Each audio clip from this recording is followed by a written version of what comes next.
work, so that would pay for that. Own occupation.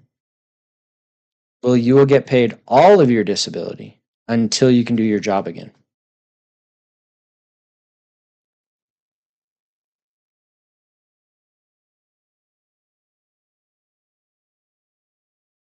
But if you used to get paid more, but because of disability, now you're getting paid way less. Right. So regular will pay you some of it to supplement that because you're getting paid way less.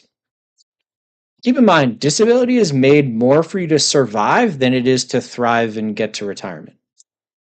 Right? That's just keep in mind. It's there to hopefully pay your bills, not pay for your play at the same time. What if John pays you much less, like the new job to pay you commission? I get that. The regular will pay you less when you get a new job that pays you less. If you have more disability, it'll pay you more money. If you don't have as much disability, it's not going to pay you much money. Yeah. Any maximum duration. So the durations are what they call benefit periods in disability are usually 2 years, 5 years, or until 65. So they will pay you a maximum of 2 years, a maximum of 5 years, or until age 65 if you're still disabled. And then your policy will what they call expire. Expire. Own occupation is the most expensive of these three, just so I'm keeping myself on track. Own occupation is if you work at, say, a surgeon, you're a surgeon, and then you hurt both your hands and you can no longer be a surgeon, you will get paid no matter what job you take, no matter how much money you get paid, as long as you can't be a surgeon.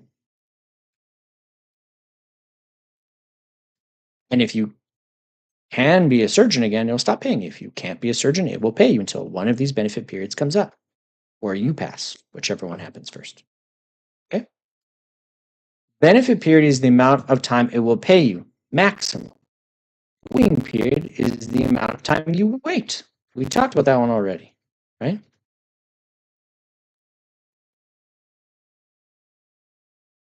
Until the first payment. So if you have a 90-day waiting period, you wait 90 days before your first disability payment.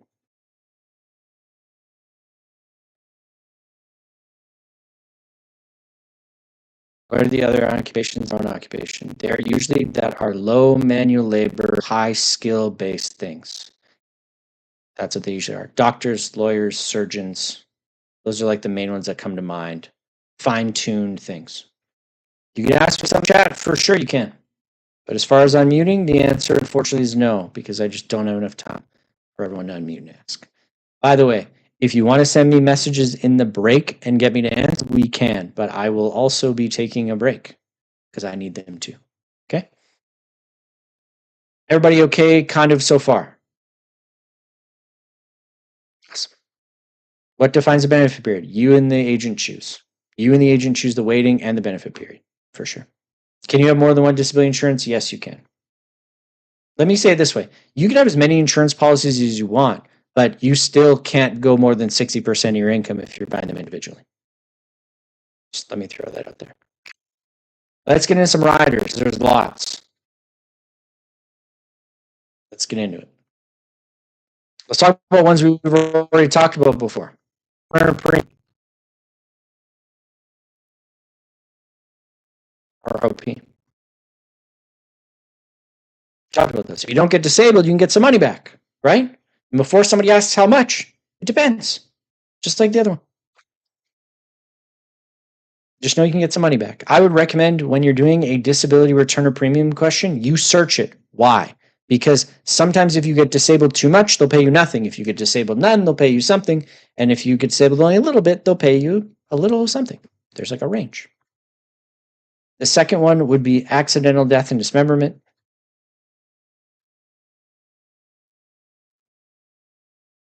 Joint late are cancelable and non-real 3 types of disability insurance. There are 3 types, of disability insurance. And you have to choose when you buy it. Got it. A, D, and D. This is the one that if you die via an accident or get dismembered due to an accident, you will get paid if you pass away within 365 days or are dismembered within 365 days of the accident. You have a year time frame that starts. Past the year, no payments. During the year, payments. The next one is presumptive disability. Now I'm going to warn everybody. Slowly but surely, we are getting close to when we're going to dive into doing some math. Boo. I know we're not there yet, but stay with me. We're getting close, okay? Just warning everybody. Presumptive disability is if people go blind, if people go deaf, or if people lose limbs, lose 2x limbs. I think it includes speech as well, okay? Now, this is one of the few times in my mind, it's kind of like double dipping. If someone gets completely blind, completely deaf, or loses 2 limbs completely, they will receive their full disability payment even if they can still work full time. Now, keep in mind, this needs to be full and permanent things. So it's not half blind, but I'm good 6 months from now. No. Full and complete blindness, full and complete deafness, full and complete loss of speech. And to answer the accidental death questions, it is an amount of you buy that pays one time and then goes away, but you have to die or be dismembered within a year of it going. If you're really curious, we went over it a little earlier, but just review. Okay? Okay with presumptive? Presumes that you're disabled and can't do as much of a good job, I guess, so you get paid your disability even if you can still work at the same capacity. Pretty cool. If you lose half your hearing, does permanently does it count? Is that complete? No. So the answer, unfortunately, is no to that answer. Permanent and complete. Yeah. The next two are quite important. Okay, I'm going to put a little star. The next two riders I'm going to explain to you allow you to increase your disability without having to prove your health a second time. In an unusual disability plan, without having one of these two riders, if you wanted more coverage, you had to buy more coverage, which means I had to buy another policy, go through all the medicals again, go through the approval, rating, declined, exclusion conversation again. So these allow you to buy extra insurance without having to improve your health a second time. So I'm saying these are very important. They're going to show up quite often in provincials, either as the answer or as an option in the answer. So you're going to want to know what they mean. So if you're not paying attention, now's the time to pay attention. Everybody okay? You've all been warned. Okay, let's go. These are called cost of living adjustment. Cost of living adjustment. Oh. My ends are rough today. Okay. And someone's like, well, your whole writing's rough. Thanks. I know someone was thinking it. Just teasing. It's called COLA, like the pop. The second one is called future purchase option. Future purchase option, or FPO. These two riders allow you to add, here I'm going to move these over, add extra insurance coverage, disability, without proving your health a second time. And remember, before anyone asks, this is just disability. Okay? Cost of living adjustment is a yearly percentage increase every year. It either can be a set percentage, like 2, 3, 4%, or it can match the consumer price index, or what you could call inflation. Okay? So what'll happen is the amount will go up every year. Can we get a French presentation for French speaking? We can work on that. That's talked about a couple times. Yeah. I would say, Karine, I'm not assuming you're taking in English, but if you are, it would be good to use this as an opportunity to learn more English. But if you're taking the French, I totally get where you're coming from. Yeah. Cost of living adjustment is a yearly percentage increase every single year. So let's say if it's $1,000 per month this year, the next year it'll go up by, let's say, 2%, goes up to 1,020, then it goes up to 1,030, 1,040. And yes, you would determine the percentage when you buy it. Okay. Now remember, these are riders. These are add-ons. I've been paying every single year to have this option rider here. Yeah. Compound or simple? It's a good question. I would say it would be compound, just like inflation would be. Cost of living adjustment is a year increase. Future purchase option is a lump sum increase. When I say lump sum, I mean all at once, a large sum of money all at the same time. So the rider percentage determined when we bought, but doesn't match the rate of inflation. So you can either say inflation, Ashley, or you could set a specific percentage, like 2, 3, 4, 5%, something like that. Yeah. Because inflation does change. It will just match inflation, at least from my understanding of it. Okay. Future purchase option, you can buy a lot of insurance at once. I believe it maxes out at 20% of your coverage, but basically the difference is cost of living grows every year. Future purchase, we trigger putting more insurance in there. So I have $500 a month for insurance. I want to add $800 or $80 more. Well, that would be a future purchase option. And yes, both of these forego the medicals, Tanya. So you don't need to prove your health to do cost of living. You don't need to prove your health to do the future purchase option. They'll just let you at standard rates, just like we talked about earlier. Okay. There's one thing about future purchase option I got to throw in here, though. Sometimes you know what they call financially qualify. I'll explain what I mean by this. You cannot push past the 60% max.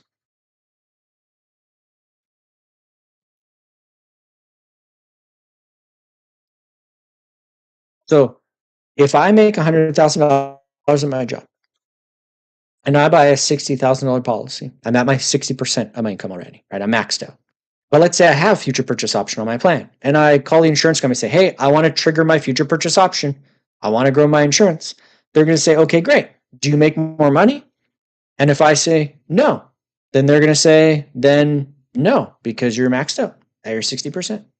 When you make more money, we can increase it.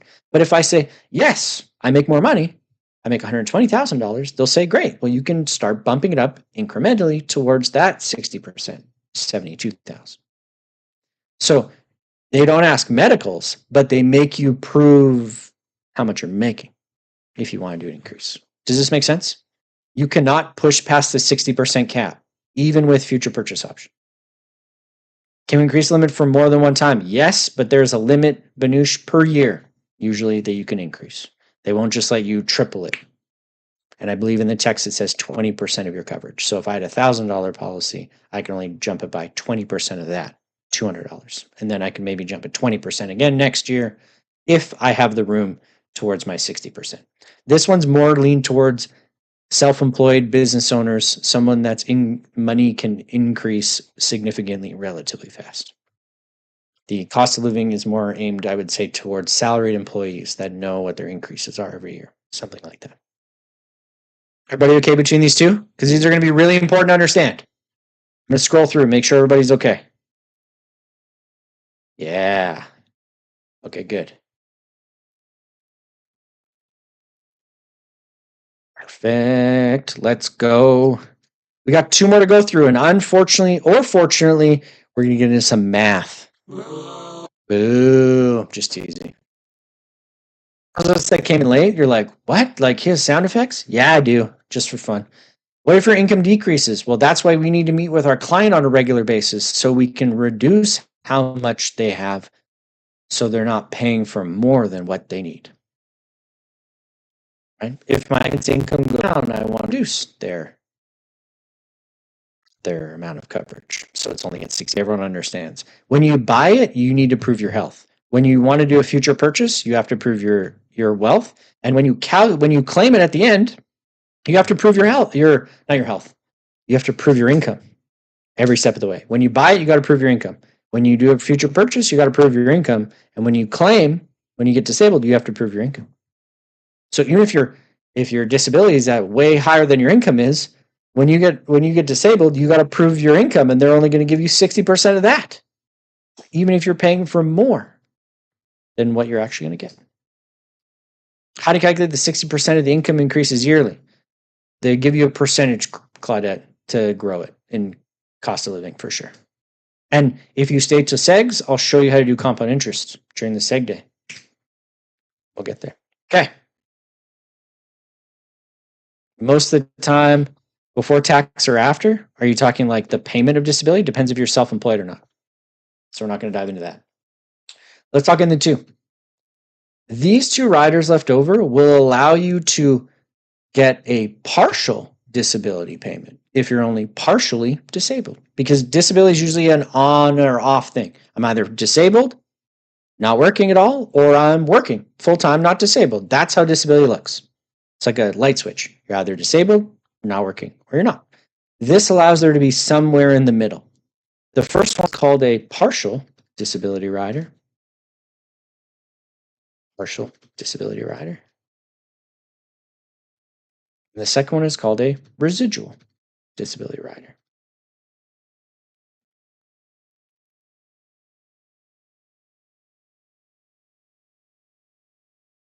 Partial disability is a little bit easier to understand. Okay? Partial is a 50% of your benefit, 50% of your policy will get paid out. 0 waiting period.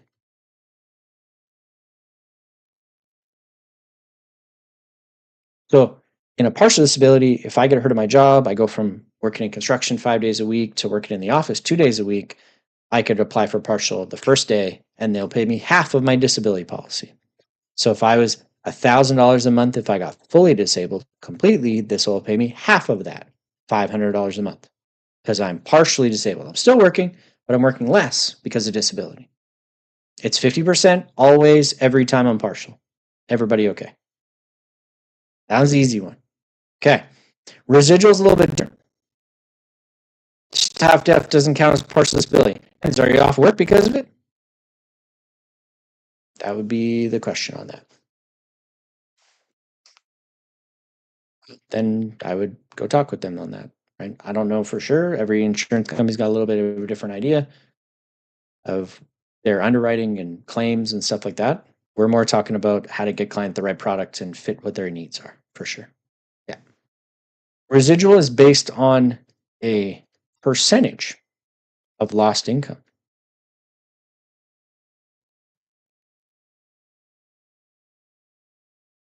How does someone prove they're partially disabled? The same way as when they're fully disabled. Doctor's notes. Evidence to back it up. Yeah. So partial is a sliding scale, and it has waiting periods. 30-day, 60-day. And yes, you pick it when you buy it, right? And keep in mind, these are riders, right? We've been paying every month to have these options. What we're going to do with residual is I'm going to show you 2 different ways to do it. I'm going to show you the math way, and in my mind, a 3-step system to get these questions right using multiple choice for us, not really against us. But we'll see, okay? So we're going to give an example, and then we're going to do 2 ways to tackle the conversation, okay? Let's say there's me, and I worked full-time at my job, earning $100,000 per year. I bought a disability policy for 60% of my income. I maxed it out. Okay? I got hurt at my job. Now I'm only working part-time. And I'm earning $30,000 per year. The question is, how much, actually this, how much residual?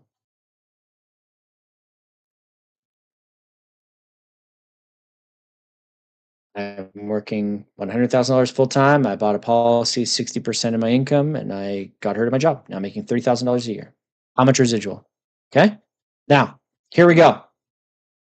The one way I'm going to show you is going to be a 3-step method to get them right every single time with little to no math, but understanding conceptually how this works. Then I'm going to show you the math. Okay? I'm going to do the steps first, then I'm going to show you the math. But what I want you to see is in the multiple choice world, we get multiple choice options, right? This is all multiple choice.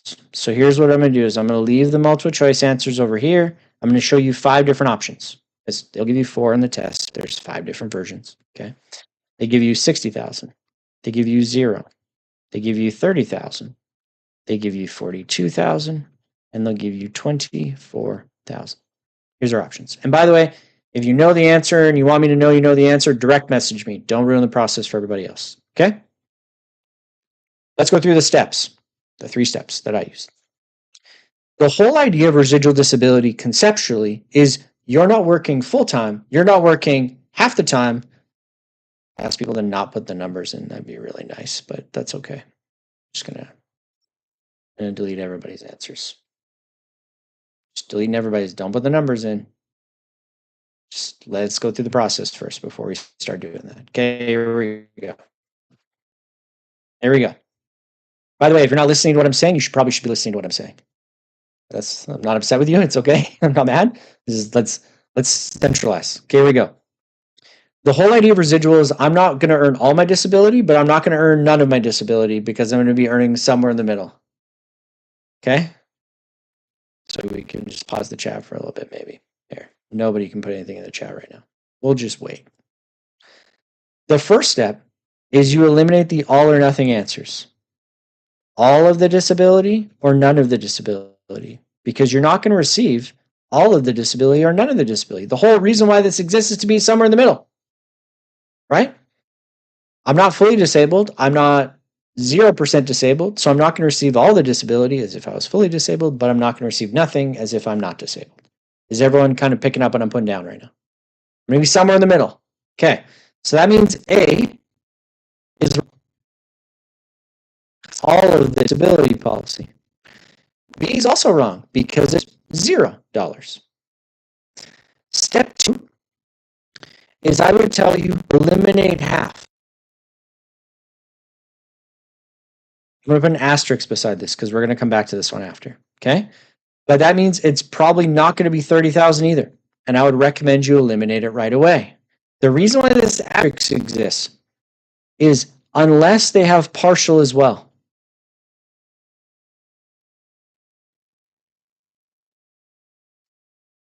I'll come back to that. Okay. If they have partial also, you leave the half number in. Now, here's the cool part about the way multiple choice works. If you eliminate 3 out of the answers, the 4th one's right. Right? If you eliminate 3 answers out of 4, the 4th answer is right. You could basically do no math, no understanding the concept that's not all, not none, and not half. You could be done. But let's stay with it. Okay. One of the answers now is more than half of the disability, 30,000, and one of them is less than half of the disability. Right? Everybody kind of with me on this? Okay. What we're going to do is we're going to talk about the seesaw for a second. Anyone ever seen a seesaw at the park before? Anyone seen one of these where you go up and you go down? Okay, if I go on my niece and I go on the seesaw, if I'm on the top, she's on the bottom, right? If I'm on the bottom, she's on the top. Perfect. For the non-math people in the room, this is called an inverse relationship. One goes up as one goes down, like my bank account and my Amazon purchases. More Amazon, less bank account. Less Amazon, more bank account. Everybody kind of with me? Okay. The thing that is inverse in this conversation is the more you work, the less residual you get. The less you work, the more residual you get. So let's talk about this for a second. Right in the even standpoint, if how I'm working and how much residual I get are opposites, am I working more or less than half of my old wage? Am I working more than half the time or less? And I'll turn the chat back on now so everyone can chat now. Are you working more or less? They're working less than half the time, right? So that means if I'm working less than half the time, that my residual will be higher than half, which means it's going to be D. Because if I work less than half the time, I get more than half the benefit. And only one answer is above half of the benefit. That is a way to tackle the question with basically no math. Everybody okay? So far, so good. I work less, I get more. Okay, now let's do the math for the math people. The way this works is you take the policy that you have multiplied by the percentage loss of your income. So I lost 70% of my income because I went from 100,000 to 30. Everybody see that? I lost 70% of my income. So then I would multiply this by my policy, 60,000. Wow, that 6 was rough. You fix that guy. That would equal 42,000. The math checks out. Now, if there's more than one answer that's above half, you have to do the math. But if there isn't, you don't. I like doing the 3-step method personally because that's what I do. But if there's still 2 answers above half, then I would do the math. It's okay to be good at math. It's okay to not be good at math. But guess what? If you have the notes now, practice it when you go on a test. And maybe you should just work at it. So someone might say, well, Eric, so they get their 42,000 plus they get their 30,000 job. Right. Now, here's the asterisk of this conversation. Stay with me, okay? If I was working more than half of the time, and I also had partial disability, so I had both, whichever one pays more is the one that pays. So if I was working more than half the time, and I got less than half the benefit in residual, I also had partial insurance, or disability, the partial would pay. The higher of the two. Because you can have both. The higher the two pays. Can I show you an example? I just did. I'm just saying, like, if this number was 4,000, partial would pay because it would pay half. But since this is more, residual pay. That's only if you have both. If they only have one, only one will pay. If they have both, though, only one of them will pay. The higher the two pays. Everybody kind of with me on this? Take that off. Okay.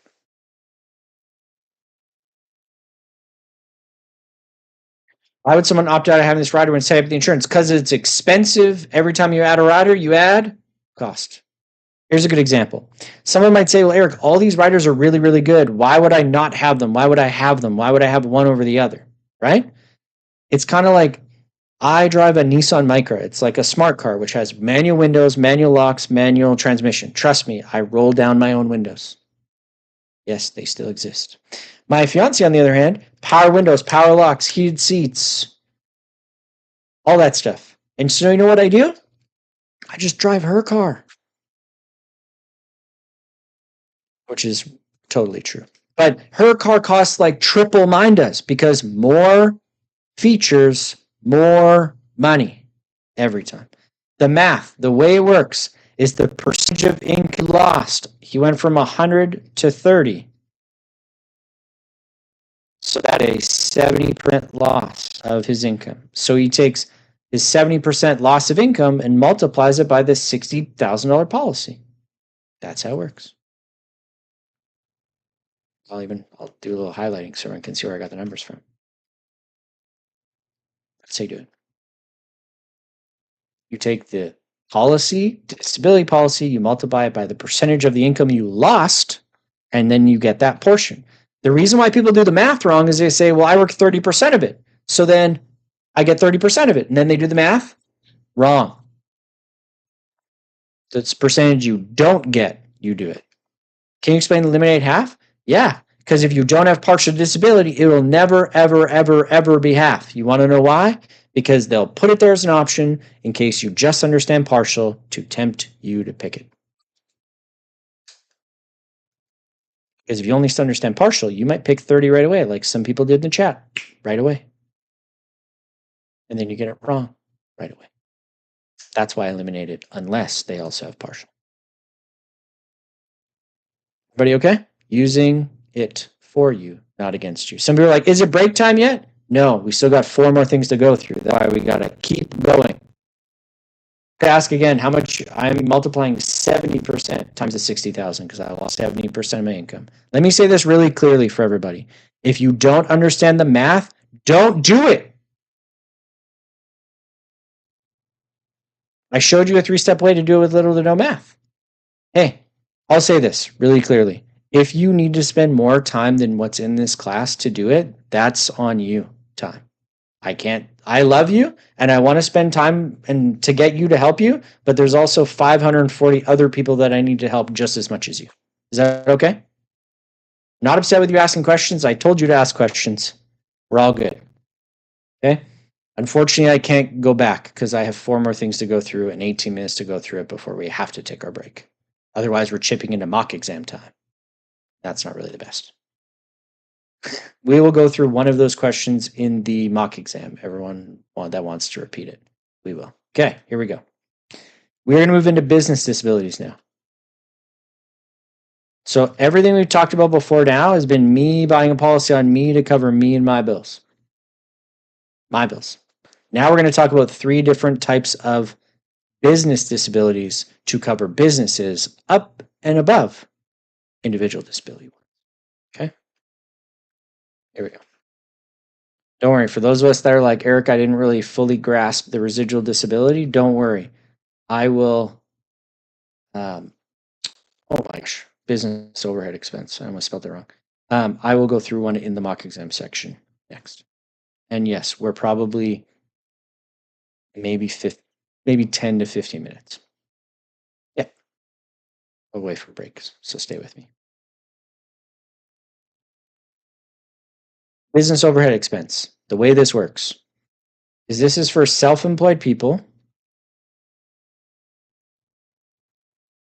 to buy the policy. Let's say I'm a lawyer and I have an office that I work out of. I have an administrator that works for me at the same time. But I'm the only lawyer. So if I get disabled, we go from making money to not making any money. Right?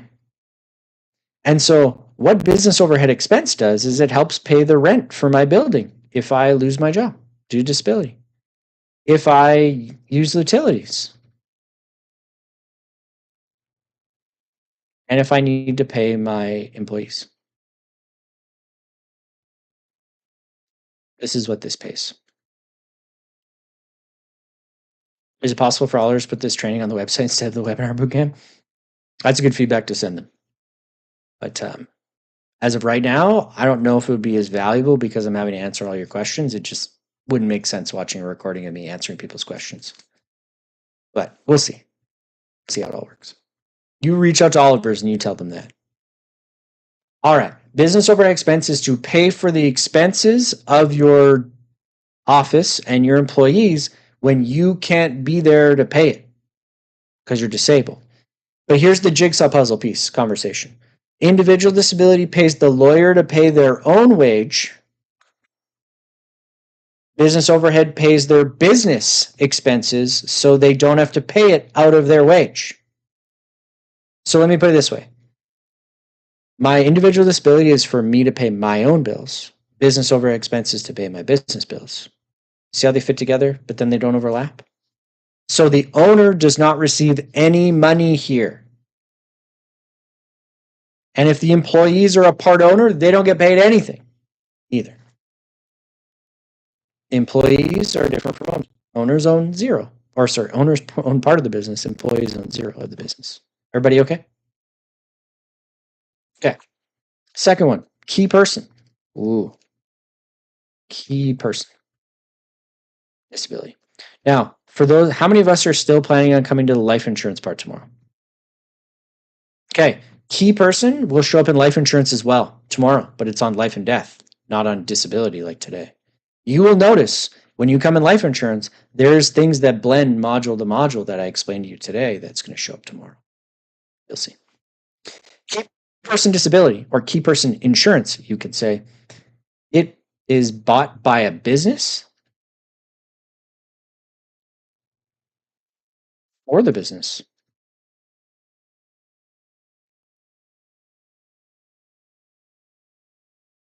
If a key employee gets hurt. Or I'm going to put can't work. That's a better way to say it.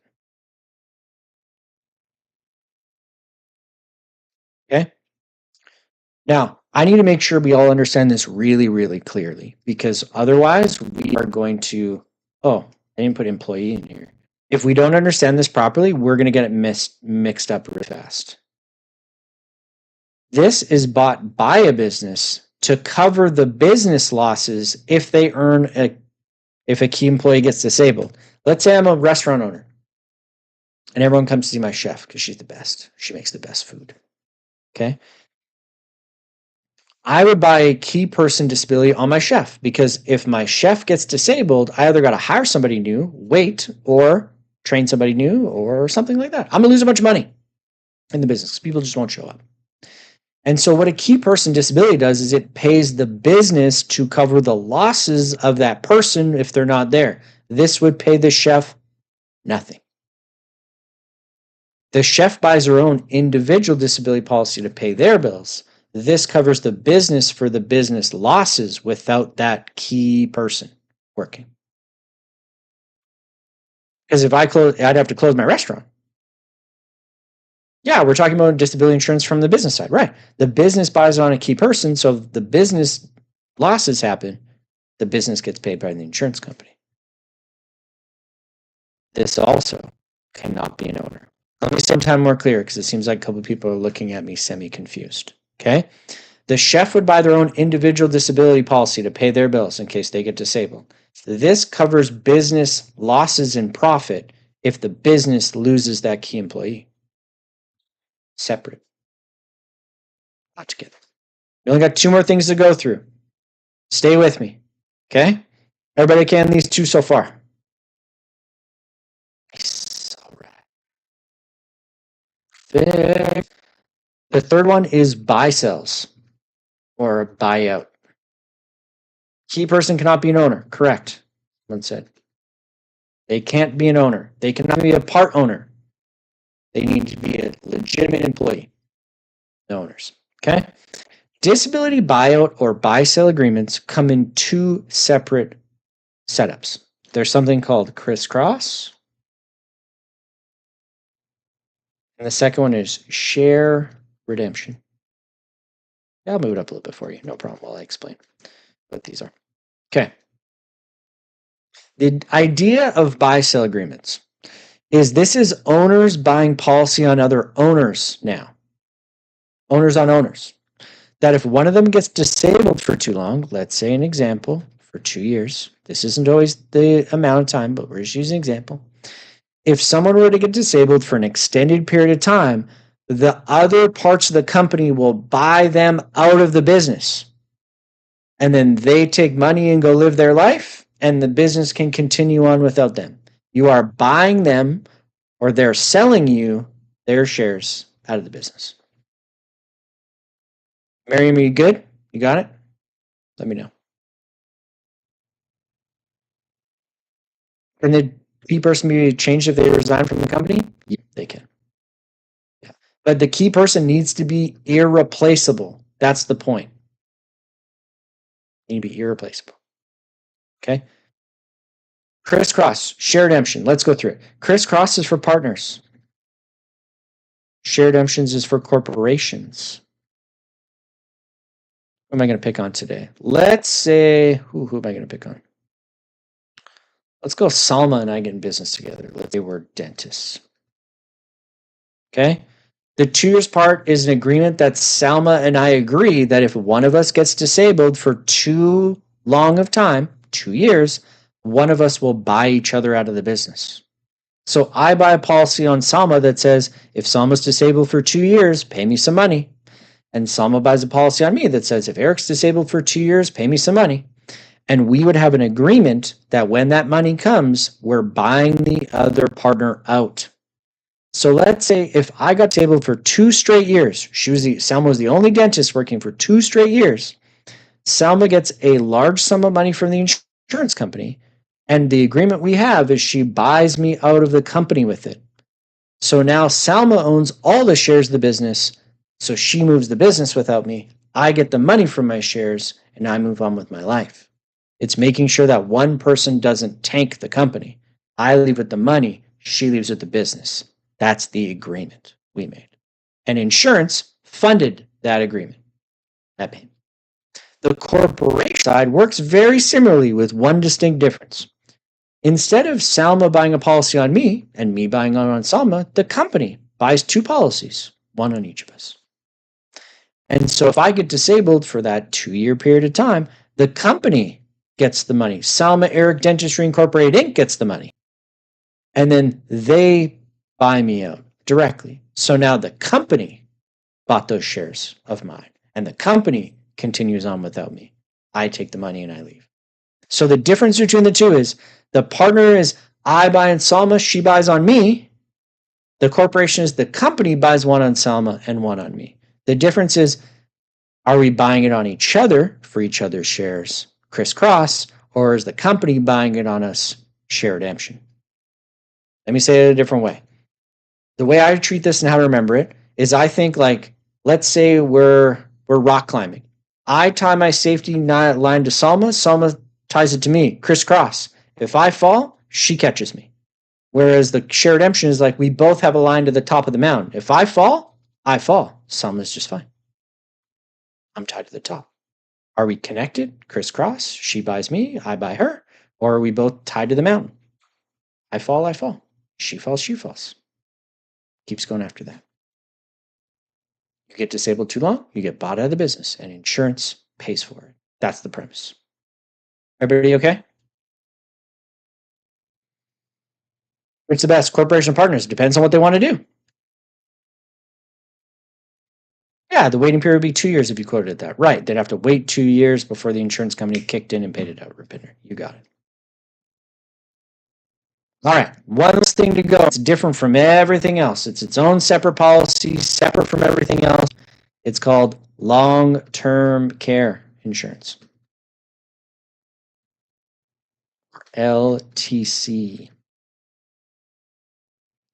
I got to go through this quick because we're going to take our break by 2 for sure. Long-term care. This is the disability for the elderly or incapable.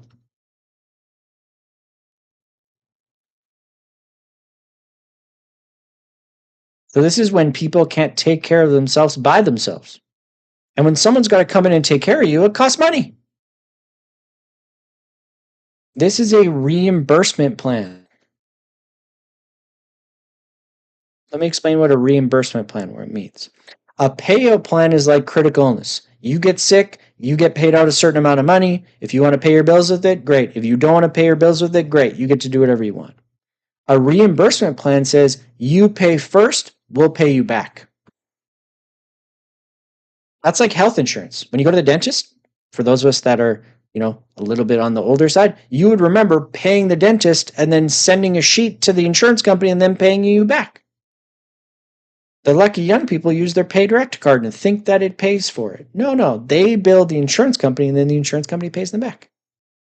Reimbursement plan. So this is it costs you money to have someone take care of you, and then the insurance company pays you some money back, up to a maximum per day.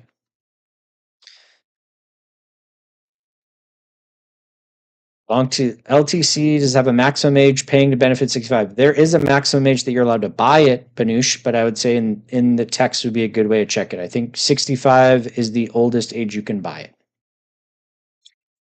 But don't quote me on that. Let's talk about the activities of daily living. This is the thing that they're going to bring up, or at least the part that is the most of the focus. Okay, the ADLs. Supposed to be a D. These are 6 things that we do for ourselves, by ourselves. Someone told me 55 is the oldest you can buy it. Okay. So these are 6 things that I'm going to write down. If you are unable to do 2 or more of these, so you can only do 4 of them or less, you will receive the payout, the reimbursement of long-term care, because usually you need someone to come help you. Okay, here we go. I'm going to tell you a small story as we go through this. Well, partly because it makes me laugh, but partly because it explains the situation. So, my grandmother turned 97 last week, and she lives in a small town, Saskatchewan, named Kindersley. And when she was a little bit older, I think it was 10 or 15 years ago, she used to drive around Kindersley and pick up her friends and go to the CNIB meetings. Now, for those of you that don't know what the CNIB is, it's the Canadian National Institute of the Blind. So my pretty much blind grandmother drove her car to pick up her blind friends to go to the "Hey, we're all blind" meetings. I wish I was kidding. Everyone in her block, they put a little flag on her car, so everyone knew Betty's driving, so you probably shouldn't be. And then they eventually took away her license, which I think she ran into someone's fence and then she didn't notice. But either way, she was upset about it. But the reason why I bring up this conversation, not because I don't mind my grandmother, she's awesome, but they put transporting in this list, and it does not mean driving. It means mobility around your house. Be able to go to the bathroom to toilet, to go to the kitchen to eat. And for those of you that may not know what maintaining continence is, it's being able to hold your pees and your poops by yourself. So, on that note, that's accent sickness, everybody. So, what we're going to do is we are going to take a 7-minute break. So, at 2:05 Mountain Time or 4:05 Eastern Time, we're going to start up doing the mock exam. I'll leave this for you. I'll see y'all in 5 or so minutes. Go take a break. Now, you don't have to leave, but go stretch your legs. You probably need to. I know I do. See you guys in a bit.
We'll give everybody 1 more minute.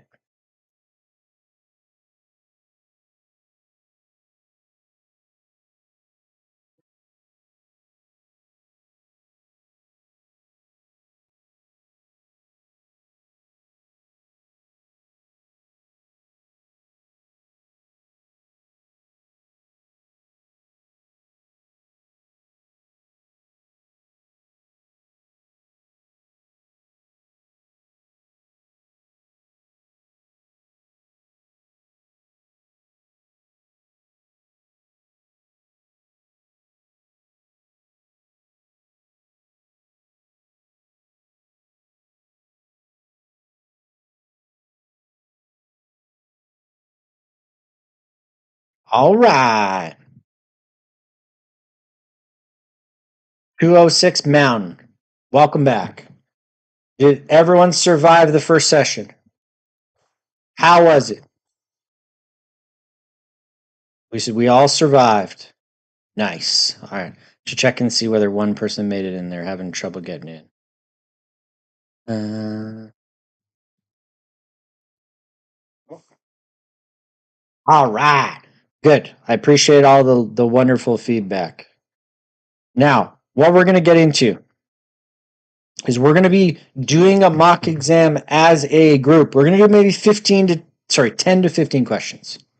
Now, Lucas put in slightly stressed. I get it. Now, I know that it was a summarized version of the content and I didn't get into every single details, but I'm hoping you understand that my goal is to kind of look at the core of everything that you're going to get asked all the time, where you can build on this in your own studies as well.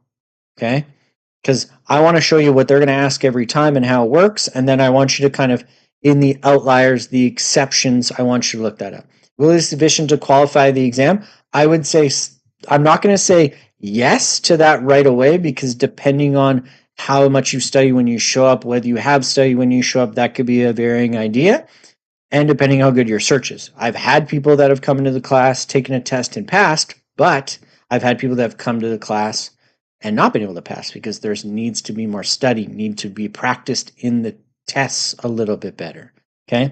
That's why it's not just about content. It's going to be about mock exams together. So keep in mind, let me put it this way. Don't open up a test with me because you will get confused. I'm going to be opening up a test on my side here. I'm going to reload this site. I'm going to open up a test on my computer. Okay. My goal is to show what's going to happen, or at least go through a test of how to search, things like that. But I want you to keep in mind that you still need to probably study a little bit. You need to take some practice exams. You need to maybe read some study, chapter quizzes. Those are all some amazing things that Oliver's has for you that not every place has. Right? I've met with people outside of the Oliver's platform that are working there, and that were prospects to coming in the company, and they only have one mock exam that's the same in every module, whereas we have lots of really good stuff. So we're going to talk about some of that stuff in a little bit. So here we go. Can everybody see the LLQP.com website? Okay. This bit at the top of the whole CIPR bit, I'm not really here to tell you what does and isn't working, but this is a delay that is outside of our control that everybody is working on very diligently to make it work. And I know that it's a little frustrating, and I'm sorry. I would really love to help that, but I can't. And unfortunately, we just need to try and be as patient as we can. Some of them are working. I've had some other people have it work. I've had other people forget their password and it working. There's lots of things you can try, but there might just be some delays. Okay. Now we're in how into it. We log in and sign up, right? We click on login. We go and we log in information. We make sure we're not a robot. That's good. I'm happy that I'm not a robot.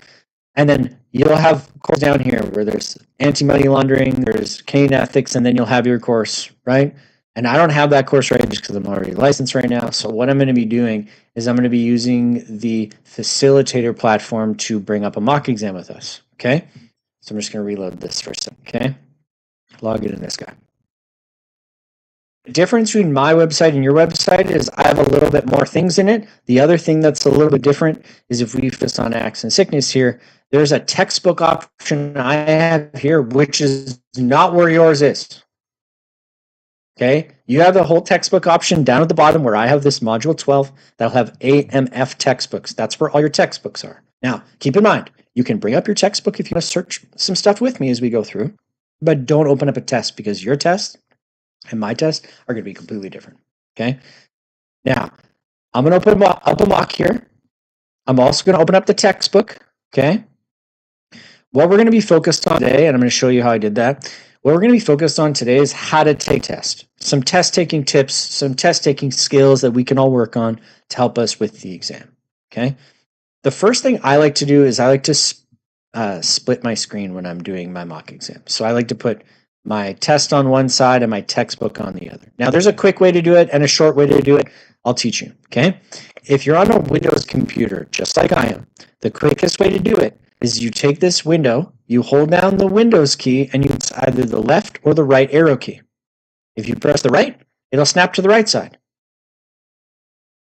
You take this one, and you hold down the Windows key, and you press the left, it'll snap to left. It's a really good way to set up. Now, can you do that during the actual certifications? No, which we're going to talk about a little bit later. We're going to walk through what the certifications look like too, if you're not used to them. But you can only see one or the other in the search. The reason why I have them both up is the first thing is I want you to learn how to use the textbook so you actually use it. Right? I meet lots of people that say, Eric, but I don't use the textbook. I just want to memorize it all. And in my mind, that's like saying I just want to do the math myself and not use the calculator. And it sounds kind of crazy when people say that, but it's kind of crazy when you say you don't want to use the open book. Or on the flip side, they say I always use the textbook. That's also just as crazy in my mind. You should know some things and be able to answer some things without the textbook, but then you should use the textbook on certain things. It's there, but it's a tool.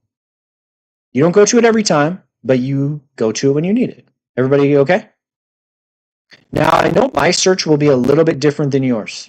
It looks a little bit different, but what I search is the same. And this is a keyword search, not a key phrase search. I can't type in many things. I type in certain things, certain words, and it shows me when it shows up in the textbook.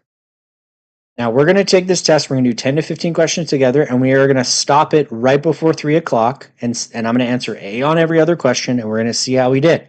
So that way we can start at 3 o'clock with seg funds. Is everybody ready to get going? Yes. Okay, good. Let's do it. So the first test taking tip I want to give you is you don't have to do these in order. You don't have to go 1, 2, 3, 4, 5. And if we're talking about how to pass your exams, I don't think you should do it in perfect order the entire time. Why? Because the majority of your marks are going to come from the ones you already know the answers to. So you should be focusing on finishing those ones first before we start diving into the harder, more complicated, maybe even math questions. Because the majority where your marks are coming from are the ones you already know the answers to. And then we work into the other ones. Plus, if we're just being honest, when you get to the provincial level, you have about 2 minutes per question. So if you're going to spend more than 2 minutes on a question, that might not be the place to spend the time right away, because then you're going to feel like you're behind the rest of your exam. Anyone ever felt like that, where you feel behind when you look at the time? Yeah, that means we're spending too much time at the start. Let's go find the questions we can easily go through and leave the harder ones, the longer ones, the ones we might have to guess on anyway, to the end of our exam. That way we're focusing on getting enough marks, not focusing on getting all of the marks. Are we clear in what I'm saying? Awesome. Okay. On note, that's why we're not going to do question 1, because I see a ton of you staring at it thinking, well, when Eric asks me what the answer is, I'm going to tell him. I can see you. So here, skip. The second tip I want to use, I want you to relax first on every single question before you read the paragraph. Regardless of what their preferences are, which of the following is a necessity that 3 of them will require post-retirement. So the reason why I want you to read that is because now you're going to read the paragraph with knowing what you're looking for. I'm not looking for what job they have. I'm not talking about how old they are. I'm asking, what do they all need post-retirement? Everybody ready? Arun, Chan, and Athik, friends in their 60s who are planning to retire soon. After retirement, Arun wishes to move to a suburb with his wife. Chan wishes to travel the world, and Athik prefers to engage himself in community service. Nice. Regardless what their preferences are, which of the following is a necessity for all 3 of them that they will require post-retirement? A, access to nearby med service. If I'm talking out loud, Yeah, that'd be good, right? Need time to engage in a favorite hobby. Sure. But I don't know if they need that like in a city, but like that sounds like it'd be great. C, a regular source of income. Necessity? Yeah, I would so. And D, a support group. I'd say for mental health, yeah, but I would say C is the best answer. It's just the most true. It's the most real answer. Everybody with me on that? And plus, remember, we're in the replacing income in disability chapter 2, so it's a good way to think about that. That's good. That one's one we can just like slam dunk that one and get that one done. Let's keep going. Let's do this one. Some can use a paper. The concept of using a pen and paper in provincials is different. Some provinces it's in paper, which is yes, you can write all over your page. Some provinces it's in digital, where you have a little note section you can write stuff in. And maybe when we talk CERT later, I will explain whether you can or can't in the CERT later. Okay? Last sentence. Which is the last date Cohen can rescind the contract for. Is there anyone in the room that does not know what the word rescind means? And it's okay to not know. Okay, that is the first tip on what you search in the textbook. If you don't know what something means, you search it. Here's the other two. There's three. The first tip, I don't know what something means, or I don't really understand what it is. That's a good word to search because it will matter or it won't, and both of them will be good. The second one is, what are they asking us about? They're asking about, it's like rescinding the contract, so that also matches. And then the third is, I look for things in the answers, but there's not really anything in the answers here, like unique, outstanding things in the answers. But if you don't know what the word rescind means, we're probably going to search that. But before we do that, let's read paragraph. Okay? And someone asked, can you also access the manual differential, the textbooks that I have up here? You will be able to access during your CERTs, provincials, mock tests, separate quizzes. So get used to using it. Here we go.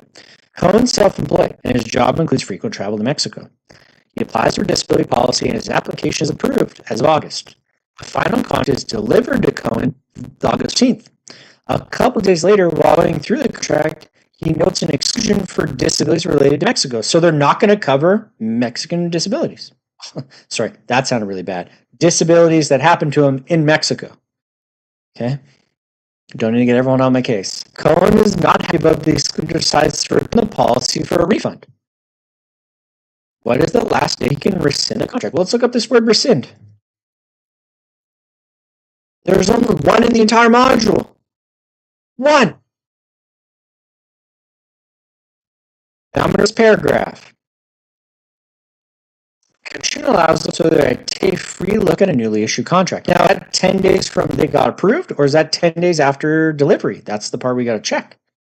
10 days from date of contract delivery.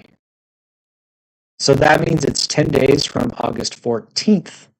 So it would be August 24th, 10 days later. Everybody good on that one? Yeah. See how we look at the word unknown right there? That's a really good thing to do. Because either you're going to find out something about it, or you're going to find out that it has nothing to do about it. So then you could ignore it. Both are helpful. Everybody okay on that one? All right, good. Like it. The whole point of us going through this module with you is to make sure you feel empowered to know what to do. How did I search? I pulled up the search bar in the textbook and I typed in the word rescind. It's in the top left of my screen. Are both anti-money laundering ethics courses open book? The anti-money laundering is open book. The Canadian ethics is not, but the ethics and professional practice is open book. Yep. All right, moving on. You can also search with Control F. You cannot do that during the certification, so that is not true, Paula, but that's okay. I'll show you how to search in the actual later. What recommendation will Astrid make regarding the payment of premiums? Well, recommendation about premiums. Inga executive board with the small trade union. Many of the union members are self-employed or work for small companies with no benefit plans. The union decides to offer accident sickness insurance on the members of its service. Inga is discussing the plan with Astrid, an insurance agent. What recommendations will Astrid make? Okay.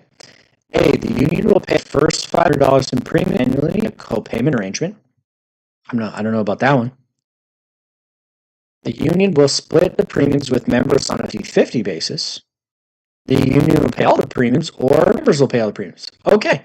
Now, I don't know about you, but I don't really know how a union does things. So what do you search? Well, we could look up unions. We could look up hint of premiums because that's what they're asking us about. That would be number 2. Or I could look up the word union because it shows up 3 out of the 4 answers in the answers. What should we search?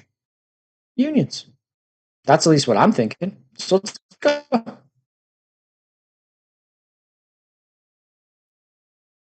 Someone's saying, kindly make the questionnaire bigger. I'm sorry, this is as big as I can make it and show you everything that's in it. I know it can be a little small. Unfortunately, if you're on a cell phone or an iPad, it might be a little smaller. But we're going to do the best that we can here. So we got 8 hits on union. So I can use the arrows to go to like the next one because I'm not looking for a member of a union. I'm looking for how do the premiums work for a union, right? So I'm going to keep going. Next. As long as same union. Next. I'm looking for premiums. In the case of union or association, union respect, each member usually pays his own premium monthly. So I guess the members pay. So I guess it's going to be D. Everybody okay on that one? Yeah. Now, keep in mind, a tip that maybe you've been seeing me do that I haven't said yet is I read contextually around what I'm looking for. I don't read the entire page. Why? Because the more I read in the textbook, the more I get confused. Sometimes I find reading the textbooks like reading the dictionary. All the words make sense, but it doesn't make sense if I read it out loud to my friends. So I try and get in, get what I want out of it, and then get out. Find my answer, get out.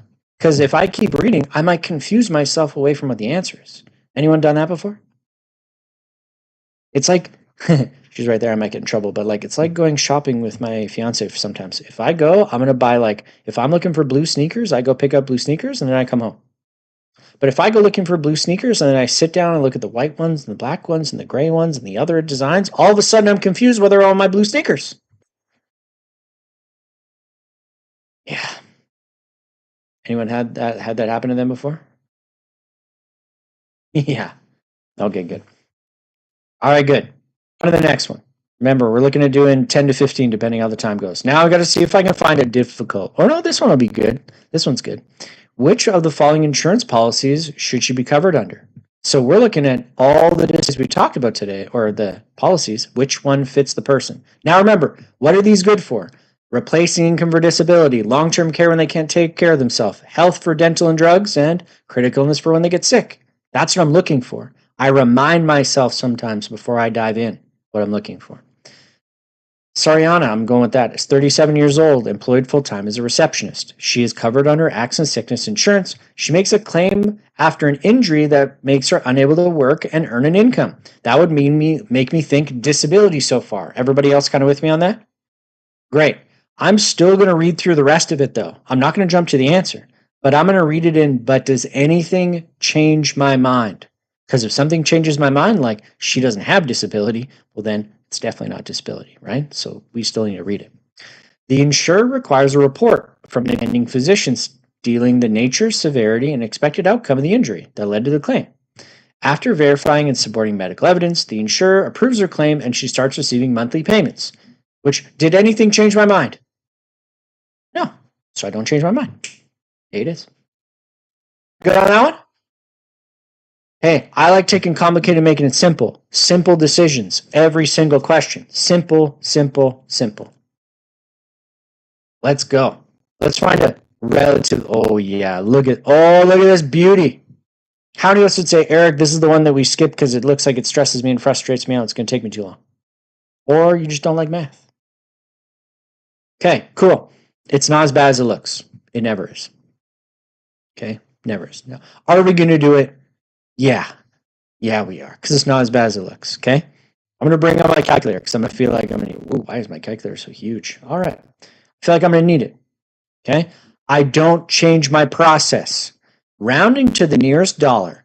What is the appropriate monthly income benefit to rent? How much do they need monthly? Everyone wrapping up what they need? Let's go. Stefan, age 50, is meeting with you to discuss disability income replacement that will cover 60% of his income if he's unable to work longer than 3 months. So he wants 60%. His financial plan forecasts that he will be able to live off his registered retirements until he reaches 65 years of age. He asks you to bring statements covering all sources of income and assets. He presents you with the following. So this is what he brought. Rounding to the nearest dollar, what is the appropriate monthly income benefit? Well, I want you to open your notes back up because we're going to talk about active versus passive income for a second. We're going to add something on top of this. Here we go. In the disability world, there is earned versus unearned income. They also like to call these active, passive. Okay? Now, there's disability, just so everyone hears me. This is about disability insurance, individual. Okay? Active income is like your wage or salary, something like that. Passive is like rental income, investment income, income that you're going to receive whether you're working or not. Let me say it in a different way. The active income is the one you lose when you can't work. Passive is the one that you keep getting paid when you can't work. Everybody seeing the difference in my head? Okay. We talked about this gross income thing, right? Gross income is the total of both of these. Earned plus unearned. So let's use this question to try and calculate the gross income. So let's do this. This $100,000 a year pre-tax employment income, is that earned or unearned income? That would be earned, active income, because he goes to work to earn that. So we're going to put 100,000 here. Okay, now we're going to plus. Non-registered investment, 400,000, guaranteed to distribute 2,000 per month. Is this earned or unearned income? If he's going to keep earning it if he stops working, that would be unearned, passive. Okay, so that's 2,000 on this. A registered investment of 1.8 million with a guaranteed 2% rate of return. Well, that would also be unearned income, but we don't know the number yet. So let's figure that math out. Okay, we're going to take our 1.8 million, multiply that by 2%. That's going to give us 36,000, but that's 36,000 per year, right? So that's good. It's 36,000 per year. But we made a little bit of an error, didn't we? Because we put $2,000 per month and everything else is per year. So cool tip, make sure everything's monthly or make sure everything's yearly. Don't mix them up. So I'm going to keep everything yearly because the $100,000 is per year. So I'm going to go 24,000 up here. Everybody okay? Where I got 24,000 from? 2,000 times 12? Okay. So the gross income total would be 100,000 plus 24,000 plus 36,000, 160,000. All right, so let's do this. 160,000. That's our gross total income together. Everybody with me so far? Nice. Now we said you could buy up to 60% of gross income in disability coverage. So if we multiply this by 60%, let's figure out what number it is. So let's go times 60%. 96,000. Here, I'm going to move over here just so it's out of the way. So 96,000. Everybody with me how we got here so far? Now, the way insurance world works is if you have passive unearned income, they actually take that off of the 96,000 for coverage. That'll be. I'll put this in here.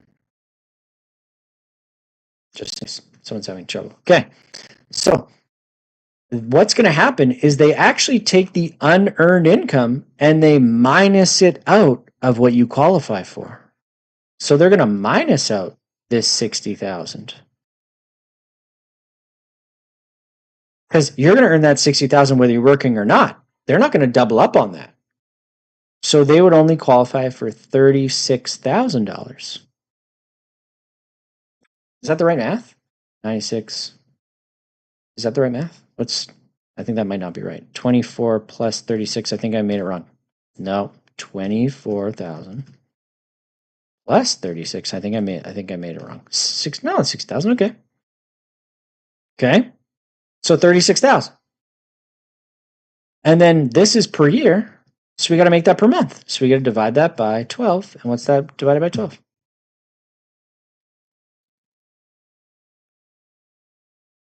3,000 bucks. I may like Eric, but none of the answers are 3,000 bucks. You're right.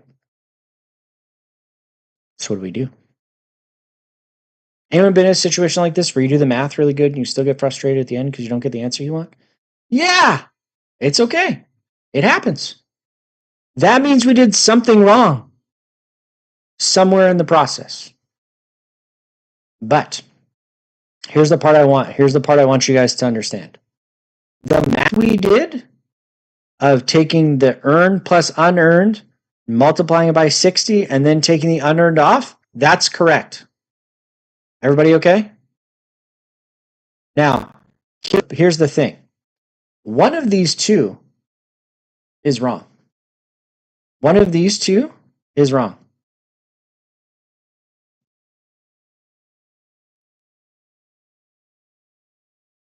That's my guess. Because that means that my math is off. So that means either a non-registered investment or a registered investment doesn't get included. So what are we going to do? Well, let's hit the textbook and let's find out. So let's go. What can we search, everybody? What should we search? Why don't we search?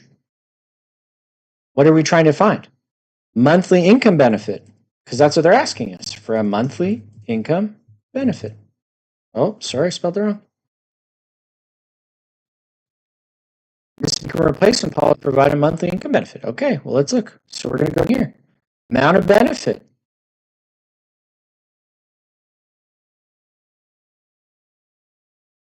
You give us a couple examples. It's basically exactly what we're doing.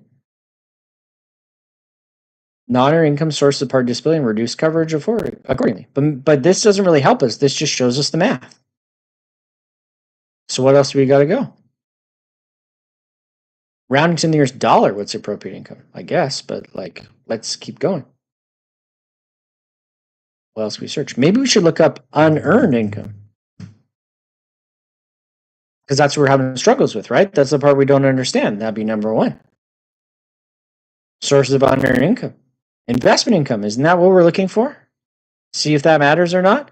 So if you want to get to this page, 140, I'll show you a couple ways to get there. Okay, here we go. If you want to get to page 140, you can either use the arrows, right? We can get there using the arrows, which is fine. We got there. That's cool. The second way to do it is you actually take this number, 6.2.2.2, and put that in the search instance. So if we go 6.2.2.2, guess what? There's two answers left, here and where's in the text. And you're there. That's a really quick way to do it. There's another even better way to do it than that, in my opinion. In the top corner, you can click this open and it gives you page by page. But what you can do is go to the second option and it gives you the entire table of contents. And then I search by chapter 6, number 2, because it's 6.2, number 2. And when I click on it, I'm there. And it works in your textbook too. And I'll show you how to do it later. That's a really quick way to get there. So, investment income, here we go. Let's read through and say, is it registered or non? Here we go. Investment income, interest, dividends, capital gains may be either registered or non-registered investments in case of registered investments. The income normally looked in with a registered plan and forms group of the registered plan. It's taxed when it's withdrawn. As such, income on registered events is not normally taken into consideration when conducting an accident sickness insurance review. Now, I'm going to go down here. An investment income is currently paid to the client or be converted to accumulation mode. It needs to be factored into the income replacement, both as pre-disability and post-disability income. Allowance needs to be made, however, for possible market downturns. So it's in there. So if we take this out, But we can keep, maybe I should just read the whole thing. Maybe I'm messing myself up. Interest and dividends derived from non-registered may either be paid to investor periodically or invested, as is often the case with mutual funds and seg funds. If the investment income is paid to the client, it becomes part of the client's taxable income and should be taken into consideration with disability income needs. If investment income is normally reinvested, a decision must be made in the planning.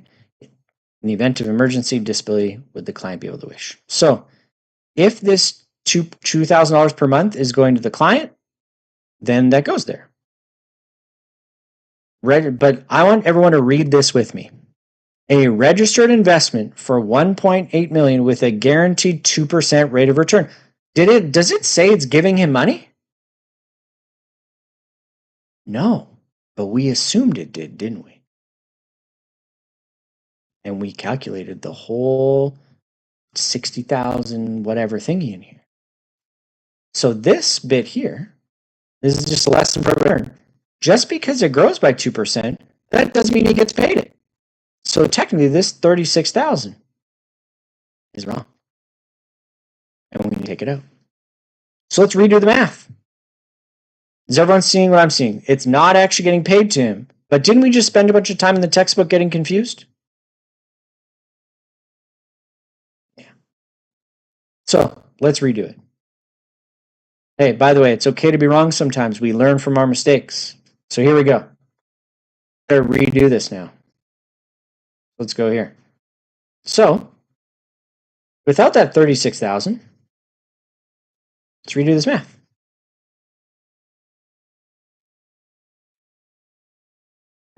So here we go. So that means 100,000 plus the 24,000 means that it's 124,000 gross. Everybody with me in there so far? Then we times that by 60% or 60%. Yeah, 124,000 times 60%. That gives us 74,004. 74,400. But we still have to take the unearned off. Minus 24,000. 54,400. Free.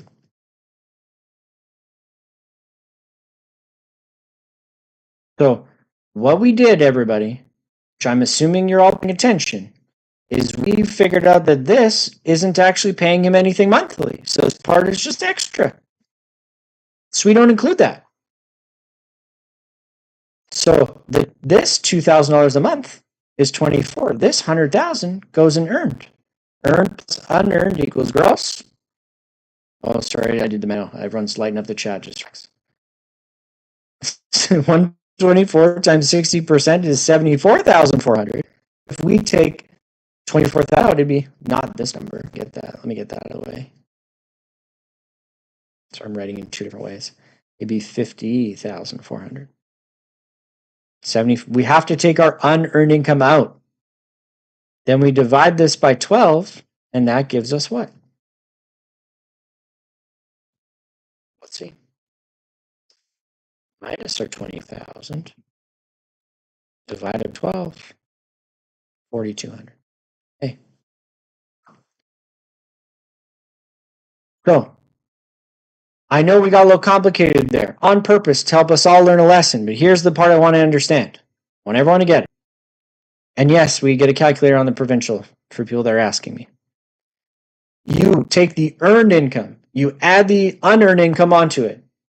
You do the 60% calculation, and then you take the unearned income off. That's how much they qualify for. Why? Because the way the insurance company says it is they say you deserve 60% of the money you're making. So we add all of it together, and you deserve 60% of that. Then, once we figure out what 60% of it is, if you're making part of that regardless of the insurance, we're just not going to cover that part. We're just going to top you up to that 60% of your income. It's kind of like a parent saying, you bring a bunch of money and I'll top up to pay that blank amount of money for you to buy that. Same kind of thing. They don't double up on the kids' money, they add on top of it. So the reason why I'm like beating this in our head and making it so we all understand what's happening is because they will bring up in words sometimes, unearned money doesn't count. Yes, it does. Twice. You put it in and do the 60%, and then you take it out. The reason why we got it wrong is because we added in registered investment, even though we shouldn't have. So we had to go reevaluate. Can you tell us why we didn't include the registered? Because it doesn't pay them anything. It grows 2% in the market. They're not paying it anything monthly. It's just growing. So we don't include the growing money. We include the money paying her monthly. I took the 24,000 off. I'm getting lots of interesting questions. You add the unearned on, then you take the unearned off after the 60%. That's how you figure out unearned versus earned income. Every time.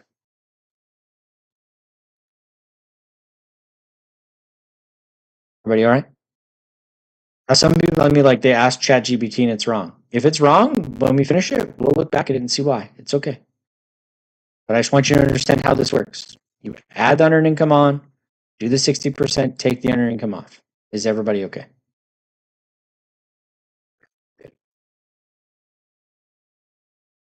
All right. Here's a concept that people struggle with sometimes. Can we use the material search the internal exam? Yes, every time. Yes, every time. Let's go. What risk management strategy did our team use in this scenario?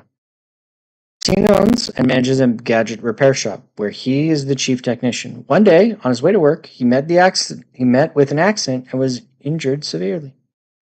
Due to the accident, Martin was unable to work for 6 months, and by the time he recovered, his business was running at a loss. He was forced to sell some of his assets to recover from the loss. Which risk management strategy did he use? Is there anyone in the room that maybe doesn't understand the risk management strategies? Okay. Right, then let's look those up. Risk management. Now, the fun part about this, just so we're really clear, is risk management strategies show up a lot more in the life insurance module. If I was just an insurance module, I'd find it right away. But I just want to teach it to you, so we're here. Okay? Is it okay if I give everybody the short answer rather than the go searching in the textbook answer? Because we only have a certain amount of time. Okay? There's 4 risk management strategies. One is risk avoidance, avoiding the risk completely. Martin did not avoid the risk completely, right? This would be like just not having the problem in the first place. Risk reduction is doing something to reduce the chances. Did Martin reduce the chances somehow? I don't think so. The third one is risk retention, which means they did nothing. And they're just kind of, for lack of a better term, eating the problems. They're just eating it, which is kind of what happened. Right? He didn't do anything. And then risk transfer is buying insurance to cover the cost. Did he buy insurance? No. So he didn't avoid it. He didn't reduce his chances. He retained it, or kind of just did it anyway. Does that make sense? So retention is going to be the right answer because he didn't do anything to lower his chances. He just had an accident and his business was running at a loss, which just means he kind of just had to deal with it because he didn't reduce his chances. He didn't avoid it, and he didn't buy any insurance. Yeah. Everybody okay? So it'll show up in the life insurance one. But go to this one. Let's get through a couple. That math one was a little doozy. Which rider does Maria have on her insurance policy? Which riders does she have? We talked about all of these. Maria works in a factory that produces dishwashers. In addition to her group coverage, she carries individual policy. She adds a rider that will pay her a 50% of total disability if she cannot work full-time or is prevented from performing one or more key tasks of her own. Which rider in here paid 50%? Partial. Heck yeah. Residual is the one with the range. Partial is the 50%. All the time. Every time. Yeah. Slam dunk that one. That one's good. Next. Right? I like that. Let's do... I remember I'm just going to jump through. I just want to make sure. Asked you. Non-cancelable guaranteed issue. Guaranteed renewable one. We talked about these, right? The types of disability. What type of disability does Matthias have? Matthias, 38, works at a roofing company. Many years ago, he purchased disability with premiums being deducted from his bank account every month. Usually, about 60 days before the anniversary date, he receives a letter from the insurance company stating the premiums for the following year. The premiums do go up every 3 or 4 years, given his profession, but he feels the insurance is worth it. What type of disability policy does Matthias have? Well, it's not the non-cancelable, you can't change anything one, right? So that means D's out of the conversation. It's not group, so it's not D, but it could be cancelable or guaranteed renewable. Cancelable is they can cancel or change the price. Guaranteed renewable is they can only change the price. So between you and I would always go with A in a question like this, because they didn't talk about that it could cancel at any time. Everybody okay on that one? Yeah. So that hard question we did, I'm going to leave it till later, do it the last question on my test, because I might have to guess anyway question. These ones are the ones you can get back to because you just know the answer and you answer and you can do it on your exam. Everyone see the difference? This is where your marks are going to come from. Those ones are where you're going to get some marks, but not a bunch. Okay? Let's do this one. Because 66.6 looks like too much. To find contracts would meet her needs. How many of us would see a question like this and say, wow, it's a little complicated because it's got a couple of parts? How many of us would say it's not that complicated because it's got a couple of parts? How many of you are still paying attention? Okay, good. Just making sure. Okay. These questions are some of the best questions you can go through, and I'll show you why. Okay? Look at what the variable is and go figure out which matches the best or which one you like the best. The benefit of 2 years, 3 years, 2 years, 4 years. There's also another variable of waiting period of 26 months, 24 months, 26 months. The other parts are the same, right? Individual for 66 is the same. Same. So what you can do, you can ignore these parts that are the same because they're right on every answer. So it's good. So I want you to pick whether the benefit period, the amount of time it would pay, or waiting period, how long they need to wait to get paid, and I want you to find the answer when we read through it the first time. Here we go. Samantha meets with their insurance agent to purchase an individual disability. Her company's group policy offers STD, that's called short-term disability, not what you were thinking, and long-term disability coverage for 66.6 with a 60-day waiting period, but a benefit period of 12 months each. Although she's satisfied with the coverage received, she wishes to receive benefits for 4 years, which the following contracts would meet her needs. So they're not asking you to replace what she has. They're saying, what can she get to give her the rest? So here's the question. If I go at the waiting period, how long would she have to wait for her payments to stop? Well, here we go. She waits 2 months to receive her first payment. Everybody with me on that? Then she received 12 months from her short-term disability. Then her long-term disability kicks in and 12 more months. So that would be how long? That'd be this, so I'm not freaking everybody out. We go 2 months plus 12 months for the short term plus 12 months for the long term. That's 26 months because she had to wait 2 months for her first payment, and then there was 24 months of payments. Everybody with me on this? So that means it's going to be the 26 months ones. So that means it's either going to be B or D. And then we start looking at the other one. If she's gotten payments for 2 years already and she wants payments for 4 years total, how much more does she need? 2 more years. Because she gets 2 from her work and she needs 2 more because she wants to receive benefits for 4 total years. So we're going to go with A. But even if you just did the waiting period 26 months, at least you're going between 2 answers rather than 4 every time. My goal is something for you to, I'm not going to let anybody else share for whoever just requested sharing. The whole goal is to go from 4 answers to 2 every single time. Every single time. Are we okay?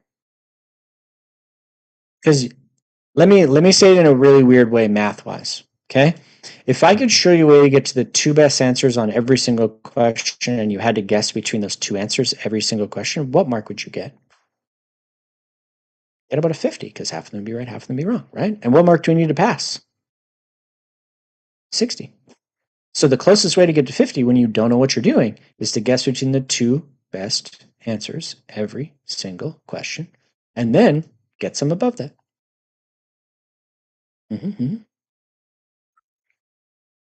So how did I get 26 months? Sure. She had a 60-day waiting period, which is 2 months. So she had 2 months before her first payment. Short-term disability kicks in at the end of the 2 months. So she'll get paid for 12 months because it says 12 months. Then long-term disability is built to kick in when short-term disability stops. So when the 12 months for short-term disability ends, the long-term disability kicks in. How long does the long-term disability kick in for? Another 12 months, because it says 12 months each. So she'll run out of any payments at the 26th month. So you'd want this disability to kick in when the other one goes away. Where does it say it says 2 years? It says 12 months each. Each as being short term and long term. So 12 for term, 12 for long term. And just wait 2 months before it kicks in. Yep. Everybody all good? Nice. She wishes to receive 4 years. Right. So something's missing. So she should get 2 more years worth.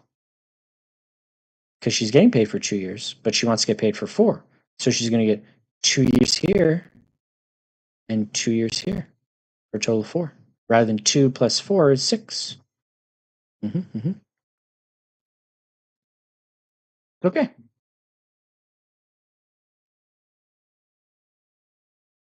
Someone said, yeah, chapter quizzes. You're right, for sure. Chapter quizzes are a little better. Those would be better. And they've been reevaluating the chapter quizzes to help. Okay, we're going to do one more question. Oh, actually, I said, okay. Well, we're done for now. I'm going to go answer all the other questions A. Stay with me. Stay with me.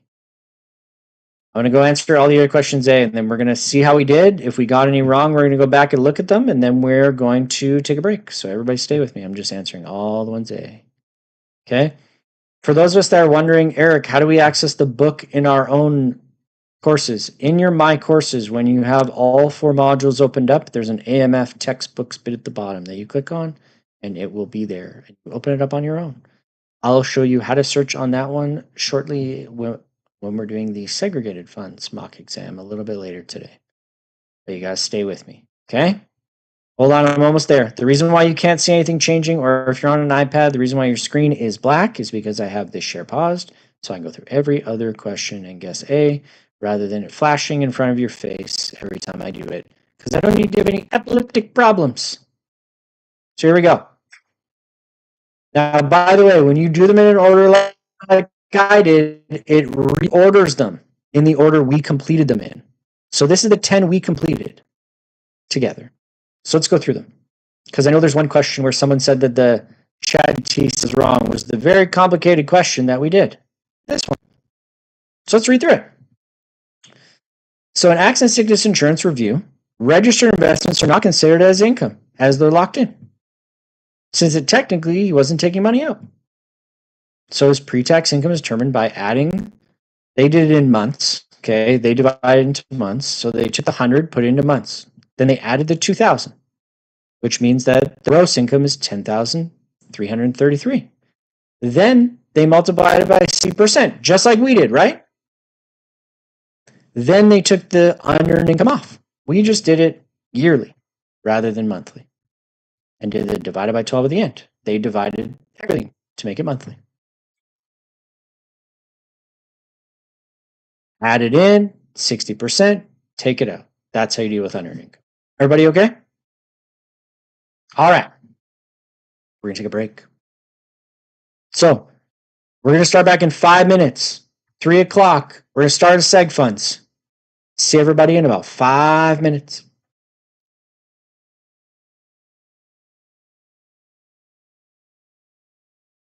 I'll leave this up in case you want to read it. See you in 5.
All right.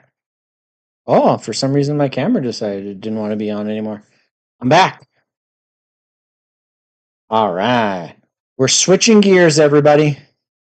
We're switching gears. We're going from accident sickness to segregated funds now. You know what's crazy to think? We're halfway through.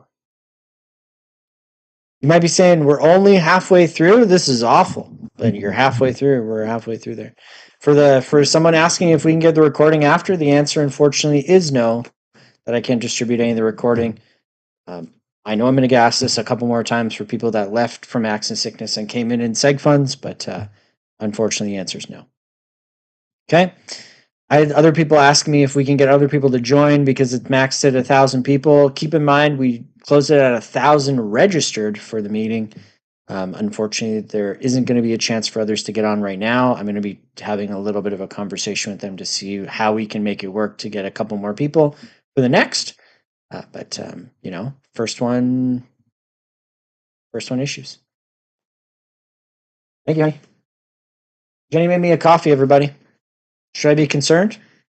I'm just kidding. She laughed at me. All right. Okay. Just kidding. No, I'm fine. Okay, let's go. We have lots of stuff to go through today. I'm excited. We're halfway through, which means we are onto the model that I think people have a little bit the most issues with from my statistics. Okay. How many of us have already studied segregated funds already? I've studied a little bit. How many of us have not yet? First timers. All right. For those of you that's your first time ever seeing the seg funds, you are going to need to write some notes today. For those of you that have studied a little bit, there's going to be some repeats because we're going to go from kind of beginnings to complicated as always, but we're going to keep things simple as we go through. So let's get in.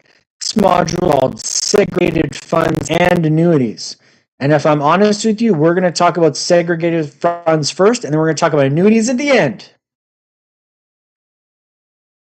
So we're getting in here. Super helpful, but in 45 minutes after for work. Well, hopefully we'll get as much in 45 minutes as we possibly can. Keep in mind that if you can't make it to the entire boot camp, there will be more boot camps coming. We're aiming for doing one per month. I passed the cert for this already. I'm focused on A&S for this today. Hey, Lucas, you do whatever you want, man. I'm not going to tell you should or shouldn't, but it's all good. It makes more sense to focus. It's cool. All right. Let's talk about a couple terms that I want to dive into before I start really explaining the segregated fund module. There's someone called a policy owner. We're changing gears today. We're going into the investment modules now. The policy owner is the person who owns the policy. There's someone called an annuitant. The annuitant is the answer of whose money is it? Now you might be saying, well, Eric, if I own my RSP and it's my money in my RSP, I'm the owner and the annuitant? Yeah, you'll be both. And most of the time you will be both. But there are times where you are not both. But the annuitant is whose money's inside of that. If I give you a little bit of an example of a way to think about it, imagine like a group RSP. The company owns the plan, but you have money inside of that plan. So they might be the policy owner for the whole thing, but you're the annuitant that owns your money inside of that. Does that make sense? But most of the time, it's both, an individual one, okay? Then there's also someone called the beneficiary. We've probably heard of this one a little bit already. The beneficiary is the person that benefits when the annuitant passes away. They're the ones that receive the funds, or at least are stated to receive the funds, whether that be one person, multiple people, that type of thing, okay? Everybody okay on these three things first? All right. Now, you might be like me, and I've never really heard of segregated funds before today. Anybody with me? Like that, maybe not today, but had never really gotten segregated funds explained before this course. Anybody with me on that conversation? Yeah, I had never had it taught to me. Now, the reason why I think that is, if I'm just being honest with you, is because the people have to be licensed in this course to sell it to you. And it's very rare that people are going to explain something to you that they can't sell you, at least in business. And so segregated funds are a little bit different than what you consider Mutual funds, which are a completely different license that we can't sell with this license. It'll be segregated funds only. Let's talk a little bit about what a segregated fund is. Okay. Well, just to make sure that maybe we're not getting confused, I'm going to show everybody these kind of layers of an investment conversation that we're going to talk about today.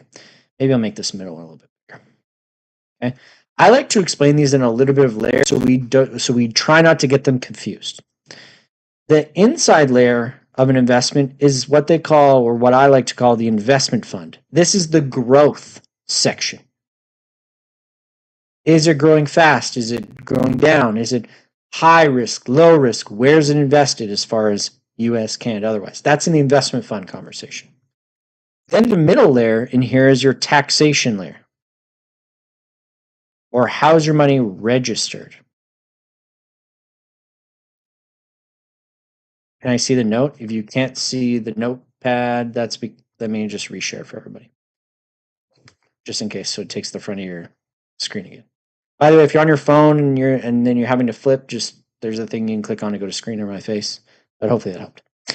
The third level is the protection level. The policy owner is the one who sells the policy. The policy owner is the person who owns it. So like I buy a TFSA, I'm the policy owner because I own it. The insurance company is called the insurer. The protection is the insurance layer of this conversation. Now, I'm going to mention to you as we go through what layer we're talking about, but the reason I show them in onion kind of layers similar to this way is because I want you to keep in mind you can change one layer without having to change the other layers. I can change my investment without changing how it gets taxed, without changing the protections. I can change my protection layer from segregated funds to annuities without affecting the other taxation and stuff like that. It's kind of like when I go outside, I wear a shirt, pants, and socks. Don't worry, I wear more than that, but let's just say those are the main three. If I go and I change my shirt, I don't have to go change my pants, right? Sometimes they clash, but most of the time I don't have to change one if I change the other. And no, we're not getting into the whole romper conversation because I just don't look good in them, so I don't want to talk them. Okay? That's a joke. You can smile. Sorry for that mental image. Okay? All right, let's go. So we're going to talk about the protection layer first. Because we're going to talk about what a segregated fund is and what protections a segregated fund brings to the conversation that isn't there by itself. There's three main protections that segregated funds bring to the conversation. The first one is guarantees. There are now guarantees attached to this. Okay? There are two types of guarantees in segregated funds. There's a maturity guarantee and a death guarantee. Usually they're both between 75 to 100%. So you can pick a 75% guarantee or a 100% guarantee. You as the agent and you as the client get to choose. Okay? The death guarantee is the one that probably is the easiest to understand. If I get a 100% guarantee on a $100,000 of funds, if I pass away, my family is going to get at least 100% of that 100,000. If the value of it's more than 100,000, well, then that's what my family is going to get when I pass. But if it's less than 100,000, they will top it up to 100,000. So if it's more, stays as is. Less, they top it up at that trigger point. Everyone understand death guarantee? Now, if I got the 75% guarantee, they would only top it up to 75% of it, no higher than that. But if it's more than that, it just stays as is. Maturity guarantee triggers at a different time than death does. It triggers at the 10-year mark. Now, not every maturity is 10 years. So if they tell you a number other than 10 years, that's okay. But 10 years is usually the minimum or the default in the course. So what that means is if I invest my money today, May 24th, at the 10-year mark of investing, May 24th, 2035, they will check to see is your money more or less than what we guaranteed you. If it's more, stays as is. If it's less, tops it up, just like the death guarantee. But then instead of it going to a family member at death, it stays invested and continues. Okay? Everybody okay so far? if you top up at 10 years from the top up time? Can you update the maturity date? Okay, we're going to talk to that next. So there's also something called a reset in guarantees. And resets are kind of the way to lock in your gains through guarantees. Let me tell you what I mean. Some insurance companies do what they call manual resets, which means we do paperwork to send them in to make a reset happen. Other insurance companies do what's called an automatic reset, which means 2 or 3 years in that they do an automatic reset where they'll say, if your value of your money is higher than what it used to be, we will reset your guarantees to this new higher value. Let me say that again. So if my value of my money went from 100,000 to 125,000, and the insurance company did a reset on my money, they take that 100% guarantee that was attached to 100,000 and they reattach it to 125,000. So my guarantee is now 100% of 125,000. Then let's say 2 years later it goes to 150 and they do another reset. They'll detach my 100% from 125 and reattach to 150. So now I have a 100% guarantee of 150,000 now. Now, what happens when the market goes down? And they do a reset? Does that mean it's going to go down? No, they'll never reset down. They only reset up, which is nice. So your guarantees slowly get higher. Now, someone asks, is there any limits how many resets you can have? Not really, but I'd say this. There's no drawback to the death guarantee changing. No drawback, just goes up. But what it does do is it moves your maturity date out 10 years from that day. So basically, every time you reset your maturity back to 0 days. So if I did a reset in 2027, my maturity is now 2037. If I do a reset in 2029, my maturity is now 2039. So there's no drawback to the death, but your maturity keeps getting stretched out every time. Does this make sense? Someone said I didn't get it. Okay. Every time you do a reset, it may reset your guarantee to a higher value, but now you have to wait 10 years from that day for it to mature. It's like setting it back to 0 days in maturity every time. Death changes right away. Maturity resets the maturity. So that's the question. What happens if you pull your money out before maturity? Well, if you don't die, you don't get the death guarantee. If you didn't keep it in for 10 years, you don't get the maturity guarantee. It's not locked in, Grayson. You can take it out anytime you want. But if you don't wait until that money matures, nothing's guaranteed. You just get what you get.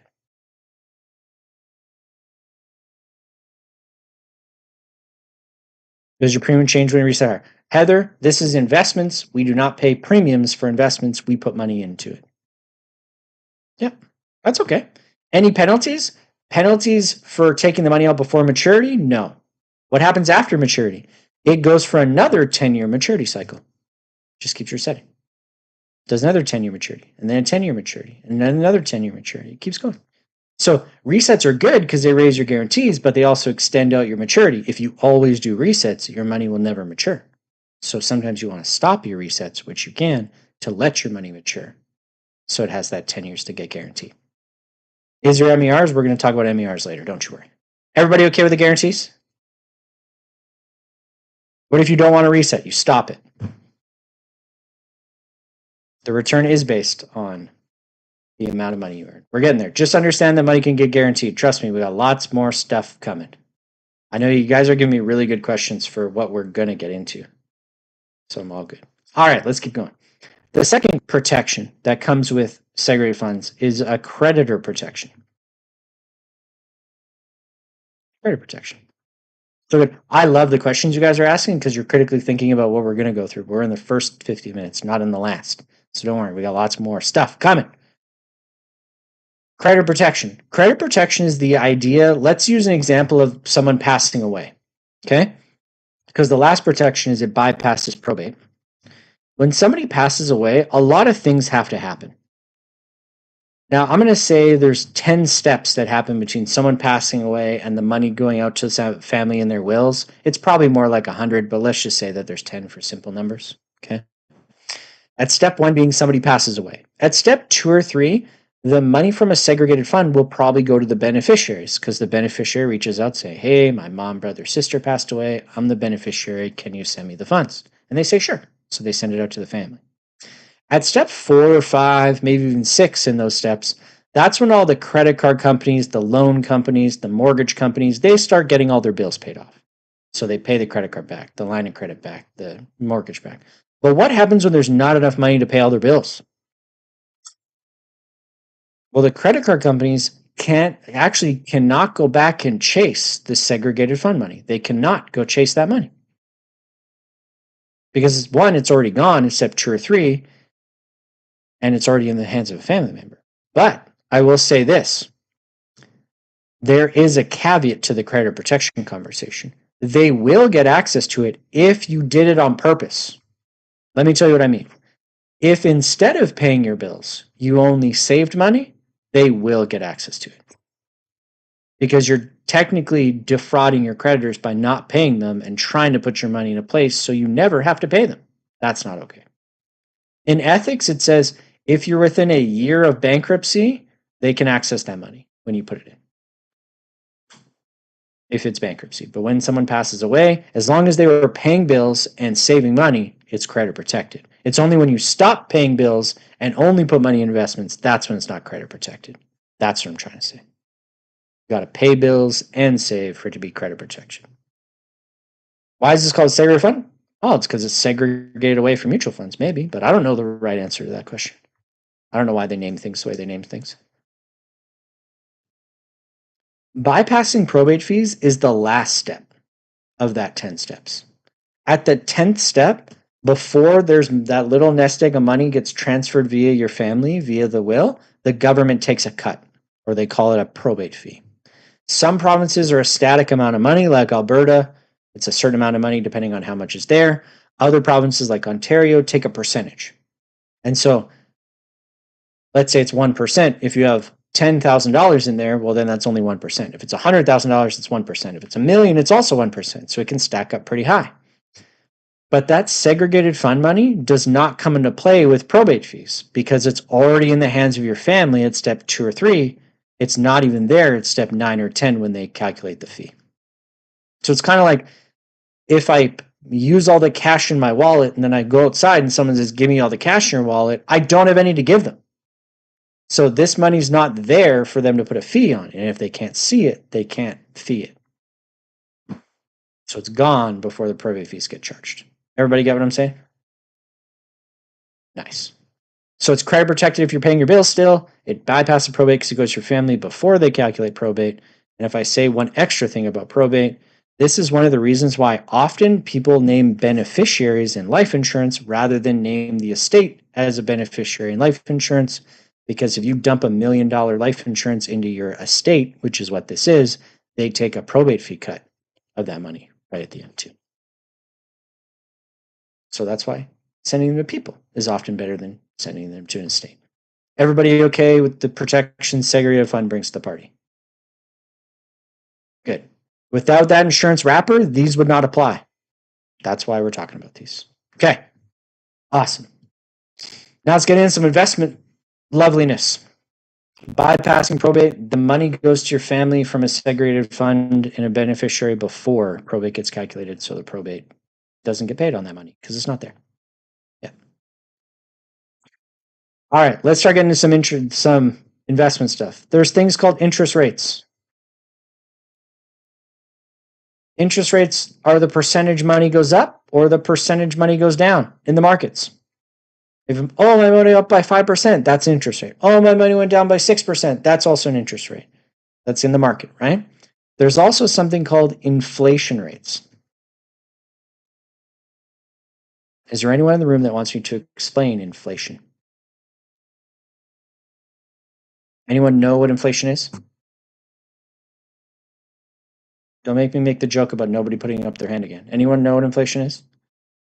Please don't make me bring out the really bad jokes, because I will if I have to. And they're not good. You probably don't want to hear them. For those of you that know, you know. Okay. Inflation, the cost of things goes up over time by a percentage. So, and it's the average of everything over a year. So I go buy groceries. I know groceries have tripled in the last 6 years or so, but that's the average of everybody else, every other industry together in 1%. And so it is shown as a percentage. They sometimes call it the CPI, or the Consumer Price Index, you could say. There's also something called a real rate of return. And what a real rate of return is, it's your interest rate in your investment minus the inflation rate. That's your real rate of return. So if I did a example, let's say I earned 5% on my investment this year, but inflation was 3. My real rate of return is 2. So it's teaching you, are you getting ahead of the inflation or are you falling behind? And by how much? That's what it is. So it's not just about how much your money grows, it's how much are you getting ahead versus the cost of eggs, or are you getting behind by the cost of eggs? Are you all right? This is where we get into some lovely math. Oh, my math, my boo didn't play. Ooh, okay. We're going to talk about compound interest and how to calculate compound interest.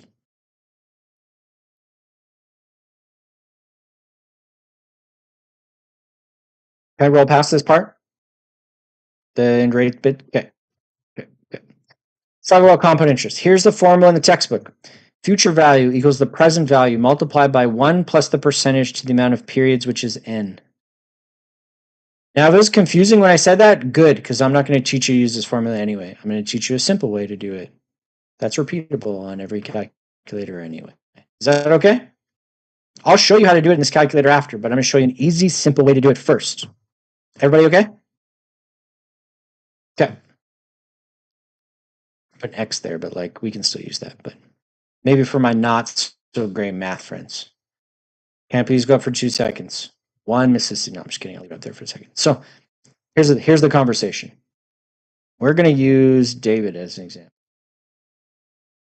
Say David wants to grow $1,000 at 5%. Oh, sorry. Let me do this. 5% for 5 years. Scroll down now. How much is it?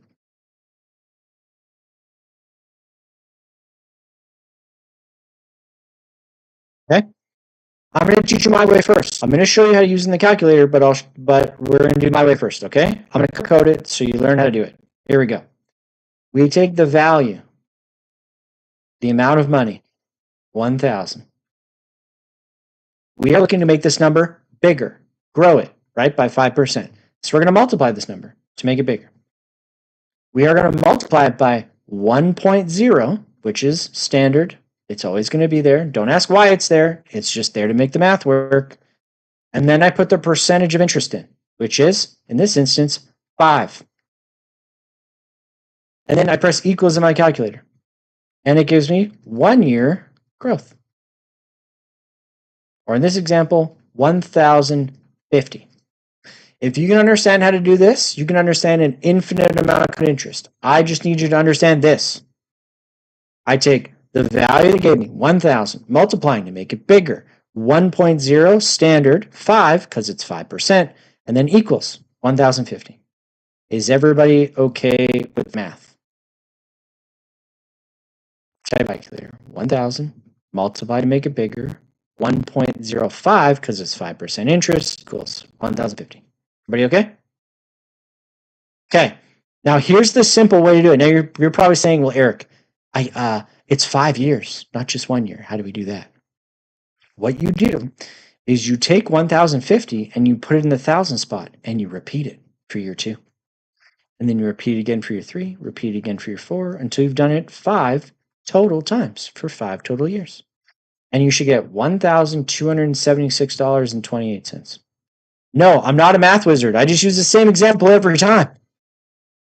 So here we go. I did it once, and by the way, I count how many times I press the equal sign.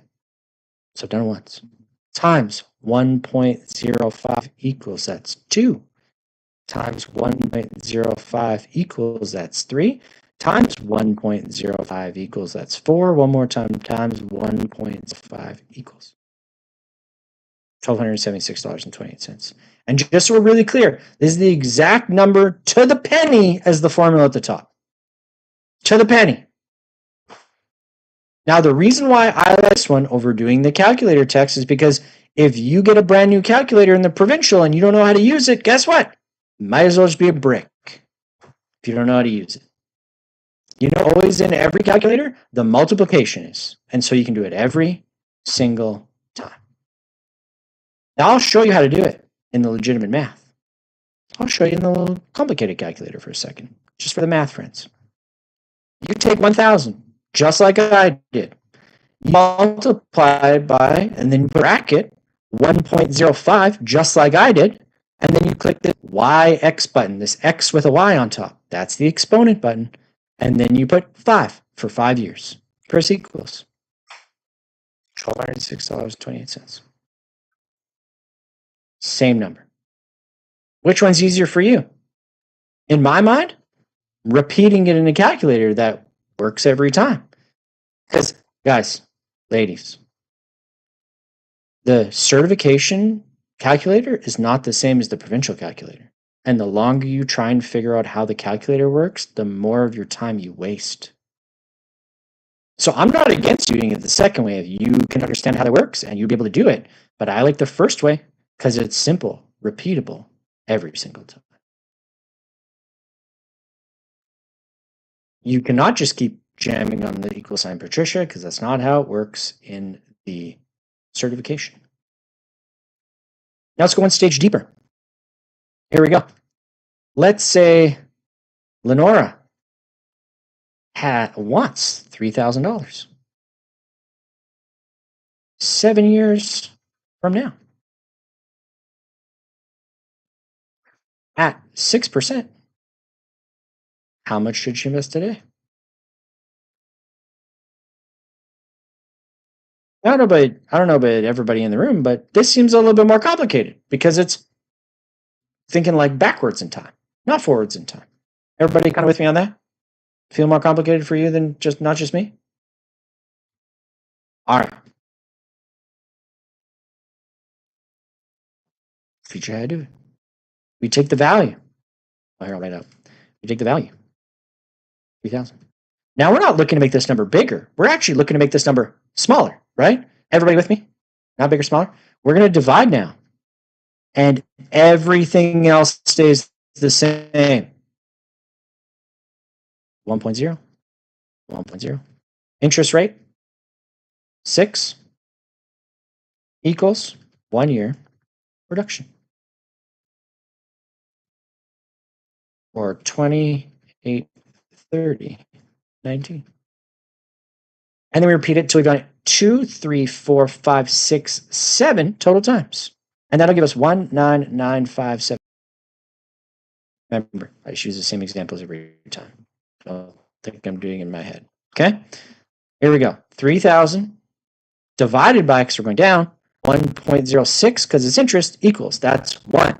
Divided by 1.06 equals it's 2. Divided by 1.06 equals it's 3. Divided by 1.06 equals it's 4. Divided by 1.06 equals it's 5. 2 more divided by 1.06, that's 6 times. One more time, divided by 1.06 equals 199,517.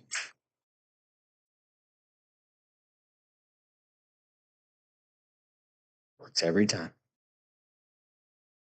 Now, if I go back to the scientific calculator, you take the 3,000. Instead of multiplying, you divide bracket 1.06 because 6% interest, bracket, exponent button, 7 years equals 199,517. So it's multiplying, you divide. Otherwise, they're exactly the same thing. I don't care which way you pick. I just want you to pick one and stick with one so you never get it wrong. I like the repeating way because no matter what, on every calculator, multiplication is always there every time. Rather than the brackets and the exponents, because it's not going to show up as XY in your provincial, it's going to show up as AB. Cora, are you confused about the difference between growing and reducing, or are you the whole like bracket conversation? Oh, okay. So I'll explain in words one more time. Here we go. If I am growing the number bigger, I'm multiplying. If I'm reducing the number smaller, I'm dividing, and the rest stays the same. I take the number. If I'm going up, I multiply. If I'm going down, I divide. By 1.0, then I put the interest rate in, and then I repeat it however many years they need it. That's it. That's how you do compound interest. Easy, repeatable, always, every time. And if you want to use it in the calculator, you can, but that's going to take some practice. Whereas my way, you just repeat it. You get practice by doing it every single time. Everybody okay in some compound interest math? How's everybody feeling? Feeling a little bit better? Complicated to simple, repeatable, so we can do it every time.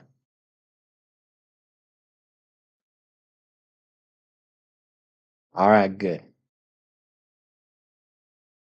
Please go on the calculator with your second example. I did that already. Yeah. How'd you do with 12? 1.12, someone would ask. If you go over 10, it'd be 1.1. It's very unlikely that they will use more than 10%, but I'll tell you this. If you get a 3.75%, which might happen, you go 1.0375. That's what you do.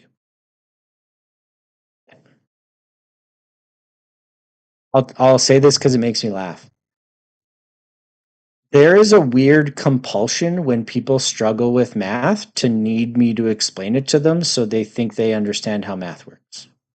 But I need you to understand, I need you to do the one that makes sense right now for you, not the one that's more complicated because it makes us feel better.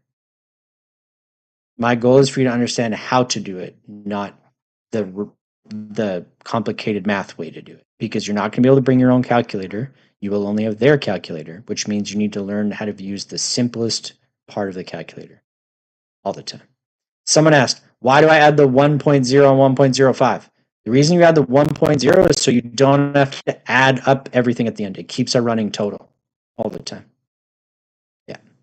It's just better to use 1.0 and then it every time. Yeah. Everybody all right?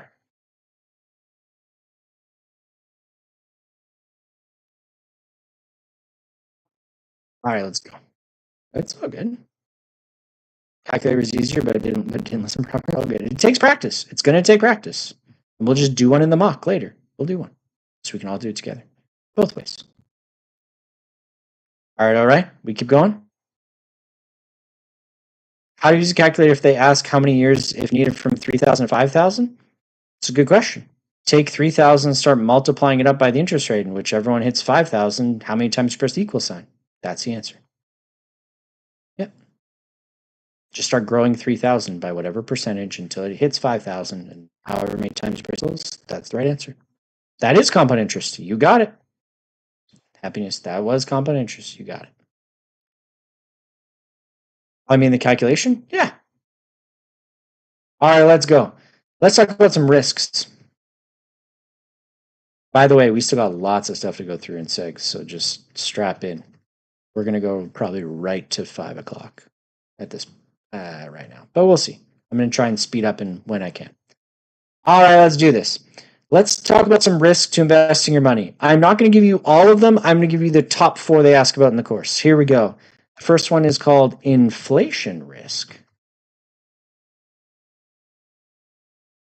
Inflation risk is literally that real rate of return conversation, but more often than not, they bring them up for these GICs, these guaranteed investment certificates.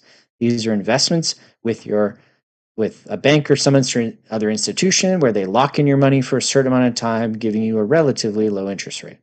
The problem with that, the inflation risk of it, is if a GIC gives you 2% and inflation's 3%, what's your real rate of return? -1. And so the risk that inflation grows faster than you is inflation risk. If you lock in a low interest rate, inflation could grow faster than you. That's a risk you're taking by locking in a low interest rate. Everybody get what I'm saying by that? If you lock in a low interest rate, inflation might grow faster than you. So that's a risk you're taking by doing it. Yeah. The second one is called an interest rate risk. This is also when you lock in interest rates in these GICs. This is when you lock in a rate, you're stuck with it. If the markets go up, you don't. If the markets go down, you're stuck. You don't. That can be a good thing if you got a low mortgage rate and it went up. But if you got a low GIC rate and it went up, that's not good. It's a risk you're taking by locking in your rates, good or bad. It's like in relationships. When you're in a relationship, right? When you get in a steady, married, whatever relationship, you're like locking in to not go outside of that, right? It's supposed to anyway. But, you know, that's just a bad joke because sometimes I watch garbage TV, blame it on the fiance, right? It's okay. The where I draw the line though, I will not watch The Bachelor. That's where I draw the line. That's where I draw the line. No Bachelor. No Bachelor, no Bachelorette. No thank you. But it's okay if you watch it. It's okay. Maybe I'm just jealous. I don't know. Something. I'm like, it's trouble just keeping one lady happy. I don't know how they do it with 15 of them all at once. I don't know. It's all good. It's just a bad joke. Okay, let's keep going. Longevity risk. That show stresses me out. It's fair. Longevity risk. Longevity risk is something that is more and more becoming an issue, and it's outliving your savings in retirement. Right? I mentioned to you about my 97-year-old grandmother. She did not plan a retirement to live till 97 years old. Right? She planned for like this long, but she's living to be this long. It's a risk to us living longer and longer. We need to save more and more money. That's a risk. Now, I want you to put this under longevity risk. The solution to this is annuities. Because you can get a life annuity to pay you money forever, no matter how long you live. And we'll talk about annuities later. But I just want you to throw it there, just so in case they bring it up. The last one is called a liquidity risk. And this is the risk of having no emergency fund. Let me tell you what I mean. When you invest every single dollar you have, you do not have any money sitting in your checking account in case you need it for an emergency. And so the risk of investing money is putting it in a place where you can't get access to that money right away. Right? By the way, if you hear dogs barking, it's because dogs live in my house. I apologize if you can hear it. Can anyone hear them barking? Nice. Some of you might if you have headphones. But the reason why is because I don't know if you can tell, but I have a huge microphone sitting right here. That's why I sound really good. Because I have this lovely microphone. You can't see it. It's like right here. The entire time. Okay. The idea of emergency funds in this course is your checking and savings account. Those are the two you should just see as emergency funds in this course. Sometimes credit cards, maybe if you have to. Sometimes tax-free savings accounts if they're not really invested, if you have to. But in the course, checking or savings accounts basically only every time. Okay. Sorry to hear that about the accident. Everybody okay with some risk to investing? If you invest all your money, none of it's available in case you need it. TFSC can be used as an emergency fund if you have it not invested in a place that it's like 3 to 5 days to get at it. Because some people put it in like daily interest account where they can just take it out if they want. Not everybody does. So not always is tax-free savings account emergency fund. But I'll just say it because sometimes they say in the course it kind of is. Sometimes. I don't necessarily always agree, but that's okay. I'd rather do checking and savings in the test every time. We good? All right, let's go. Am I okay to roll past these? Has everyone got these written down? Maybe I'll zoom out a little bit. I feel like my writing's a little big right now. All good. All right, let's go. Depends where you put it in about the taxes. We're going to talk about the taxes later. Let's talk about the thing I wanted to learn the most when I went through this module. How do I know if I'm investing in high or low risk things? It comes down to kind of two sides. Okay. The first is your stock versus bond mix. Now let me put it this way. Stocks also mean equities in this course. Equities mean stocks.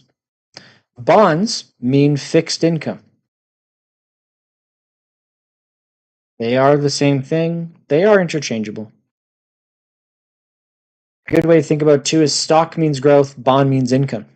It's a good way to think about it, at least when you're investing. Okay.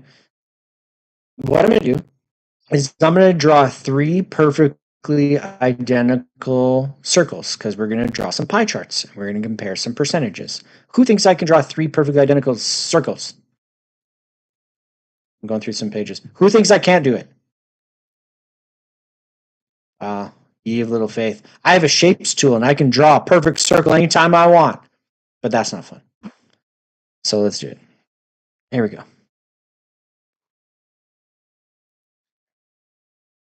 I'll get started. Perfect. Look how gorgeous those look. Man, I should get graphic design, right? Just kidding. They're not that good. Okay. Let's talk. The first one is 75% stocks, 50% stocks, 25% stocks. Then let's talk about bonds. Let's say 25% bonds, 50% bonds, 75% bonds. There are ellipses. Thanks for getting. No, I'm just kidding. So let's talk about what these mean. Okay. Stocks are when you invest into part of a company, and as the company grows or shrinks, your investment does as well. So I buy stock in Apple. As Apple goes up, I go up. If Apple goes down, I go down. You ride the wave of the market. Okay. Bonds, I would say most people maybe don't have full grasp on. What bonds are is you lending money to a company for them to give you money back plus extra. So stocks are buying into a company. Bonds are you lending money to a company. And then they're going to pay you back some plus extra. And so if you think about it this way, let's say I gave Dorothy $20 and Dorothy said, Eric, I'll give you $25 back next week. That's like a bond. My $20 doesn't grow until Dorothy pays me $25. And so that goes up a little bit sometimes, but more often than not, it's flat. So stocks kind of ride the wave, bonds more or less stay flat. So in this top example, if the majority of the money is going up and down and only a little bit staying flat, well, that would be the high risk of the group. The medium, well, half of it's going up and down, half of it's staying flat. Well, that would be the medium risk of the group. And then the bottom, only a little bit's moving, but then most of it's staying flat. So that would be the low risk of the group. So, Eric, are you basically just saying more stock percentage, more risk? Yeah, that's what I'm saying. And that's what you should treat it in the test. That's a good way to think about it. If the percentage of stocks is higher than the other guy, it is more risk than the other guy. That's a really good way of thinking about it. That's the way I would think about it. Can I explain blue chip and penny stocks? I got that wrong in the test, so I didn't understand. Blue chip, big company, penny stocks, small company. Good way to think about it. Penny stocks are like companies that sell shares for pennies, but they also disappear because they only were worth pennies, you could say, compared to blue chip stocks, which are big. But those are really good things to search if you need to get a little deeper into those, for sure. Yeah. Let me put it this way. Penny stocks can be higher risk because the likelihood of small businesses going out of business is way better than like an Apple. So there's like more potential. They could triple in size in a year, which is more ups, but they could also go bankrupt in a year, more risk. Whereas blue chips, like it's Apple like goes up and down by a little bit, even though they make it like huge on the stock market things, right?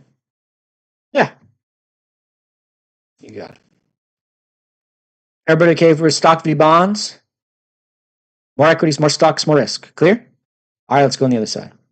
Diversification. This is the one that can feel a little bit, but I want to demystify the conversation a little bit. Okay? Usually there's 2 ways they diversify money. Either geographically, where it is, or what industry it's in. They say it's in Canada or US or Canada and the US, global, or they say it's in gold or silver or oil and gas or healthcare. Those are places or industries, and sometimes they kind of both go together. What I want you to keep in mind here is if you put your money in more places, you're in less risk. Anyone ever heard that, like, don't put all your eggs in one basket conversation? Okay, I'll give you an example. I learned this really young. Don't put all your eggs in one basket. I have an older brother. I said this already once. When I put all my Easter eggs in one basket and then my brother stole my basket, I lost all my eggs. So the next year, I shoved a couple in my pockets. So when my brother takes my basket, I still got some eggs in my pockets. I diversified my Easter egg portfolio. That's what I did. That's basically what I'm telling you to do. If you put all your money in one place or one industry or one country, if that country does good or bad, you do good or bad. But if you put it in multiple places, you don't lose at all. Sounds like a bad brother. Well, I'm not going to say he was a good brother back then, and he would probably agree. But we worked together in WFG all day, every day. So obviously, he didn't burn the bridge too bad. And if I'm completely honest, it's probably partially my fault by being easily beaten up as a child. No, I'm just kidding. It's a bad joke. No, it's good. We fought lots when we were really, really kids, but then once we started to grow up and actually once we both came in the company and had some personal growth, we started to realize our differences weren't reasons to fight. They were reasons that we work really good together. My brother's really, really good with people. I'm really, really good with numbers. And so if he needs numbers help, he comes to me. If I need people help, I go to him and we like work as a unit more often than not. Yeah. The weird part is he's blonde and blue eyed, and I'm neither. It's weird. My mom was lactose intolerant, but the milkman came every week. Right? It's a bad joke. Yes. Okay, good. That was a bad joke. You're welcome. Don't worry, don't worry. It's a bad joke. My dad has blue eyes and used to be blonde. Don't worry. We're fine. None of us are adopted. My brother looks just like my dad. It's okay. Oh, bad jokes. Okay. Here we go. Basically, what I'm trying to tell you is anytime you get into questions where they start giving you, oh, it's real estate investment funds, it's fund of funds, it's index funds, it's Canadian equity real estate funds, I want you to keep in mind, the more specific they get, the more risk they're in. So ask yourself, is an investor more or less things than the next guy? If it's more places, less risk. If it's less places, more risk. It's kind of like if you had a microscope and you were zooming it in, the tighter you zoom, the more likely you miss everything. But then if you zoom it out, you can see a little bit more. Basically, what I'm trying to say is this side will seem confusing, but I want you to ask yourself this question every time. Yeah, like S&P 500 or the S&P 60. The S&P 60, which is the Toronto Stock Exchange of 60 companies, will be more risk than the S&P 500 of 500 different companies, because that's less risk of one or two companies taking you in the promised land or taking you out. Everyone get what I'm saying? Complicated idea, simple. And by the way, if they bring up real estate fund, index funds, dividend funds, just look them up in the text. They're all there for you to see. And sometimes they'll even tell you the risk of them. In real life, they will talk about, when we're meeting with clients, it's about both sides together. But in the test, usually it's one or the other sides. To talk about Bitcoin for a second, I don't usually mention cryptocurrency at all because we're not licensed and nobody's licensed to do crypto. And so keep in mind when you represent yourself as a financial professional, you shouldn't really be giving advice on things that are unregulated that your clients might do acting as you're a professional. Because if you're not licensed in it, they could technically come after you for your choices, which is bad. 75-25, these are stocks and bonds percentages. If you don't ask. S&P 500, I forget what the S&P stand for, but it's the Toronto Stock Exchange. If it's 500, it's the 500 biggest companies. Yeah. Everybody can this one? Standard Poor's Index. Thank you. I knew somebody else would know the answer. Hey, I don't pray to know everything, but I know a lot about this stuff, so that's why I'm here. All right. Oh, my coffee tastes a little funky. Just kidding. I'll keep that joke going forever. By the way, I'll give you one extra for those of us that stick around. She's my fiance. She's a fiery redhead. So when I bugged her about it one time, she's like, "Hey, it's fine with me. I only got to take one sip. You're going to drink the whole mug." I was like, man, don't even say stuff like that. That's what I said. Oh, so good. And then sometimes she's like, how much insurance do you have on yourself? Like, quit it. Just making me paranoid. Ah, so good. All right. Man, let's talk about MERs. Let's talk about these management expense ratios. Management expense ratios. Is there anyone in the room that does not know what a management expense ratio is? And it's totally okay not to know. That's why we're here. Okay, good. Glad I'm not the only one. I'll zoom out for you instead. Okay. Management expense ratios. If you have an investment in any place in any banking or financial institution, you are paying these right now, whether you know what they are or not. And no, they're not bad. If you understand how they work, they're actually pretty good. I'll explain them in detail. Okay. Management expense ratio is a percentage that the investment company takes every year out of your investment.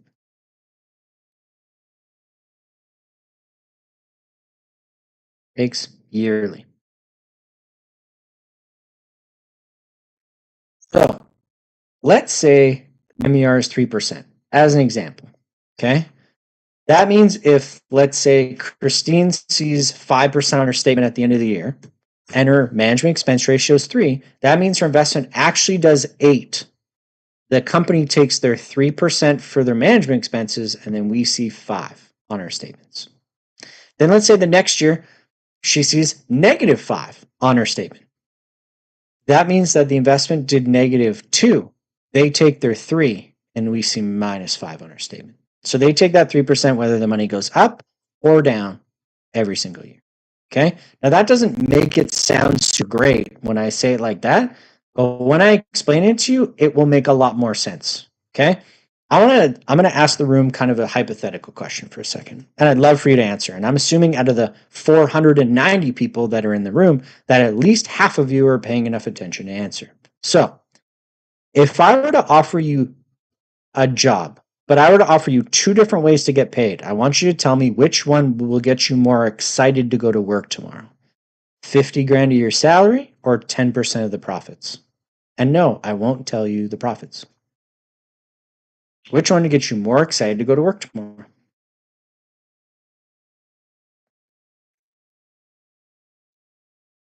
Yeah, most people would say the profits, right? Why would most people say profits? Because if you double your income for the company, you double your income too, right? The more you work, the more you get paid. That's why you guys are here too, right? But here's the conversation. Let's say it's not 10%. Let's say it's 1%.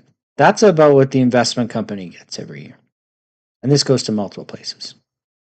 Now, it's okay if you pick the 50 grand of your salary, by the way. I'm not going to get mad at you. But I'd say most people get more excited about the percentage because they work harder, they get more money, right? And so if the investment company wants to double how much money they make on you, what should they do? Double your money. Just like if you want to double your wage, they go double your work. And so I kind of like the idea of the investment company losing money when I lose money and gaining money when I gain money. I'm okay with that. They got skin in the game. If they lose my money, they lose theirs too. The second one is the money manager.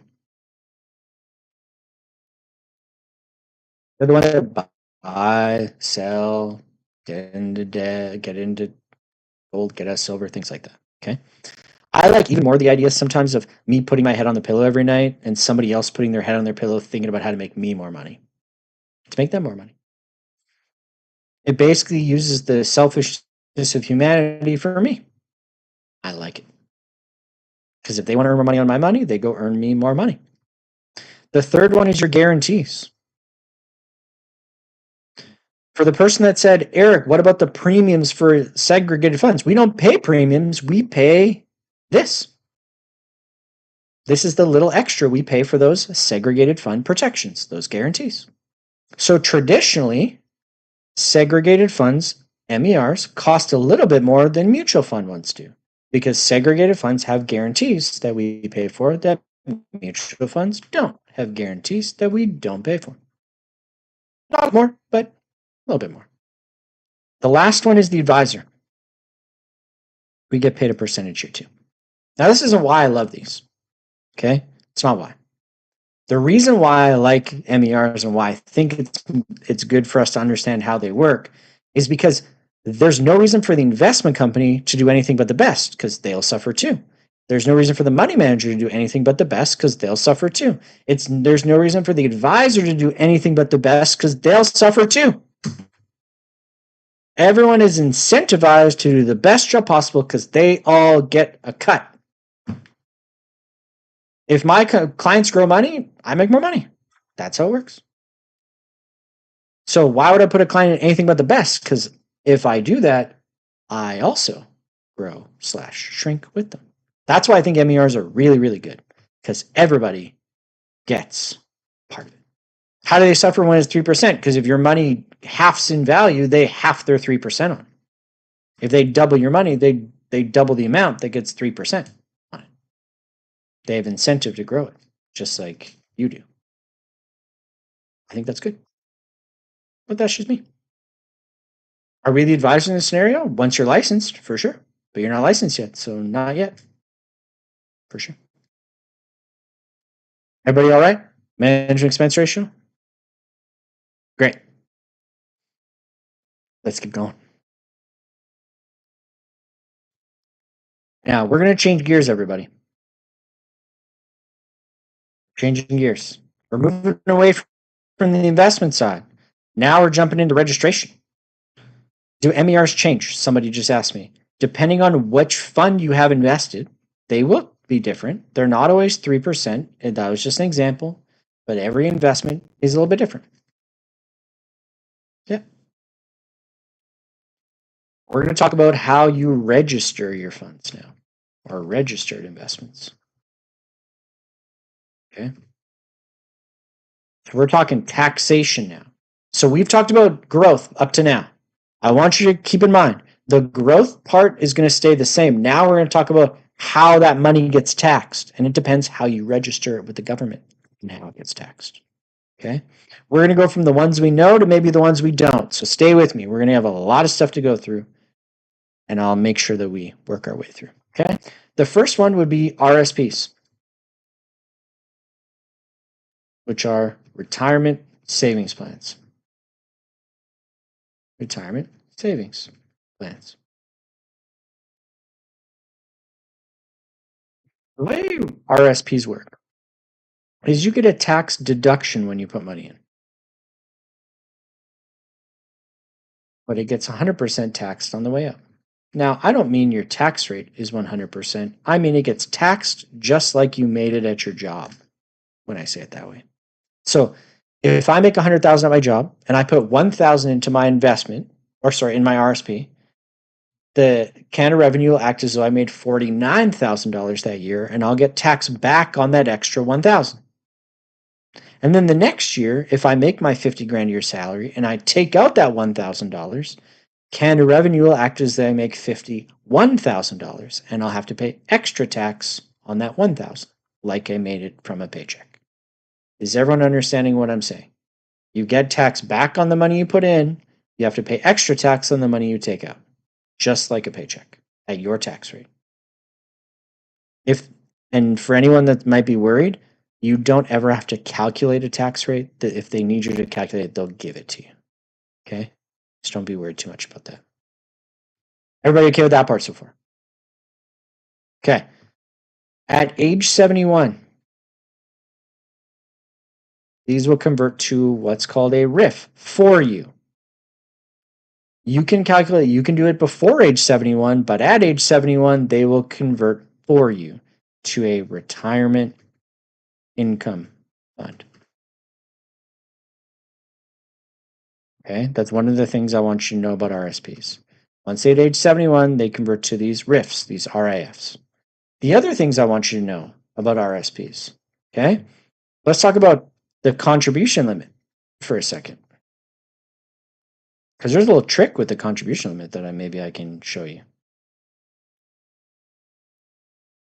It is 18% of last year's income. Now, before somebody asks why last year's, because you don't know what your income is this year completely yet. Someone asked me how many minutes are left. Probably 45 to an hour. The explanation. We still got a ways to go. Okay, we're pretty content heavy. We're going to try and make it less, but we'll see. You can bring carryover from previous years.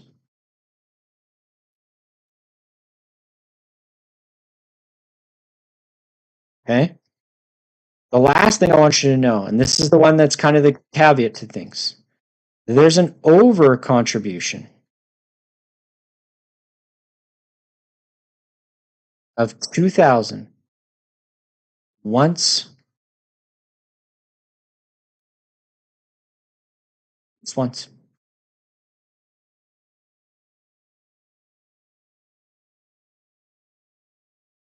The over contribution is the one that will trick you sometimes. And what that means is you might do the calculation properly for an RSP contribution limit, and you might get all the math right, but you might be wrong because of that $2,000. So I'm going to give you a little tip. If you see an RSP contribution question in the mock exam or in the cert or the provincial, and there's two answers that are exactly $2,000 apart, one of them is right. Because one of them accounts for this 2,000 and one of us does not. And you got to figure out which one's right. So sometimes that might help you skip the math a little bit. But if there's two that are exactly 2,000 apart, go figure out whether the 2,000 applies or not. And let me put it this way. If you've already used it, you can't use it. If you haven't used it, you can. Sometimes they'll tell you they have or have not used it, but if they say nothing, act as though they have not used it and include it. Because you get the math really, really right, but then get the question wrong because it was $2,000 more because of that little guy. You're right, but you're wrong somehow. Yeah. Does that mean you can put an extra $2,000 without penalty? That's exactly what it means, Paula. You can add an extra $2,000 once in your life without paying penalties. So sometimes they'll ask a question like, how much RSP contribution room can Eric put in without penalties? That's you add the 2,000, unless it says Eric has already used the over contribution in his life. That's like the edge that'll get you there or not sometimes. Okay? Everybody all right with that one? The CRA poker games. That's funny. The second thing I want to mention about RSPs is group RSPs. You know what's crazy about group RSPs? They have no seg fund guarantees. No maturity, no death. Mostly, if not all the time, when they bring up group RSPs or group segregated funds, it's that they don't have guarantees. Does it have to be a lump of 2,000 or can it be little by little? Somebody asks. It's a one time up to 2,000. If you over contribute by any, it uses up part of that 2,000. But I think that's just maybe my conversation in my head. So I don't know exactly, Irene. What's the max over contribution? There isn't really a max over contribution, Reza, but they start charging you percentages on the money you over contribute. CRA starts charging you for putting in too much money. Yeah, right away. Everybody okay? All right, one other thing about RSPs, because they like to bring up RSPs a lot sometimes. Okay? Spousal RSPs. There's two things about spousal RSPs that I want to tell you. One, the contributor uses their room.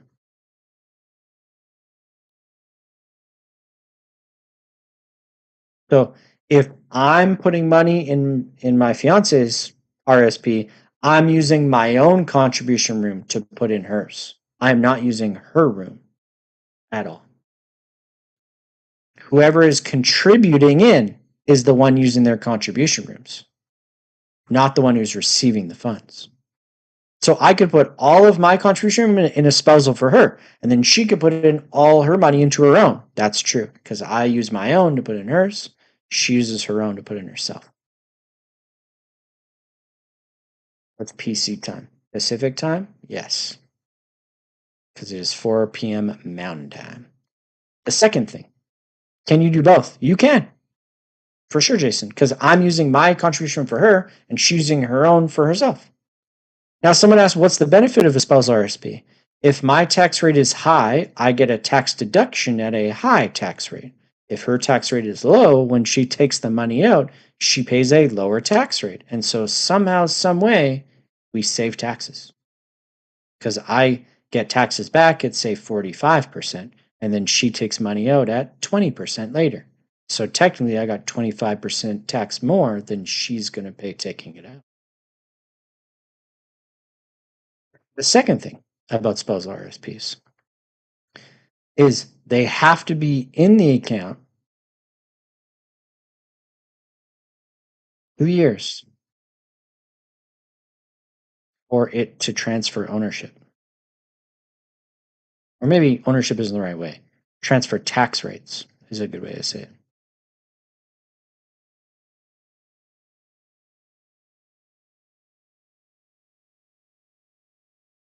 What's the spousal RSP? There isn't a contribution percentage. It's the same as my own room, Stephen. So if I use all of my room for her, I can do that. So it's like whatever your room is your limit. Every person has a limit. Yeah. Let me put it this way for everybody. There's what they call a vesting period that I'm going to talk about in pensions. A certain amount of time money has to be invested before it becomes yours. And in spousals, that's 2 years. So if I put money in for my spouse and she takes the money out less than 2 years from when I put the money in, it's coming out in my tax rates. If it's been in there more than 2 years, it is now her tax rates. That's the edge. It's not vested until it's been there 2 years, or it's not really hers unless it's been in there 2 years. I put money in for her. If I take the money out too soon, I still get taxed at my rate because it's still my money. After it's been there 2 years, now it's hers. She gets taxed at her rates. 2 years is that cut line.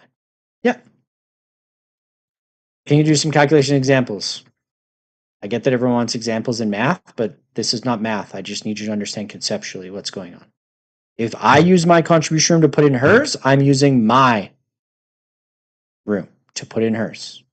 If the money has been in there 2 years or longer, she can take it out under her tax rate. If it's less than 2 years, it's my tax rate. That's how it is. The person who gets the tax rebate is the person who contributes the money, me. I get back at my tax rate to put in hers. Yes. Don't get it confused. I'll say it one more time simply, and I just want you to understand what I'm saying. I put money in her RSP, so I get deductions at my tax rate. I get tax back at my high 40% tax rate, let's say. And then she's going to keep the money in her account for years and years and years until retirement. And then when she takes the money out later in life, she's going to take the money out at 20% tax. So we got money back at 40%, and we're going to get pay money at 20%. So we saved 20% taxes in the midway. That's why you do it.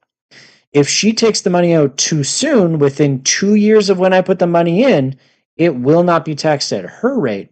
It will get taxed at my rate because it hasn't vested, been in there long enough for it to be hers. The reason why you do it is to save some taxes by putting it at a high tax rate and then lower it and taking it out at a low tax rate later. Okay? And I use my room to put in hers, not her room. Are we okay? Awesome. What's the advantage of leaving your RSP till it's converted to RIF? Let me put it this way. You take money out of your RSP, you get taxed on. So sometimes people leave it in there because they don't want to pay the tax. And then at age 71, it becomes an RIF. And there's different rules. But I'm going to leave RSP behind. Is everybody okay with me leaving RSP behind? All right, good. RIFs have a minimum out per year. So basically, once your RSP's been in there long enough, the government says you have to start taking money out. So you have to take a minimum out every year. Now, if you ever need to calculate the minimum, because I know somebody's going to say, can you show me the calculation? Look up RSP withdrawals in the textbook, and there's a table that tells you at 65 it's 4%. That slowly creeps up every year. Do I know what every age is? No, because I just look at the table every time. So should you in the exam. But there's no maximum. You can take it all if you want, but it's taxed like RSPs, just like a paycheck. Taxed like a paycheck. Now, here's the thing I want to make sure that we don't get confused before we keep going. RSPs always go into RIFs at 71. I'm going to give you kind of a weird example to hopefully let it cement in your brain. Okay, your right hand always stays your right hand. If you were to switch your right and left hand, it would be weird. The thumbs would point inside. Don't do that. There's going to be L acronyms coming, LERs and LIFs for pensions. The left-hand acronyms, L acronyms, and the right-hand acronyms, RSPs, RIF, they do not switch and swap. They are independent. They stay separate. They do not switch. Pensions, left hand. Personal, right hand. We do not blend the two. It's like orange juice and mint toothpaste. They just don't mix. They're fine by themselves, but together, not so good. Okay? What's the difference between RSP and RIF then? RSPs are when you invest. RIFs happen to you when you keep your RSPs in after 71. It all converts to a RIF. They're not different, just RSP turns into a RIF later. What's the approximate tax rate for someone taking out? Whatever your tax rate is, the tax that you pay. There's no tax rate specific for everybody. Okay? All right. Everybody okay? All right, we're moving forward. RSPs when you're investing money in, but you can take money out. RIFs, you can't put more money in, and then you have to take money out. There's no benefit to a RIF. Correct. Your RSP turns into a RIF when you retire, so you have to start taking your RSP money out. That's why it exists. Okay? Let's go. Let's talk about pensions now. I'm going to read this answer. It makes this quite up. When it says 2 years, does it mean time you contribute? For example, you started with cultural contribution in 2010, do every year. So in 2024, you added more. Can you still put as much money you want, but a 2-year period for me? Okay, Abinaf, basically the way it works, every deposit has its own 2-year vesting period. If you put money in 2010, it'll be vested in 2012. It doesn't mean you need to wait until 2024 to take it out. Every deposit you would make would be its own 2 years. So you could not take 2023 money out in 2024 because it hasn't sat in there for 2 years yet.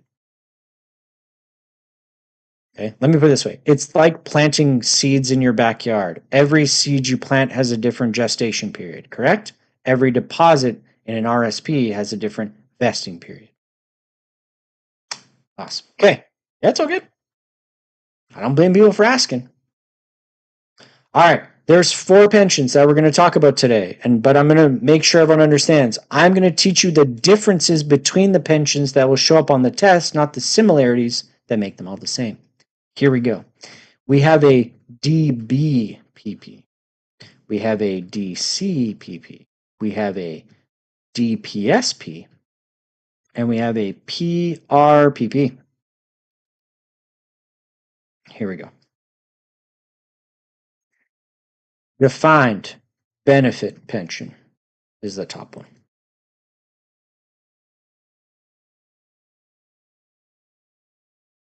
Defined contribution pension is the middle one, or one of the middle ones. By the way, if anyone starts asking, Eric, what's the last P? It's just the word plan. I'm just not writing them. Deferred profit sharing. Deferred profit sharing. And pooled registered pension.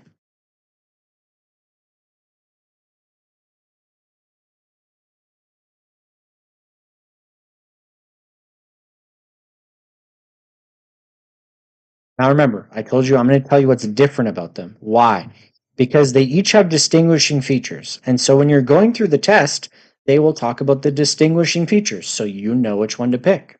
If I talk about one similarity between all the pensions, most of the time you put in money and your company puts in money. When you retire, you get a certain amount of money every single month in retirement. That's how pensions work. Is everybody kind of clear on how pensions work in that way?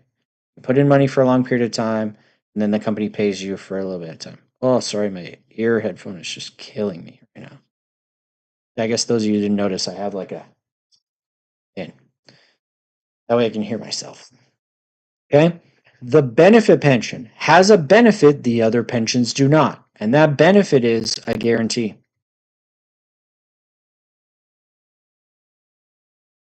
So the company that you have your pension with says, Eric, if you put in blank amount of money for blank amount of time, we give you this exact amount of money in retirement. So for example, you put in $1,000 a month for 20 years, we'll pay you $5,000 a month in retirement forever. It doesn't matter whether the market's up. It doesn't matter if the market's down. We promise you $5,000 a month. That's what a benefit pension is. That is good for the employee, but bad for the business. Why? Because if there's not enough money, the business has to put more money in to make up that guaranteed amount to the people that are retired. My father has a benefit pension plan because he was pseudo government. He actually worked for the Workers' Compensation Board for Alberta for 42 years. So he has a guaranteed amount that he's going to get no matter what. Market up, doesn't matter. Market down, doesn't matter. The contribution one does not have a guarantee. That's its distinguishing factor. It rides the wave of the market. Pension up, market up, pension up. Market down, pension down. Hopefully you retire when it's up. It rides the wave. Not as good for the employee, better for the company because the company doesn't have to put in extra money. It just is what it is.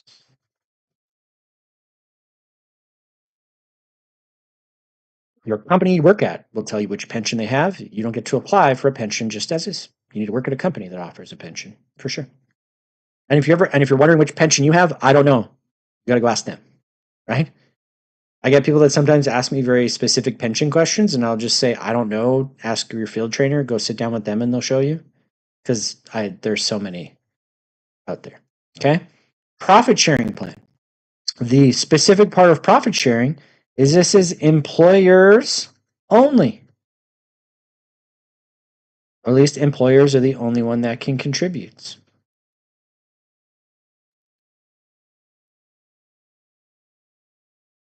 No time limit for a pension being paid back to you in retirement? Right. Pensions are made to pay you till you die. Once retired, do the defined pensions still go up and down? The defined benefit one can get indexed sometimes, which means it grows via inflation, but the contribution one usually stays the same. But it can be indexed. This is why I'm saying, like, how much is it going to get paid? It's really tough for me to give that explanation because it depends how the company set it up.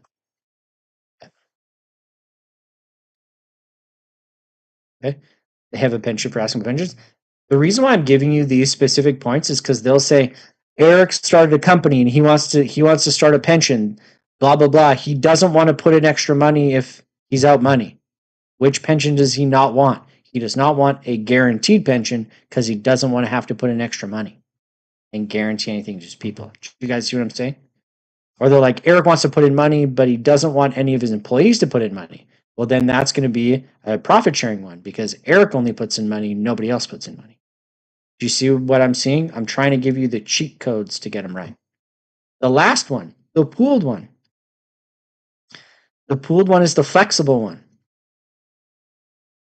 Anyone can jump in the pool. Nobody has to, including the company. Usually, in the defined benefit, contribution, and deferred profit sharing, the company does have to put in money. In the pooled one, they don't. Whoever wants to jump in the pool can, but it's a public pool, and the company doesn't have to participate because you're pooling in money with a bunch of other people, right? So I just think public pool is a good way in my mind to think about it. Anyone can jump in and out anytime they want, but don't think of it as like nobody's cleaning it. Just the company doesn't have to jump in with you. I see one person laughing like it's a gross pool. Why'd you think it was a gross pool? Why didn't you think it was a clean pool? Can you say again how the employees access the money? We're going to talk about that. But in pensions, you don't. Pension money is not there for you to withdraw and go buy a boat with. Are pensions part of RSPs? They are not. RSPs are personal money. Pensions are company money, and they do not mix. Okay? Everybody all right? There's two things you can do with pensions when you retire, or at least what happens with pensions. The first thing you can do with pensions is when you retire, they set amount of money that you get paid, and you get paid that amount of money for the rest of your life. The other option is you can pull your pensions, or you can say, give me my 200, 300, 500,000 in my pension, and I'm going to invest it myself. They call that pulling your pension. And when you pull your pension, it comes in as a lira. To answer Benushi's question, is DPSB any guarantee? Nope, because it's not the benefit one. The benefit one's the only guaranteed one. Locked in retirement account. Someone asked me to repeat PRPP. It is a pool where anyone can put money in, but nobody has to put money in. No one's mandated to do it, not even the company. You can put in money, but you're pooled with everybody else that wanted to put in money. Nobody has to. Okay. Who manages a PRPP? Sometimes the company does. Yeah. When you put your pension, do you only get the amount you put in, or was that amount supposed to be when you retire? Good question, Paula.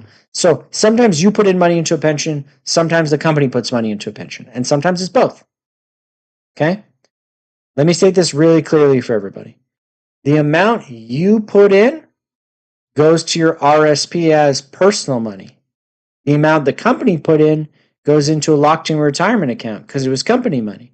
And so sometimes when you pull your pension, there's two chunks of money that comes out. Your personal money that goes to RSPs that you have access to, and the company money that goes into a locked-in retirement account that you don't have access to right away. Everyone okay with the split?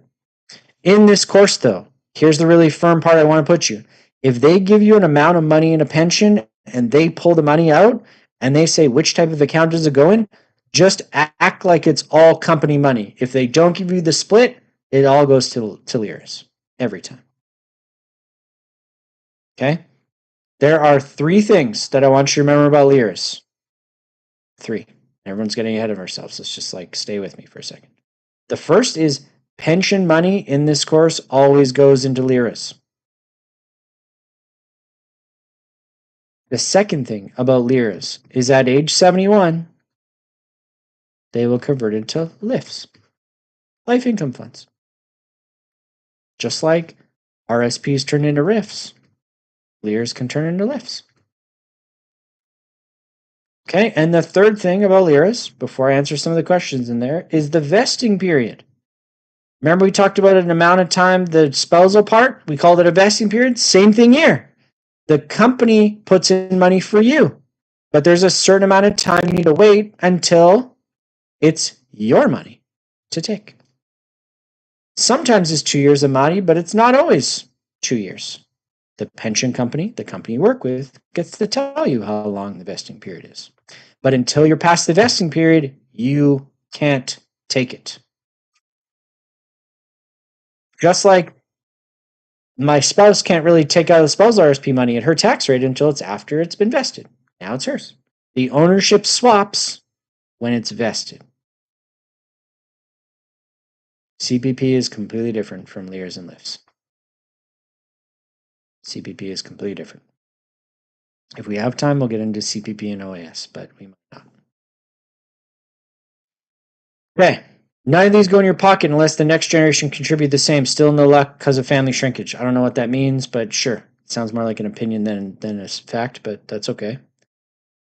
That might be something to check with. So pension amounts, I reduced my RSP limit. So I'm not sure exactly how to pronounce it. Ragesh, I'm going to go with. Sorry if I pronounce it wrong. They are called pension adjustments.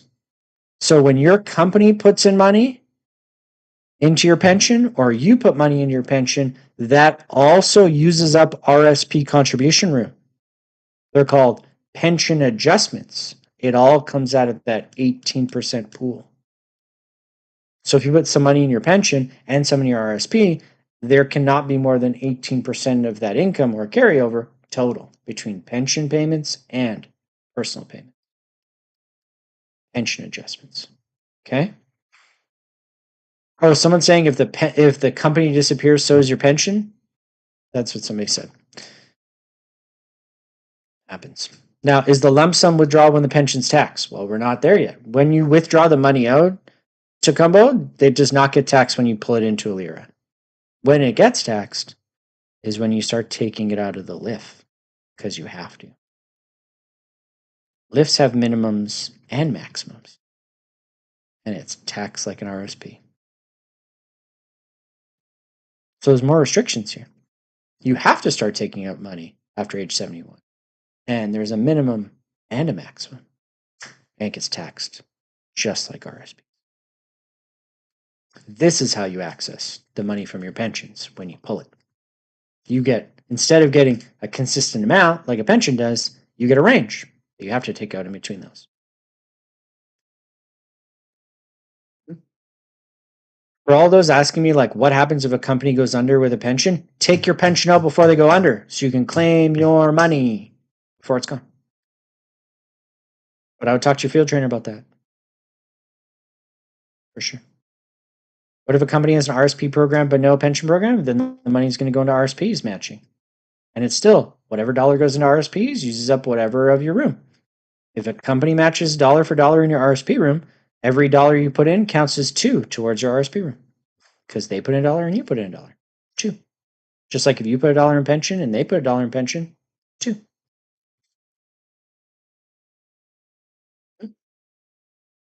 Can money go into a lira during the vesting period? That's kind of the point. No. You can't pull the money and put it in a lira if it's still being vested. After the vesting period, you can. I'm going to say it one more time. Pension money in does a pension adjustment with RSP limits. Yes. Any pension money that goes in does affect your RSP limit. Are we okay? I feel like I repeated that a couple times. Okay, we're going to keep going. So, last thing. Liras. Lifts. Left hand stays the left hand. Right hand stays the right hand. No switching, no swapping, no mixing. Okay? Orange juice and toothpaste. Don't mix. Fine by themselves. No mix. Yeah. Okay. Now, for everyone asking me lira questions in the chat about how it works when you can access the money, here's a blanket statement for everybody.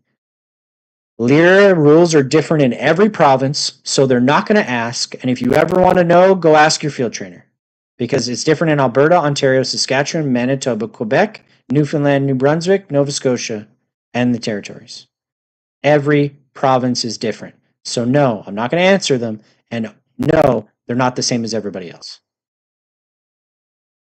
Just know that you can't get access to a lira unless you're under the poverty line, going to make a drastic decision in your life, or you need really heavy medical bills. Otherwise, you can't touch it unless you move it into a LIF. So take your money out before your company goes belly up, for all the people that are worried about your company going belly up. Okay? Or go find a better job in a company that you're not worried about going belly up. Right? Just throwing that out there. All right.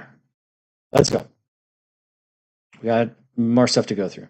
And we're just getting caught up on pensions for some reason. All pensions go into liras. Yes. Let's talk about these tax-free savings accounts.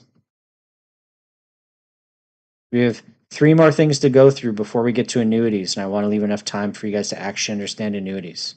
The more we sit in pensions, the less time you're going to learn about annuities, which are by far the thing that people struggle with the most in this entire module.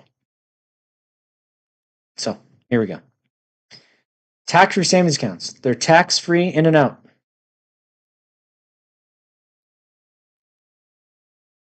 There's a contribution limit here too. And if you ask me what your contribution limit is, you need to tell me how old you were at 2009, how much you put in, how much it's grown, how much you've taken out. And if you don't know those 4 things, then I don't know. So don't ask. If you really want to know, you can go to your CRA.com website and you can go find out for yourself. Okay? Because it's there. The thing about tax-free savings accounts, I want you to realize, the first thing I'll ask you is to make sure you get the acronym right. I don't like hearing TSFA. It just like grinds my brain when I hear it. Just get the acronym right as best as you can. Tax-free savings account. TFSAs. Okay? Awesome.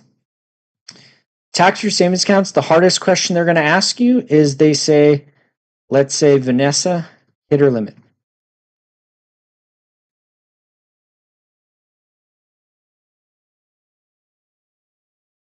She takes out 10,000.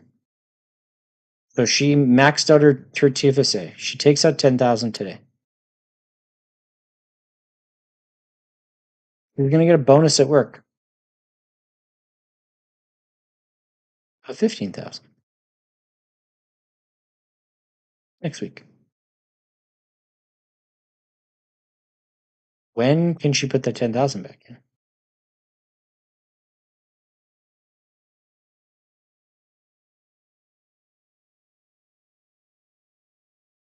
The answer is January 1st.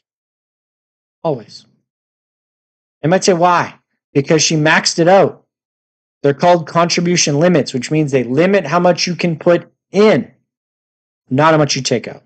Here's a good way to think about contribution limits. They're like a valve to fill a bucket of water. And once that bucket gets full, they shut the valve off and they can't open it back up until January 1st every year. No more money in once it's full to January 1st. And then the way TFSAs work is they add an extra 7,000 every year. So they just bring a bigger bucket every year. Then the valve open. Once you've maxed out in, it doesn't matter how much you pour out of the bucket, that valve is still shut once it's sent out every dollar it needs to until January 1st. And then you get all that room back, plus the 7,000 more. So she'll receive that 10,000 room back, plus the 7,000 from 2026 when they hit back open. Everybody get what I'm saying? It limits how much money goes in. And once you max out how much money goes in, no more money in for the rest of the year. Clear? All right, good. Now they added something new in the segregated fund module for this year. You can invest. Just remember when I talked about those layers? This is only the taxation layer. The investment layer doesn't have to change. Yep. Can't keep going back, everybody. I need you to stay with me. If you're getting distracted, that's something that I'm going to... By the way, here, I'll throw this out here, okay? Just so everyone's aware. Tomorrow, there's more content life insurance than segregated funds. So we're not going to be going forward, going back, going forward, going back. We're going to be going forward relentlessly for 2 hours. And if you need to see it, I'll show it to you at the end of the day if you need to. And by the way, at 6 o'clock today, 6 o'clock my time, I will stick after for maybe 10, 15 minutes to answer questions or show you things you missed if you need to. Okay? I'm not doing this because I'm a jerk. I'm doing it so we can get the most we can do in the time we have. Okay? Appreciate everyone understanding. Let's go. Let's talk about these first home savings accounts, these new things that they came out with. Oh, they'll still be practice exams tomorrow, but it's 3 hours tomorrow. But the first 2 hours is going to be a lot of insurance knowledge. There's more content tomorrow than there is in segregated funds and accident sickness, almost combined. So I'm not saying that to scare you, but that's why we put it on Sundays, so I warm you up before we get there. First home savings account, FHSAs. Okay, here's how they work. $8,000 limit per year. It is tax deducted going in.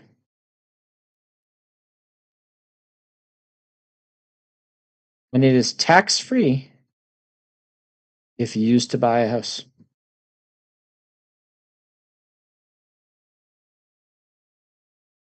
So you won't have to pay the tax if you use it to buy a house. If you don't buy a house within a certain amount of time, which I'm not going to say now, they'll transfer to your RSPs. Now, there's 2 other investments that we're not going to go over today. Our ESPs, which are education savings plans, and our DSPs, which are disability savings plans. We're not going to go through those today, partially because they're really easy to find, really easy to read. And honestly, it's probably better if you read them rather than me try and explain them. So we're going to skip those today. Is that okay? So one more thing to go through, and then we're going to get to annuities. So we have plenty of time to go through annuities. All right. Good. Let's keep going. Everyone got this one down? Can I roll? Slowly but surely, less and less people are here. I know it's getting late in the day. Stay with me. Is FHSA for permanent residents only? I do not know that answer. Yeah, not sure. That'd be good to look up for sure. You can look it up in the eligibility section. It'll be there. Maybe I'll check for you. The FHSA is not a cumulative total. If you haven't put money in, your 8,000 does not start. You need to open up an account to get 8,000 for this year and have it going for the next year. If you don't start it, your 8,000 is not growing in the background just because you're 18. What's the max contribution limit? 8,000 for the first year and then 8,000 for the next year. If you miss it, you don't get it back. No, sorry. Let me say that. Let me say it a different way. If you have an account open, you will have $8,000 for the room every year. If you don't have an account open, that 8,000 does not grow every year. So when we started, when these came out, they said, open up an account now so you get your $8,000 open now, and then next year it'll go to $16,000, even if you haven't put in $16,000. But no account open, no 8,000 starting. Okay, let's keep going. Non-registered. The way non-registered works, okay, is not any of the other ones. It's not any of the other registrations. It is outside, none of the above, none of the other things. It's not a TFSA, FHSA, PRPP, DPSP, BBPP, DCPP, RSP, RIF, LIFT, LEAR, or any of those things, okay? None of the above. And so you don't have to put money into one of those registered things we talked about. You can keep it non-registered. And you all have non-registered money right now in your checking account, savings account, because it's not invested in any of those registrations. It's just not registered. And so there's a couple different things to know about this. The first one is a successor owner. You can name a successor owner. But then it's not credit protected. Well, if it's in a seg fund, it is. The segregated funds bring the credit protection. So you can name a successor owner in a non-registered. So what this means is instead of it technically selling to send to your beneficiary, you can name an owner to take over as if it's theirs. Tell me if you have a question. The chat's the best place for you for sure. So the way this works is instead of an RSP, let's say an RSP is going to go to my children.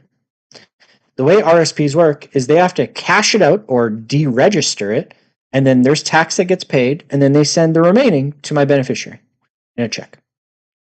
Because non-registered, it doesn't have to do with that deregistering step. You can name someone as an owner to take over. So it goes from my name to their name. It's not a sell and a check gets passed. It just becomes their account. That's how that works. Okay? This is when anti-money laundering comes into play. I'm not saying tax-free savings account is not registered. This is completely different from tax-free savings account. Yeah. Tax-free savings accounts was a couple of things back. Yeah. FHSA is not non-registered. It is separate. FHSA is its own thing. Mm-hmm. FHSA is you registering it as a first home savings account. Non-registered is not registering it as any of the other things. Yeah. It is external from everything else. Yeah. Anti-money laundering is the idea to make sure money isn't getting paid to terrorists, to drug companies, making sure money isn't coming in or out or inside of Canada. That's like military money, drug money, terrorist money, illegitimate funds, whatever that is. It basically are steps and questions that they ask to make sure that it is legitimate legal tender, legal money. Now, the reason why anti-money laundering exists more in the non-registered world versus the registered world we talked about is because everything else we talked about had limits. Non-registered has no limits. And so there can be a lot of money that moves really fast. So if I get that email from someone saying, hi, I want to send you $14.5 million because you're cute. And I say, deal, send it, right? I would set up on one of these. And then if I name them as successor owner, I pass away, now it's their fund, that's kind of laundering money in Canada, right? And so the idea is they just want to make sure that it's a legitimate tender. Can someone send you $14.5 million? Of course they can, but it's probably not legal when we see those emails. That's why we probably shouldn't do it, right? The last thing in here is capital gains tax. Yeah, you can do it as a gift. It's not that you can't do it, Lawson. It's they'll just ask more questions and make you prove it's legitimate funds. Right? It's not a no, it's a make sure it's legitimate. Yes. It's not. It's making sure that we're not laundering money in and out of Canada. Yeah. Now, capital gains tax, if I'm completely legitimately honest with you, when I passed this course the first time, I didn't know how this worked at all. So I'm going to re-explain it to you the way I understand it today using a quick example. Is that okay? All right, here we go. If I invest $100,000 today and 5 years goes by and that money grows to $150,000 and I decide to cash the money out now, I want my $150,000 now. This money gets split in two separate segments. The first segment is how much I invested myself, that $100,000. The second part is the gain, the growth, which I'm just going to call the gain. Is that okay? The growth, the profit. These two sections get taxed different. The amount I invested, they call this an adjusted cost base. We're going to talk about this a lot more tomorrow in life insurance, or ACB.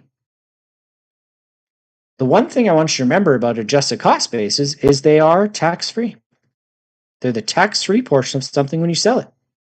So Eric, you're saying the $100,000 invested, I'm going to get back tax-free? Yes, that's exactly what I'm saying. You will pay no tax on the $100,000 you invested. That's true. The gain, however, is half taxed. Now, let me be completely honest with you. Half of the money gets taxed at your tax rate. So 25,000 of it would get taxed. But I just want you to divide it by 2 at the end. So what I would do is I take the gain times my tax rate divided by 2.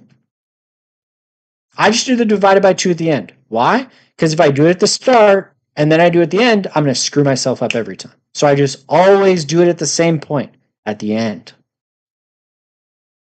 Divided by 2. So you put in $100,000, you invest it for 5 years. When you take the money out, you get your $100,000 back tax-free, and then you pay half tax only on the growth. That's what I remember. Half tax only on the growth. And if there's capital losses like Cassie's putting in, search capital losses so you understand how it affects capital gains. Capital gains are how real estate investing works, how business sales work, how non-registered money works. Basically anything outside of those registrations we've done already is all capital gains. Half tax only on the profit. Clear? Half tax only on the profit. It did not, Miriam, because they did not make it actually a law. And so until it's a law, it doesn't show up in insurance, which doesn't show up in my class. Period. Half tax only on the 50. You got it. Half tax only on the gain. Yep. Let's keep going. Now we're going to change gears again.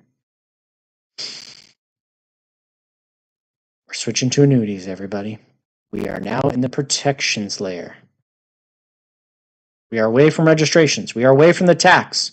And if someone asks me how annuities get taxed, I'm going to frown because this is not about how it gets taxed. The registration we talked about determines the tax. If it's a tax-free savings account annuity, it's not taxed. If it's an RSP annuity, it's taxed. The annuities just determine the protections, not the tax. So let's dive in. What an annuity does is it generates an income.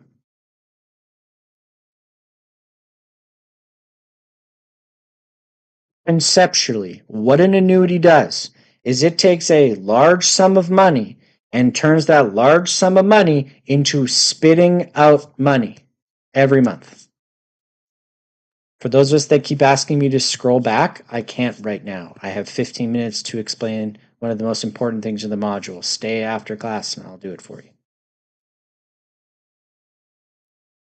Fortunately. An annuity is like a mortgage, but backwards.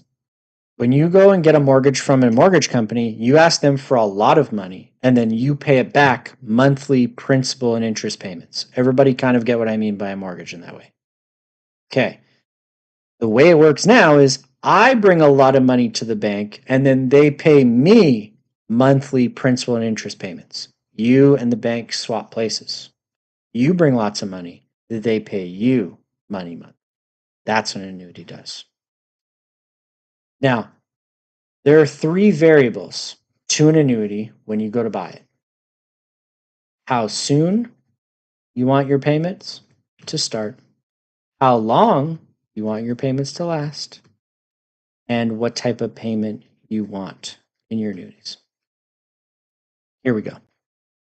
How soon? You have what's called an immediate annuity, or you have what's called a deferred annuity. Immediate annuity says, pay me now. And when I say now, I mean less than 1 year from purchase when you give them the money. So if I give them 100,000 and I say, I want my payments to start 6 months from now, that is an immediate annuity, paying you less than 1 year from when you gave them the money. Deferred is to pay me later. More than 1 year from purchase. Or you say, here's my 100,000. I want you to start paying me 3 years from now. Deferred, later annuity. Immediate, right now. Deferred, later. Everybody with me on that conversation? Okay. In the deferred annuity, there is 2 phases.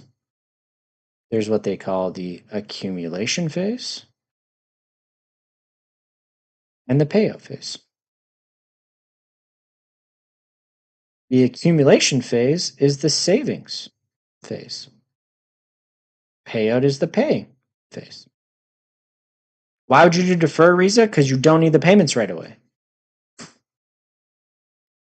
Say I want to put my 100,000 in, but I don't want my payments to start 3 years from now. Could I just invest them in a seg fund for a while and then do an annuity? I could, but maybe I just want to put it there so I don't have to worry about it. It's not more or less interest. It doesn't change where it's invested, right? The investment part of that onion doesn't change. It's just what protections. I don't know why everyone keeps asking me if there's age limits on things. It's very rare that they ask you what age limits in the course, and it's very easy to look up. But as far as an annuity, I don't think so. But there probably is at some age. They won't do it. But I don't know why. Okay.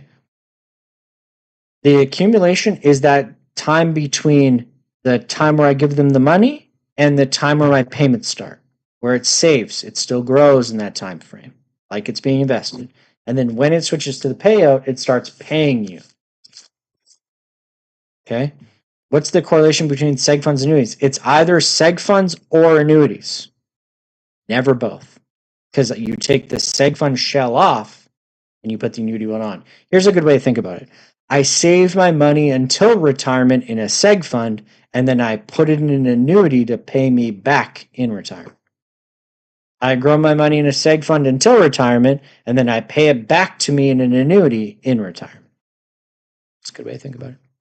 Not saying you need to do that, but that's a good way to distinguish between, am I saving to retirement or am I paying myself in retirement? That's how you can, the difference. Okay? Let's talk about the how long. You can either pick a term certain annuity, which goes for a certain amount of time, 10, 20, 30 years. Or you can do a life, or some here, I'll put the full name. They call it a straight life annuity. Goes until you pass. Oh, wow, that line was supposed to be straight. You pass. And then they do what's called a joint and last survivor.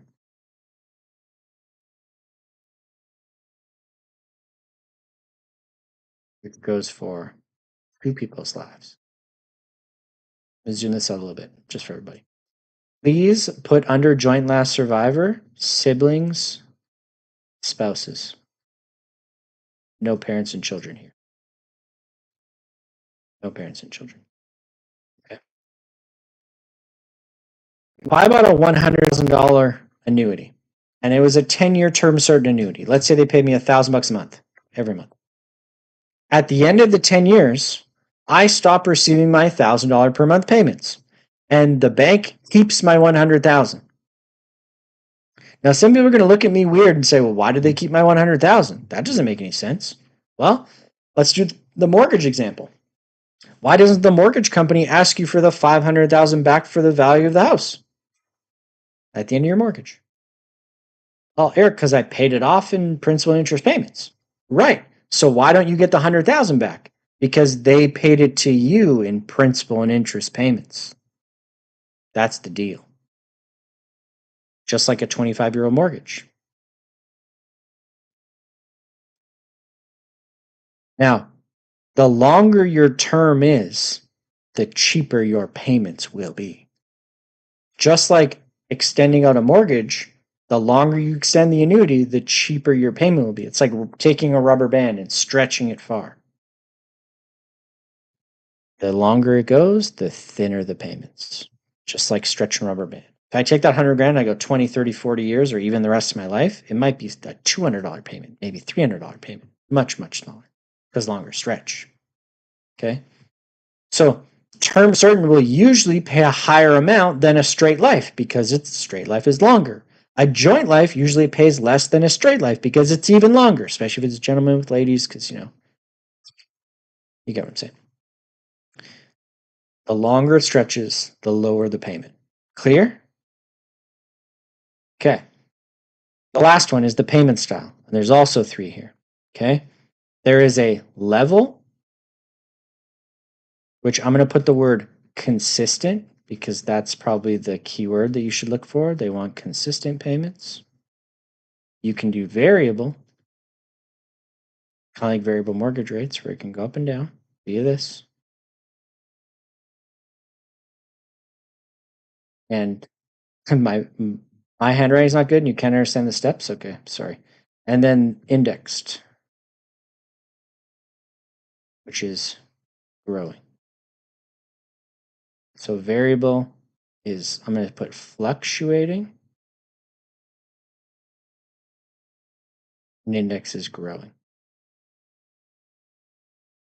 Which steps are you meaning, Korosh? Because I'll read it for you. Are you talking like the immediate guy? Because I'll zoom back in if you want. Just zoom things out a little bit so everyone can see it. Okay. A good way to think about this, just so we're really clear. Every annuity has something in each one of these columns. But in the course, usually they bring up 2 at a time. So what I want you to search when you're going through these, or what you search through the paragraph for, is how soon do they want it, how long do they want it for, and what type of payment do they want. Okay? Because they're going to say something like, I want my payments to start 6 months from now for 10 years, and I want my payments to never change. That would be a immediate, pay me now within a year, term, certain amount of time, level, consistent payments, annuity. Now, people might say, well, Eric, why would anybody buy an annuity instead of just investing their money? I get where you're coming from, but keep in mind, this is for people who were more worried about consistent income than they are about growth in their investment now. Like, my dad's retired. He's $5,000 less on his paying his bills. So he takes a chunk of his investments, put it in, so he can receive that $5,000 a month every single month for the rest of his life. Priority difference. Is it about growing my money to bigger money? No, it's about having enough money to pay my bills every month. Yeah. No, Eric, my writing's good, but your handwriting's bad. No, you're good. Does it generally pay more than the bank? Yeah, it does, Grayson. Principal and interest payments. 10 years, $1,000 a month for $100,000. That would be $120,000 worth of payments, principal and interest. So yeah. What are the tax rate? Please don't ask me about the tax because we just talked about tax-free savings account means it's no taxed. RSPs mean it's fully taxed. Non-registered means that it would be partly taxed. The tax is determined by the registration, not the annuity itself. Yeah. I'm just trying to grasp the concept. Would you have to come in with a large sum to purchase an annuity initially? Right, Christine. You bring the large amount of money so they pay you money monthly. So you take what you saved in your seg fund, your big 200,000, and then you buy an annuity so it like spits out money. Let me say it in a different way. If segregated funds is you putting money in a piggy bank, annuities are then putting a slit on the side of the piggy bank, and every month it starts spitting out money. Large sum of money, spitting out money monthly. And then you have to determine how soon you want it, how long you want to spit money for, and what type of level, variable, or growing payments. Yeah. So it's like a personal pension. Good way to think about it, for sure. It's like you buying yourself a pension by yourself, for yourself. Yeah. Annuities don't have investments inside of it, right? They do during this phase, the savings phase. It will grow in the savings phase, just like a seg fund. But once the payments start, you can't stop them. This is the last thing I'm going to say before we take a break on pensions, okay? Or annuities. Okay, here we go. Once you receive your first payment,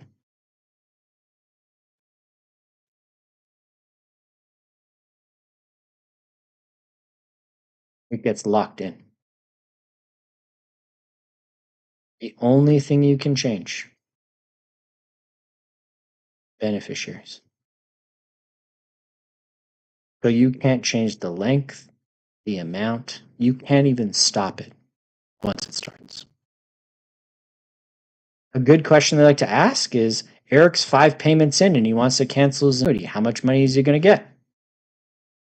0.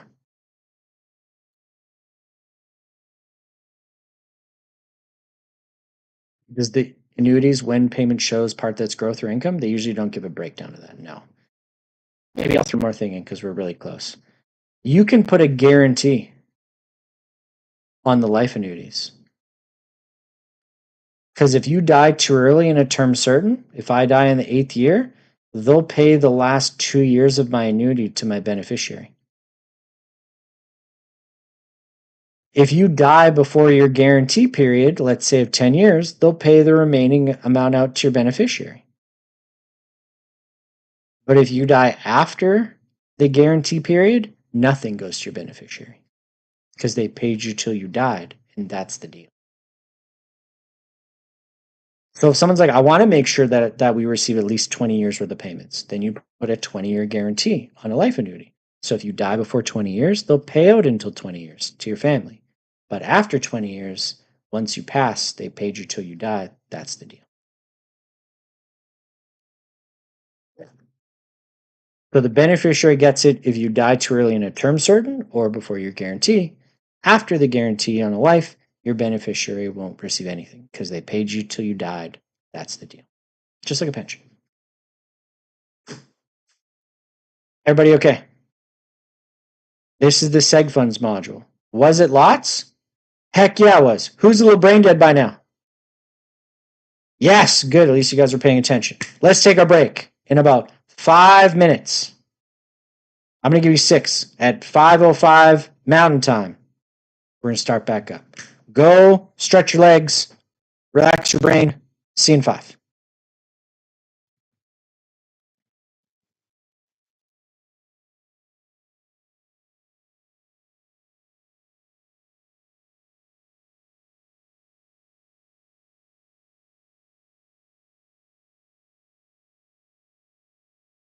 See you in a bit.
All right.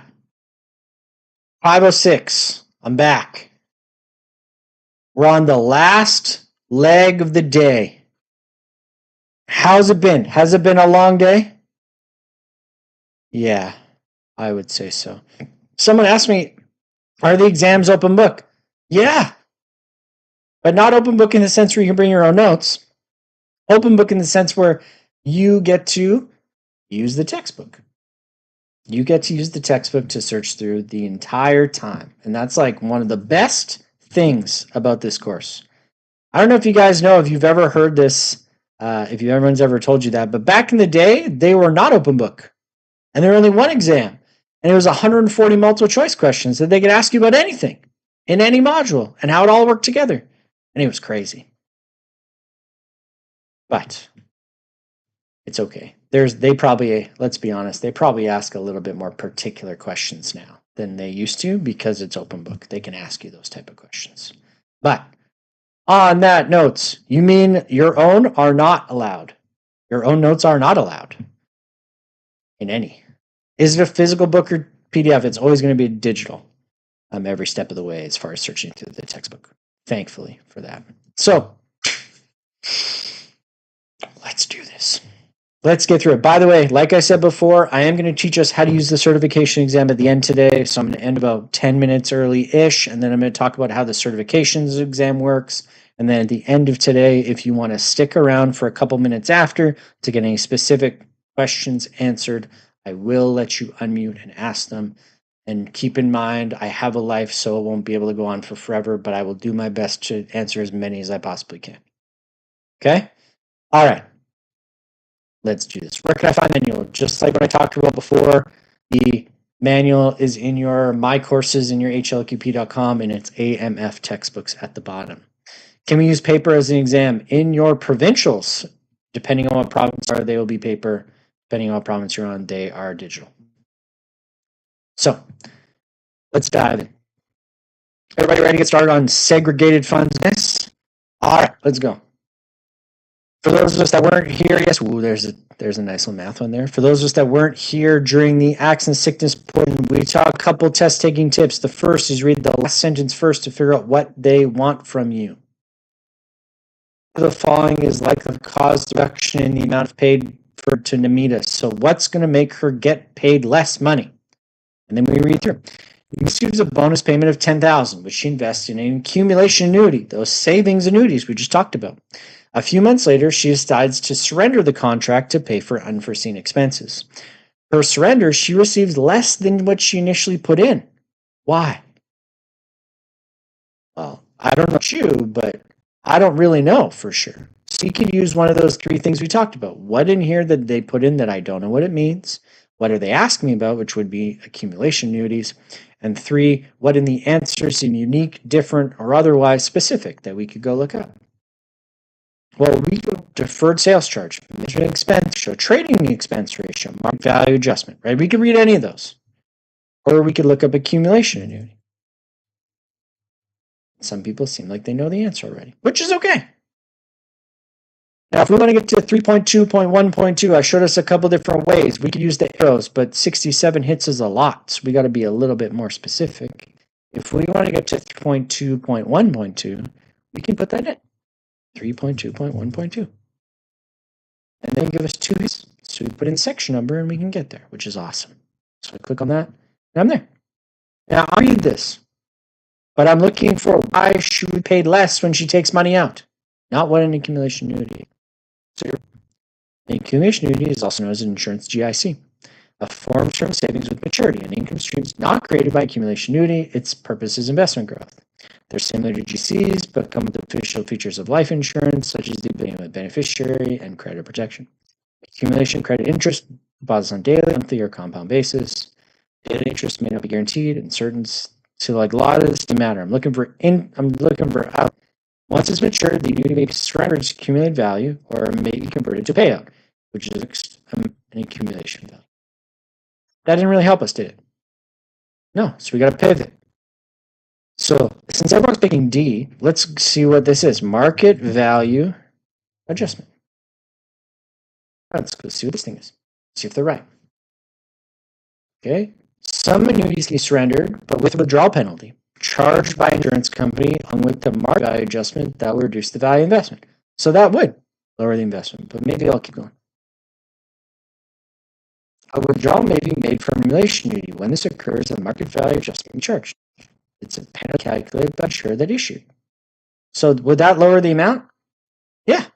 So, okay. Everybody okay with that one? Good to know. You might not need to remember that. Just remember you can find it. Right? That's okay. You know what? Let's do it. Who wants to do some compound interest goodness? Yeah, let's get into the math, everybody. Let's review how we did it. I'm going to pull this up so we can review how we did it. Let's go this. No, lower. Oh my gosh. Be more troublesome. There you go. Okay, great. The net receives a bonus pay $10,000 from her employer. She's planning to retire in 5 years and wants to invest the bonus amount now to use it after retirement. Assuming the rate of 4%, how will Vanessa have at the end of the 5 years? So we got to do our math. So we do value 10,000 multiplied by, because we're going up, right? We're going up in value, so we multiply 1.0. What's the interest? 4. And the price equals, that's 1 year. Let's keep going for 5 total years. Times 1.04 again for year 2. Times 1.04 for year 3. Times 1.04 for year 4. Times 1.04 for year 5. $12,166, which would be D. Everybody all right? Value, multiply because we're going up. 1.04 because its interest rate's 4 and multiply it 5 times for 5 years. Not so bad, right? It's not as bad as it looks. You guys want to see something funny? Here, I'll show you. Oh, when I started doing classes like this, I would joke around and say, it's not as bad as it looks. And then I made a joke one time with someone that said, like, someone should make me a shirt that says that so I can wear it out in public and people think I'm talking about myself. So guess what somebody did?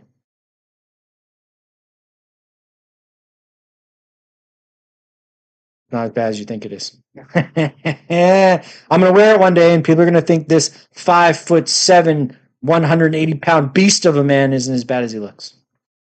And it'll make me laugh. Anyway, this is funny. All right, let's go. Let's do this one. Spousal RSPs, the thing that we talked about lots. Okay. Assuming Gordon has sufficient RSP contribution room going forward, until when can he contribute to Wendy's spousal RSP? Gordon, 69, Wendy, 60, both retired. Their modest retirement expenses are fully covered by George's large retirement pension, leaving them with extra money. How nice. Gordon wants to defer paying taxes on revenue that he doesn't need. He still has unused RSP contribution room accumulated from previous years, so he's contributing into Wendy's spousal RSP, so he's putting money in hers. Assuming he has sufficient RSP room, when can he continue to contribute to Wendy's spousal RSP? Well, a lot of people are picking B and D's. Well, let's see. Let's look up spousal RSP. I got a nice little section, 4.7.1.2. Now, instead of typing that in, I'm going to show you the other way that I showed everybody before. I open this up, top left, I pick the second option, and it puts the entire table of contents over here. Now, we're at 4.7.1, which means it's Chapter 4, Section 7, Section 2, number 2. So I go Chapter 4, Section 7, drop that down. Number 1, drop that down, spousal RSP. And when I click on it, I'm there. Now, for those of you who might say, but I've never found that in the certs, don't worry, I'll show you how to get there later. Don't you worry. Spousal RSP plan. Now, remember I said conscience disposal planner, some contribution room of the contributor? That's there. Okay, you totally can open the textbook during the exam. You will have access to open the textbook during the exam. Yes, yes, yes. This statement at the bottom. Having spousal contribution can extend the tax benefit past age 71 if the recipient is younger. Contributions can be made to the younger spouse reaches the end of the year, which they turn 71. So it's going to be D, just like they thought. When Wendy turns 71, it stops. All right, everybody okay? That was a good one. I like that. Yeah, they'll use his wife's age. Someone sent me a message about the recording one more time. I'll say it one more time. I can't give you the recording. Keep going. I wish I had like a little like thing that popped up that said, no, you can't have the recording. And then it slowly went away, but we're not there yet. Figure that out maybe. Without taking into account penalties for early withdrawal, how much will Elsa receive? How much is Elsa going to get? I think I got to get the calculator out. On June 1st, 2006, Elsa invested $1,000 in segregated fund that has a 75% maturity. So what that means is if they keep the money until June 1st, 2016, they guarantee at least 75% of that 100,000. Everybody with me on that? That's the guarantee. Maturity 10 years, 75%. Okay. If it's more, they leave it. If it's less, top it. On June 2008, the market value went up to 120,000 and she's a reset. So that means now it's from 2018 to from 2008 to 2018 is now the maturity. Okay. On June 2016, well, that's not matured. The market value was 70,000. She decides to withdraw the whole amount. Well, if it didn't mature, right? So there's no guarantee on the maturity and she didn't die, she just gets what she gets. If it's worth 70, she gets 70. Because every time you reset your maturity out. Yeah. Someone sent me a direct message saying, does anyone know what type of calculator you're using in the exams? We'll talk about it. Don't worry. I know that I'm being like general now, but I'll talk a little bit about the calculators and stuff soon. It's just we're trying to keep it simple first. We'll chat more about it. Let's go. Okay. Flying is not an option available to Donald. Which one can he not do? Does a member of a defined contribution pension plan with his current employer at 12 years. He risks up to Jobs' new employer, who also offers a deferred contribution. Is that the guaranteed one or the not guaranteed one? You tell me. It's okay to check your notes. Not guaranteed? The benefit, the defined benefit one is the guaranteed one. That's the benefit that the rest don't have. So this does not have a benefit, which means it does not have a guarantee. Okay. As his options regarding his 60,000. By the way, a cool tip for everybody. If there's no number in the answers, it's not about the number in the question. So this 60,000 has no relevance because there's no numbers here. Don't put extra time into numbers when there's no numbers in the answers. That's a good way to think about it. So what can he not do with his DCPP? Can he leave the money in the current place? Some people are shaking their head no. Other people are nodding their head yes. Okay, we're somewhere in the middle, so we'll leave that one in. B, transfer the money to the new companies. What do you think? Yes? No? Maybe? A couple people say maybe or yes. Okay, we'll leave that one in. Transfer the money to a locked-in retirement account. Can he go into a LIRA? Yes, he can, because pensions go into L acronyms. You pull it out, it goes into LIRAs, right? LIRA lifts. So this one I know for sure he can do. So we're not looking for the right answer. We're looking for the wrong answer. So C's out. D, transfer the money to an RSP. Can you do that? All right, let's talk. L acronyms, pension money, LIRA's lifts. R acronyms, personal money, RSP's RIFs. So the one thing you cannot do with pension money is put them in personal money. They are like orange juice and toothpaste. They don't go together. So, or oil and water, I guess you could say it. So the one thing he cannot do is put it in his personal RSPs. So it's going to be D, because they're asking what is not an option. D. So even though you might not be sure about A, you might not be sure about B, you know for sure that D's wrong. So always pick that one. Everybody okay? Personal, pension, don't mix. Personal are, how many people are right-handed? Okay. I pay with my own money with my right hand because I'm right-handed. That's RSPs and RIFs. I accept money from the company with my left hand, LIRs and lifts. That's the difference, and they never mix. Personal money, my wallet, RSPs. Company money, left hand, and they never mix. That's the way I remember it every time. Is this personal money or company money? Company money comes in, personal money goes out. That's the way I go. Okay, hope that helps. Here's a good question. Based on the information provided, what is Rita's risk tolerance? So those like high risk, low risk conversations we talked about, right? Rita has the following investments. Stocks, 160,000, often penny stocks. What are stocks? Are stocks high risk, medium risk, or low risk? High risk. Okay, so I'm already thinking high. Register retirement savings plans. 30% invested in equity, stock, mutual funds, and exchange traded funds. What do you guys think? High, medium, or low on that one? Well, I'd still say kind of medium to high because equity means stocks. And I don't know about ETFs, right? Home has no bearings. Checking account, we don't know. Tax and savings account, we don't know. So based on outstanding mortgage and car loan, based on the information provided, what would be Rita's risk tolerance? Well, it's definitely not going to be these two, right? So it's either going to be high or medium high. What do you guys think?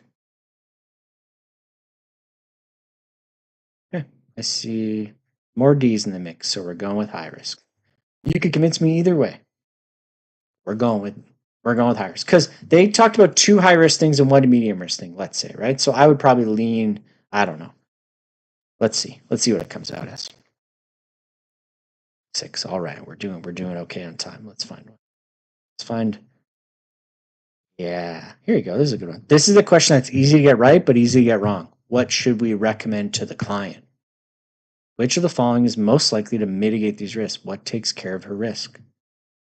Drew's retiring and transferring her registered pension plan so she can start receiving income.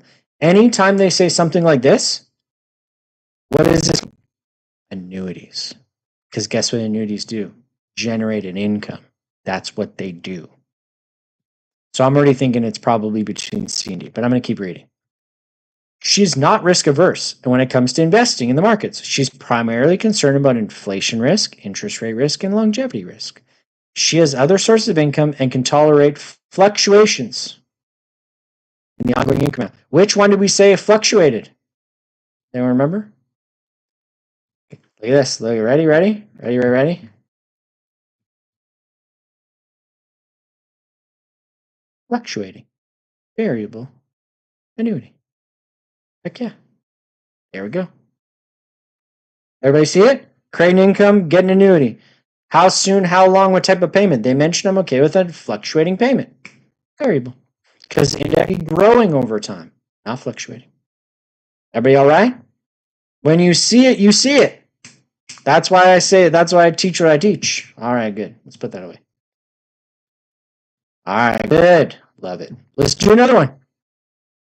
I need the notes for the exam someone sent me. Hey, use your notes during your mocks and chapter quizzes so you don't need them anymore. It's okay. Same thing. Identify the annuity that's most likely to achieve Mark and Jan's. Hey, how long? How soon? What type of payment? Here we go. Mark and Jan are married. They planning their retirement income and considering an annuity. These funds will be primarily used for additional travel in the first decade of their retirement. That's a time frame. Like 10-year annuity per chance? Like 10-year guarantee per chance? Let's keep going. Their primary objective is to minimize longevity risk for Mark. That's the you outlive your money risk. Remember we talked about that earlier? Mark is as well as risking their initial investment in the case of premature death. They want to receive the highest monthly payment during Mark's lifetime to fund their travel. Identify the annuity that is most likely to achieve Mark and Jen's goals. Well, I'll tell you what, it's probably not B because they didn't talk about both of their lives. They just said Mark's lifetime. Anybody see that with me? Length of time, one life, single life. So it could be that. Now I'm going to take D off the table too because it doesn't have anything to do with the 10 years. Everybody kind of with me on that guy too. Okay, awesome. So now we're between A and C. A will go for 10 years and stop. C will go for the rest of his life, but we'll make sure it pays for 10 years. Right? Now, I see a bunch of C's in the chat, so we'll click on C. But you could convince me A as well because they say highest monthly payment and term pays more than life, doesn't it? Shorter time frames, thicker payment. So we'll see. Are you convincing me? See how you can kind of see both sides? Mm-hmm. Well, let's go. But they say longevity risk for, they also want to see the highest monthly payment during Mark's lifetime to fund their travel. So it could be fun. You could say longevity risk means C. You could say highest monthly payment means A. Well, we'll come back to that question at the end, and we'll see which one makes the most sense. Let's go back, because you can go back to every mock exam question and look back at them. So we'll come back on that one. Oh, I love this question. We didn't get a chance to talk about CPP and OAS. You want to know why? Because I search it every time. Every time. Because they change every year, and they're confusing. How much of his OAS pension will return with his income tax return in 2022? So Ashwin's net income is 2022 is 84,000. His income exceeds the old age security threshold for 81,600 or 761. So if I just search up OAS for everybody, there is a awesome section here that you can search in every time. Are we talking eligibility, being able to get it, contributions, putting money in, benefits, taking money out, or the taxation of benefits? Well, the tax index return. So go to the second 0.4.1.4. And then you see people. So you can look at them. It's okay. There's certain things in my mind that you should be searching more than memorizing. And I would say this, in my opinion, is one of them. Because look how easy this is. Net income minus the threshold times 15%. We just do it. It's right there waiting for us. So we go 84,000, which was his income, minus the 81,761, 2239. Then we times it by 15%. 15%. 335.85. Hey, not so bad. Looks bad. Not so bad. Everybody okay? Yeah. All right, good. Let's go on. Oh, here's a good one. We didn't talk about these, but this is fun. Which among the following is likely to invest in an escalated GIC? Anyone not know what an escalated GIC is? Guess what we should search? That. Because if you don't know what it means, that's what you search. I don't know if you guys are starting to realize what I do. If I don't know what it is, I search it. Right? Escalated's got 3. Escalated, investment growth, okay. Escalated about compound interest, okay. Well, escalated doesn't find anything. What about here? Now, I'm going to show, I want everybody to understand what I'm about to do.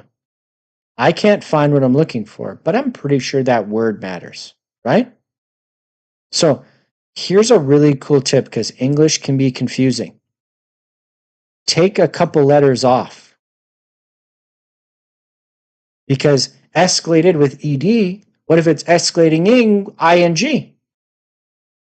Well, if you take a couple letters off, they both get included. If you go right to the end of the word, they won't be included. So if you notice escalated, we couldn't find it. Because it's called escalating ing GICs in the text. English is silly. They put ES, ER, ED, LY, ING. Take them all off and you'll get more hits. Escalating GIC increases the interest rates at its anniversary. A variation from GIC that allows the investor to cash out some or all or specified numbers. So the increasing interest rates every single year. Which one has increasing interest rates every single year? Well, it's not A because it's only 2%. It's not B because it doesn't talk anything about that. I think it's D. 1.5, 1.8, 2.1.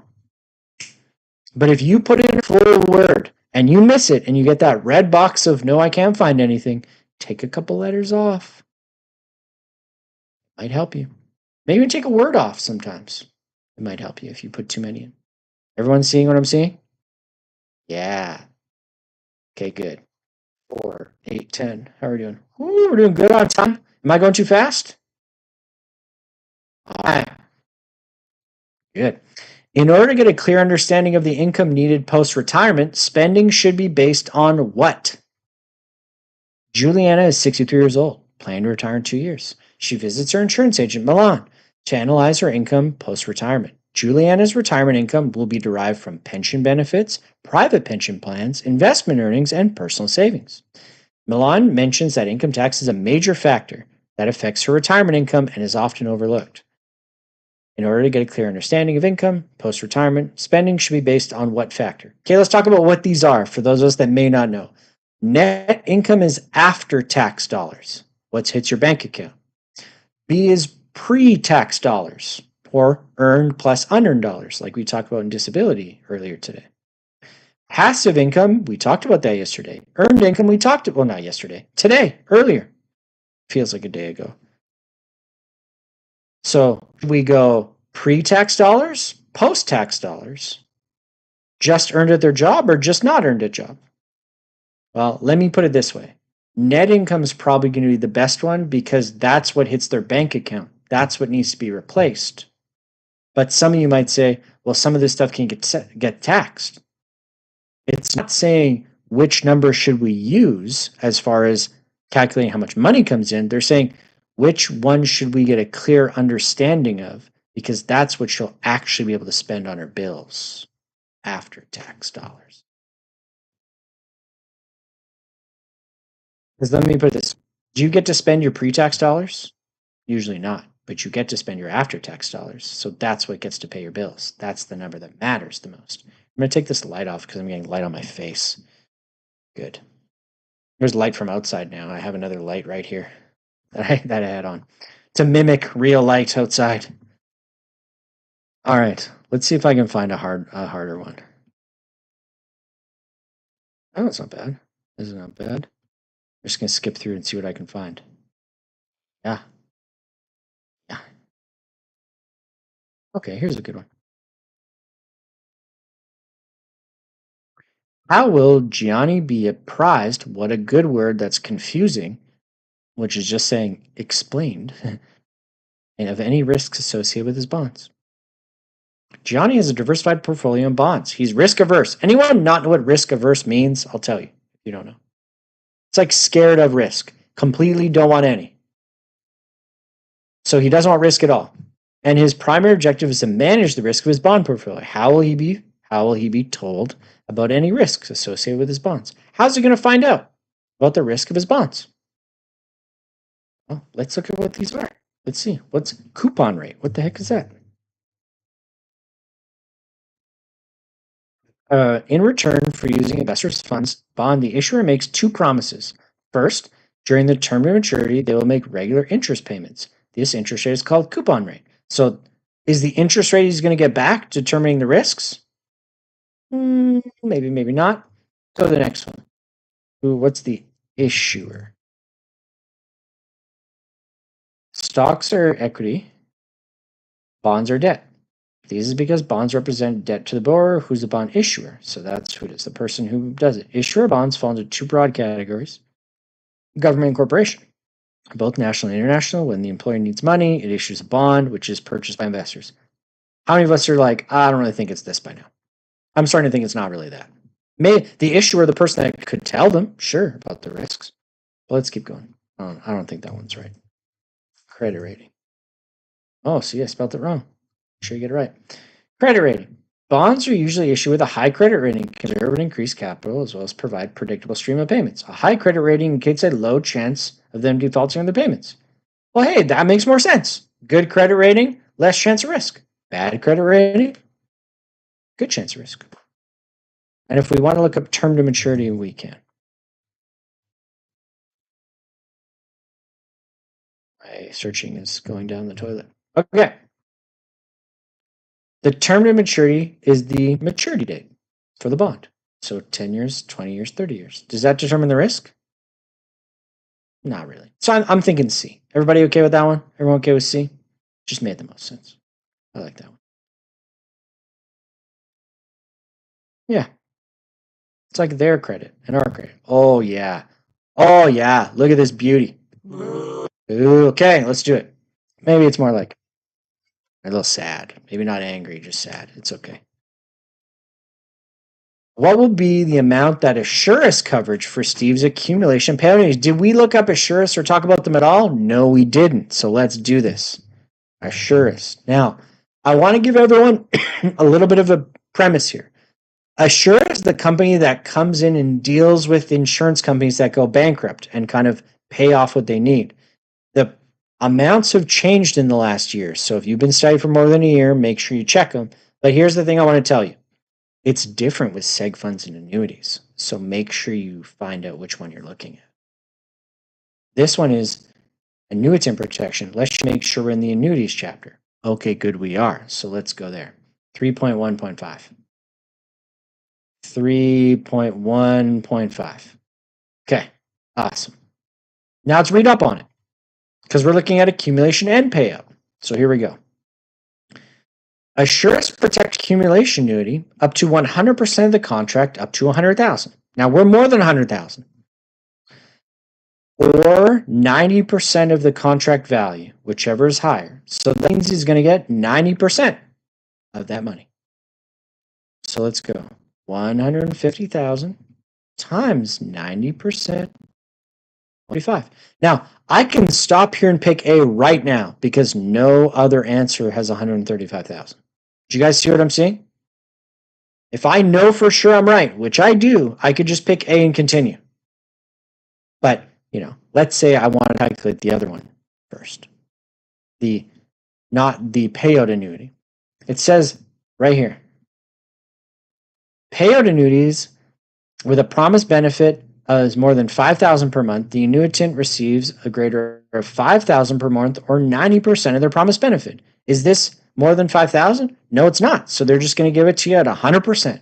So they're going to get 2,300. And A is the only one with 2,300. So you're okay.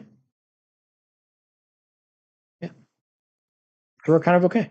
They both match up. Everybody okay on that one? All right, good. Now, I feel like we're kind of ahead. So what I'm going to do is we're going to do this one, and then I'm going to wrap this up, and we're going to talk about certs because I keep getting messages about show us that open the textbook for us, which we'll talk about in a minute. Don't worry. Jacob's 60 and wants to invest 100,000 in a product that would pay a death benefit to his son, Dan. He wants the contract to grow in value and bypass probate. So I would already be thinking segregated fund because what does segregated funds do? Have death benefit guarantees and bypass probate. Yes. Whoever just posted that question, I don't know how to pronounce your name. I'm sorry. Yes. Okay. He's not intending to withdraw the funds and is not looking for an income stream, which means no income stream, which means no annuities, right? Income stream equals annuities. Which of the following investments is suitable recommendation? Well, I'm thinking D. And term to 100 isn't even this module, right? Something to keep in mind is if you're in a module, make sure there's a lesson in that module, right? Everybody okay with going with D on that one? Yeah. Good. All right, let me go answer the rest of these questions now. I'm just going to go through the rest. Now, stay with me, okay? You know what? I think what I'm going to do is I'm going to answer all the questions. We're going to see how we did. I'm going to actually open up a live textbook for you to see how we do what I just did. Then we're going to talk about how the certification exam works. And then we're going to open up questions at the end and we'll be done. Okay? Stay with me. But before I do that, I have a question for everybody. Who here in the room would say, Eric, I do have some type of test anxiety? Okay, we're going to talk a little bit about that tonight then too, before we go. Yeah. By the way, if anyone's leaving early, which I would recommend you not do, we are going to start at noon Eastern sharp tomorrow. If you're late, you're going to miss things, unfortunately, and we're not going to be able to roll back for you tomorrow because we got lots of stuff to go. Okay? All right, here we go. Let's see. Let's submit. Let's see how So we did 14. We got them all right. So even those ones that we guessed on, we made good guesses. Hey, how did I pick A in every answer and get them all wrong? That's a statistical masterpiece. I'm almost impressed by that. All right. No, not that one. That's not the escalating ICs. That's not that one. So was the single life annuity with the 10-year guarantee? A life annuity will minimize the risk of longevity risk, just like some of you said. But with adding the 10-year guarantee, the risk of losing the initial investment is minimized. True. I am sharing notes with you right now. You should see something on your screen. Anyone not see anything on their screen? I can reshare if you need me to. Okay, sure. Sometimes people that are on iPads or phones sometimes have issues when I pause. Okay. The single life annuity will provide a greater income than the joint life annuity. True. Therefore, the single life with the 10-year guarantee is most likely, just like you guys thought. And then they give you a section, 3.5.2.2, right? 3.5.2.2, which is guaranteed survivor income. Teaches you about it. So if you are struggling in a section, the reference numbers help you figure out where to go in the textbook to study. Or in a different way, chapter 3 means it's 3 point something. So if you see 3 point this, 3 point that, 3 point this, guess where you need to go study? Chapter 3, which means you can do the chapter quizzes on Oliver's in chapter 3, which are awesome, by the way. You can watch the need to know videos, which they say are improving, which I've heard some things are better. And then the other thing you can do is study notes are a point form version of the textbook, which are also good. Depending on what type of learning style you are, that's okay. Okay? Now, everybody okay with how we went through the test? I think there's one more that I wanted to check. Was that the one? 19, I can't tell. It reorders them in. Is it? No. Here, let me look. Oh, I shouldn't pause it. I mess things up for people when I do it. So it was credit rating, so that's good. We got that one right.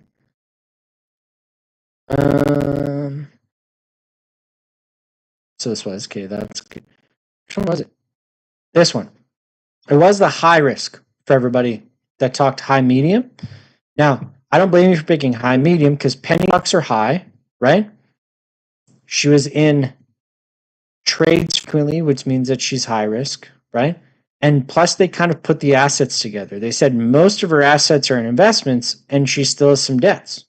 She could pay off her debts if she was a lower risk and have no debts. But she's risking these monies up here without still leaving her debts. So I don't know if Sarah, I necessarily agree with that. Okay.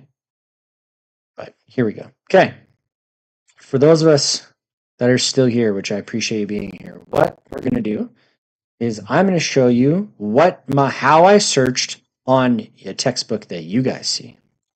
It looks a little different than mine because I know mine's a little bit different. So if I pull up the anti-money laundering one, just because it's one of the only ones that I can pull up to show you how this book works, okay? If I pull this up, everybody stay with me, don't leave. I see people leave, don't do it. Okay, if I pull up this textbook, this is what you guys see, right? Let's see. Go back here. Front page. Something like this, right? Or I'll bring it in the middle. This is the button you need to press to search. If you don't click this button, the search will not be there for you. Okay? Now, you click on this during your mock exams, and this will allow you to search. Okay? You type in life insurance, and it will show you. If you put something in that's wrong, it will go red, just like I just added an S, and it went red. So you can take a couple letters off. Okay? You can use these arrows to go up and down in your matches. Okay? I'm going to get to the certification part. I get it. It's okay. Just stay with me, everybody, and I'll talk about the provincials. Stay with me, okay? This will up in the top left. This is how to get the table of contents. So if you click on that, it just opens up a page by page, which I don't really page by page. But if you pick the second option, it'll open up the entire textbook on the left, which is great. That's what I do, okay? Everyone see how it works conceptually, okay? Now, let's talk about what it looks like legit when you're on the test. Okay?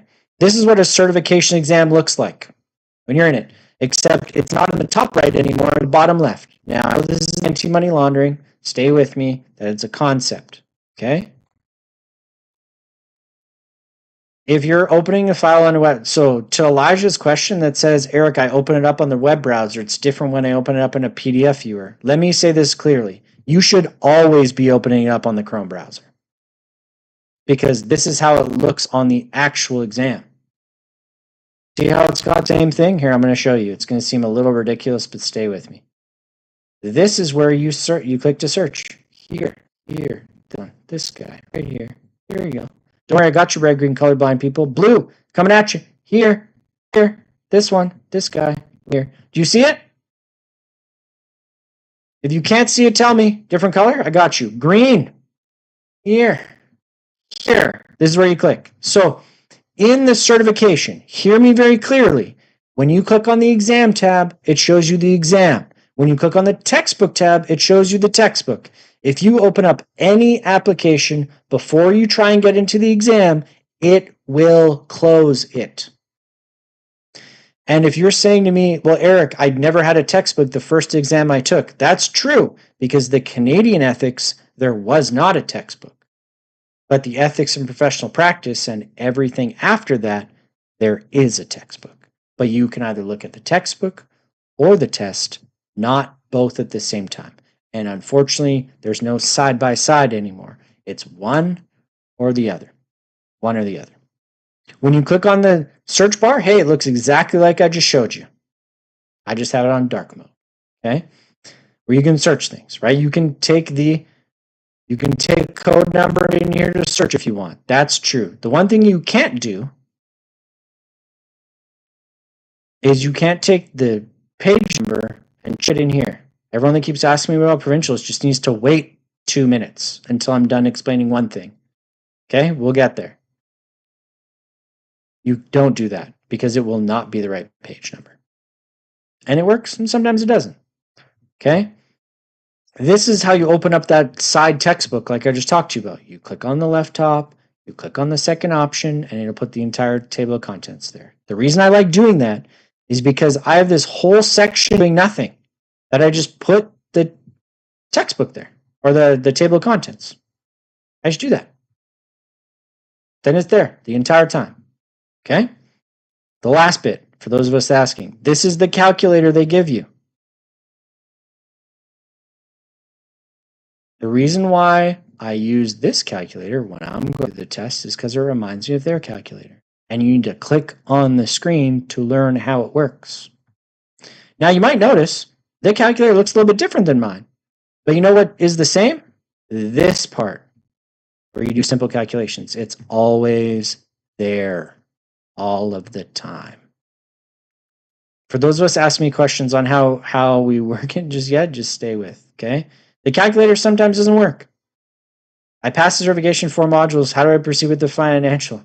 What's the RAD? Don't worry about RAD. Just leave it as is. Don't touch it. If you're worried about how the calculator works, don't use the complicated things on the calculator because the minus, the plus, the multiplication, division will always work every time. Every time. Okay? Everyone can the certification before we start diving into the provincial talk that everyone's asking about. We okay? Okay. Stay with me for 5 minutes about provincial talk. Here's the answer about the provincial stuff. Every province is different. You're like asking me how to cook a steak. Yeah, I can tell you to put it on one side and then flip it on the other side, but it's hard. Here's the answer. If you're in Alberta, it's going to be digital. Calculator, notes, test. If you're in Ontario, it's going to be a paper exam. Digital, tablet to learn how to search it. If you want to learn how to deal with the tablet, go search LLQP tablet on YouTube, and there's a 5-minute video to teach you how to do it. Okay? The problem with the provincials is every province is different, and you're trying to ask me to say in 500 people how to work the provincials. It's the same test with a textbook, with a calculator that you do not need to provide. The problem that we're going to run into is if you don't look on your regulator website, you will not understand what to expect, and that's the problem. If you don't go onto the regular website and find out what to expect, you are going in blind of what's about to happen. And I don't want that for you. Can I point you to the website? I can. So here's the thing. Alberta Insurance Council. That's what you Google. Insurance Council of BC. Saskatchewan Insurance. You'll find that really quick. I think it's Insurance Council Manitoba. Financial Services Regulatory of Ontario. AMF for Quebec. Guys, I want to breed you as capable agents, being able to look for yourself. Can I assume that you are all capable enough to search to find that yourselves? Okay, awesome. My goal here is to teach you everything you need to know for the exams so you can go finish the exams. The unfortunate reality, and I would love to tell you every single thing about how every single thing works. I would love to do that for you. What I'm going to do, because I feel nice today, is I will post a significant amount of places that you can go to in the chat. Here's a bunch of links for a bunch of provinces because I feel nice today to give it to you. Find yours. And if it's not on there, please note that you might need to find it on your own. Find yours and bookmark it. But here's the thing you need to know about provincials. Just because you search certs doesn't mean you're ready. You need to keep studying. What I would recommend you do for studying is take chapter quizzes and find out what chapters you're good in, and find chapters you're not, and study those outside of coming to this class. I love that you guys are all here and we made this whole time, but I'm going to talk to you about the mentality of it for a second. For those of us that keep asking, the Canadian ethics, the first exam you did, that was 12 questions, 70% to pass, that was closed book. Every exam after that, certifications and provincials are open book. You will have access to the textbook every single time. Now, in a certification, if you want to use a piece of paper and a pen, and someone will correct me, I'm surely if I'm wrong, but if you have that side camera that you need to have with your cell phone on the side, anyone done this before like me? Yeah. If you shoot your entire self, your screen, and your desk, you can use a blank sheet of paper and a pen, but you need to show the camera. But if you don't, you can't. That's the premise. What are things I should study for the ethics? Need to know videos, chapter quizzes, mock exam. That's the way to do it. Yeah. Now, by the way, I taught you a ton of stuff to search. So if you don't put your camera in the right way, you will not be able to use a sheet of paper and a pen. Make sure you can see the table and you and the screen. Okay. Now, I'm going to take a pause and we're going to talk a little bit about test anxiety for a minute because it's probably the most thing I talk about the most when I'm sitting with people one-on-one.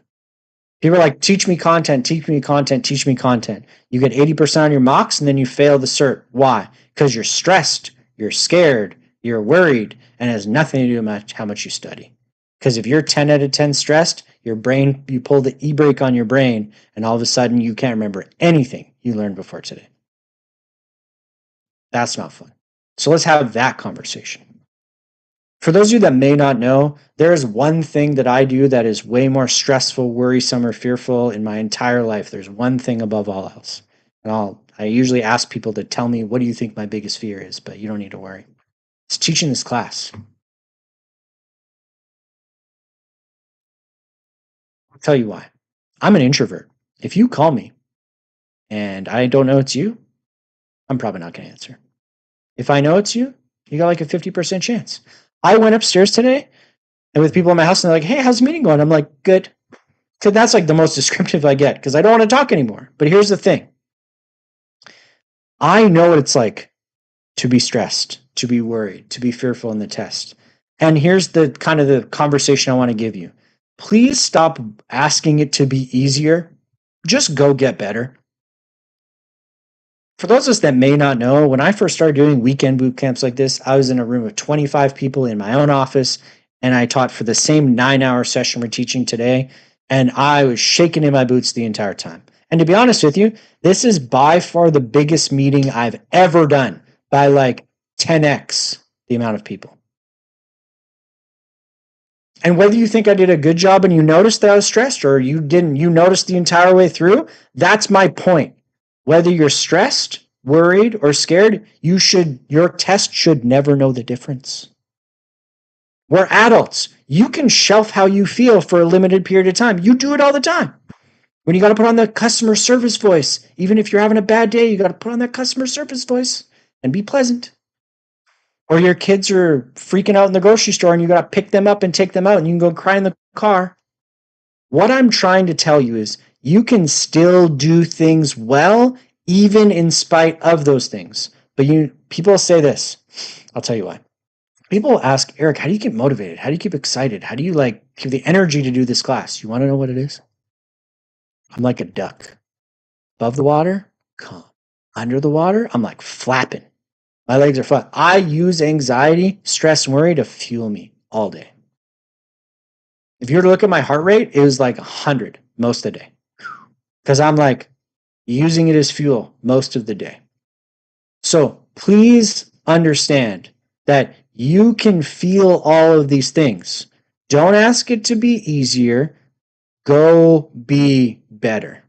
And before we're done, which I'll stick around, I appreciate you guys spending the sacrifice of this time today, because that's what it is. 6 hours is a lot of time. And I know I'm here with you. But please understand that the sacrifice of this time to go pass your exams can help you not have to sacrifice every Saturday at a part-time job. Because when I worked at a liquor store, I worked 4 p.m. to 2 a.m. shifts, and I missed every holiday dinner. All of them. I ate so many meals cold by myself that I'm used to it now that I can eat any food cold, leftovers. And it freaks my fiance's family out. But I ate so many Christmas dinners by myself. So stop asking it to be easier. And please stop asking the process to be easier. You just need to go study, work on you, and get better. Are we clear on that? So tomorrow, noon Eastern, we are going to start on time. We are going to start assuming you all know how to be on time. And if you're late, you're going to miss. And I appreciate all of you. Stick around if you want to get a couple questions answered. Otherwise, we got to go. Have a good night, everybody. If you want to stay and get questions answered, please do. But otherwise, good night. Bye, everybody. Recording stopped. All right.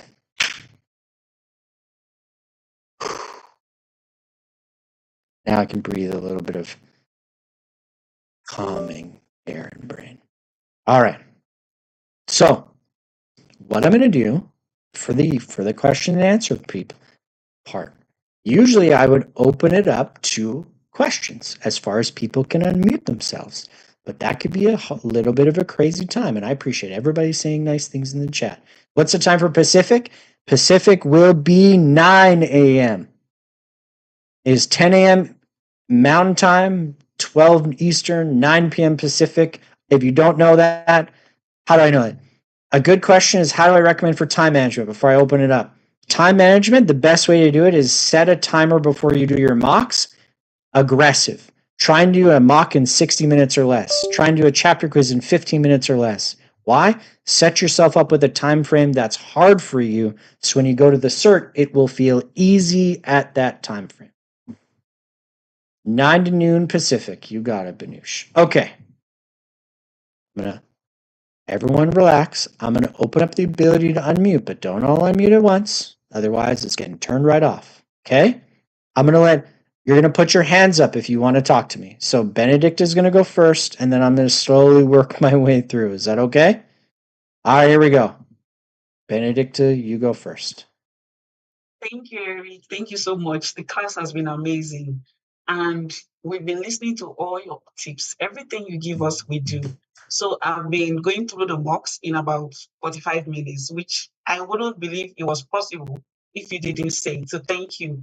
I had a question about the one that the mock for the segregated funds. The answer was 70,000, and it had to do with a reset. And I was wondering why it wasn't 120,000. Because good question. We set it to 120. So why did we go back to 70,000? Yeah, that's a good question. I will answer that. So the reason why we went back to 70,000 is because they did the reset, right? So what ended up happening when you reset here? I'm just going to pull up some notes because somebody asked me to throw this up. The reason why we went back to 70 is because it was worth 100, right? And then they did a reset at 120, right? And then what ended up happening is it went down in value to 70,000. The reason why 70,000 came out rather than 120 or 100 is because when she did the reset, it was 2008, which means that now the 10-year maturity was 2018. So she would have to wait till 2018 for that maturity guarantee to kick in, like you're thinking. But she took it out in 2016, which is before it matured. So there's no guarantee for death, no guarantee for maturity, and so you just get what you get in that conversation. Thank you so much. Let me know when you got it, Francis. Okay, good. I'll go back up to RSPs. I'll kind of work our way through. Okay, happiness. You're up next. Okay, just gonna ask a quick question. Someone was asking me, she's been working in an organization and contributing some pension plan. So, and it was like, now I lose my job or I leave the job and I lose it all. That I want to know, is there a way, like if you work in a place for a little while, is there a way you could not lose your pension when you lose the job, the way you lose other benefit when you lose the job or your cabinet, or you just something happens along the line and you're no longer part of that organization? I just want to know. So a good way to think about that is correct me if I'm wrong. You're saying I worked at a company, I lose my job at that company. I want to know if I can still access that pension. So if it's vested, Yes. if it's vested past that vesting period amount of time we talked about, then you can still have access to that, right? I know someone that's left their jobs before and they can still pull their pensions out. That pension money doesn't go away. It's still for you. Because being Really? fired and retiring is just a thing on a piece of paper, right? Yeah. Yeah. So you can still get access to it if it's yours after that vesting period, right? If you leave after 10 years, you might have 8 years worth of money in there. But if you get, let's say the vesting is 2 years, if you leave before those 2 years, you might not have access to any of it. Okay, okay. Yeah, but So it's for might, her not to know the always. vesting period, right? Yeah. The vesting period. Okay, okay. Thank you. Yeah, you good. You got it. No problem. All right. I'm not sure how to pronounce her, but I'm going to call it Omaid Khan, or you're up next. Sorry. Did I pronounce that right? Yeah, that is correct. Thank you so Okay, much for the perfect. opportunity. Yeah, Eric, I have a question regarding the funds invested.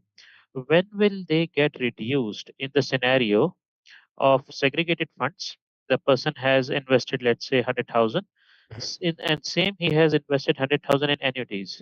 In which of the two scenarios, the where the funds can be reduced at the later age of the investment? Reduced in what way? Reduce in value. For example, it's he invested 100,000 segregated funds. Mhm. After 10 years, can when he wants to withdraw, can they be like 70,000, 80,000, or 90,000, depending on the market? Or in terms of annuity, after 10 years, can they reduce in value? Like he wants to withdraw, it will be 70,000, 80,000. So the way once you start receiving payments from an annuity, it gets locked in. So basically what I mean by that is, let's say here, I'm going to throw the people keep asking me to put up certain notes, so I'm just going to keep throwing them up. So in an annuity, once you start receiving your first payment, it's kind of locked in. So even if the value in the market goes down, the only time where your payment will go down is if it's in that variable annuity. But it's not going to go down to zero. It's not going to go up to infinity. It kind of stays in that same level. But the reason why annuities are good is if you lock them in at a certain rate or a certain area rate, you're kind of guaranteed that amount of money for that amount of time. So the market doesn't really affect annuities like that.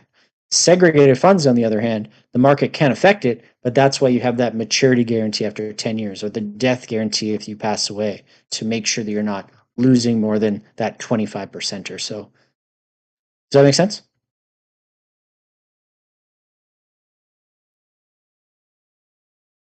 Did you say something? I missed it.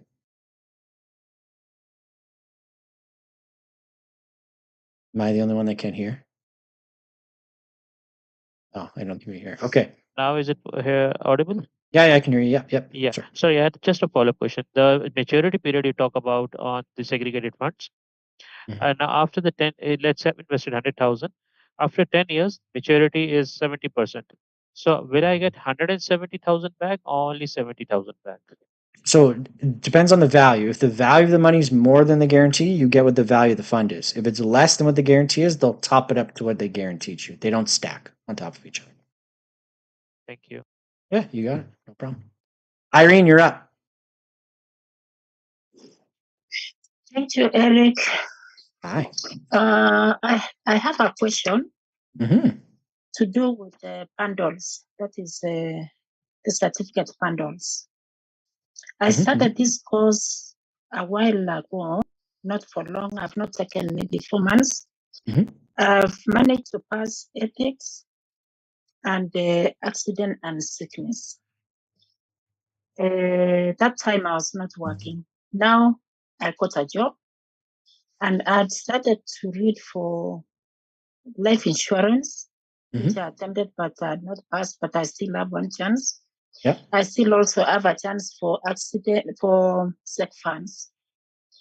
I was requesting because something I didn't know, which I just saw the other day in the portal, which says that after completing ethics and professional practice and accident and sickness, I can write licensing exam. Can I be allowed to do that in the meantime? Because now I'm working, I don't have time to read the others more, and then later I finish when I'm working and doing something in this field, I can.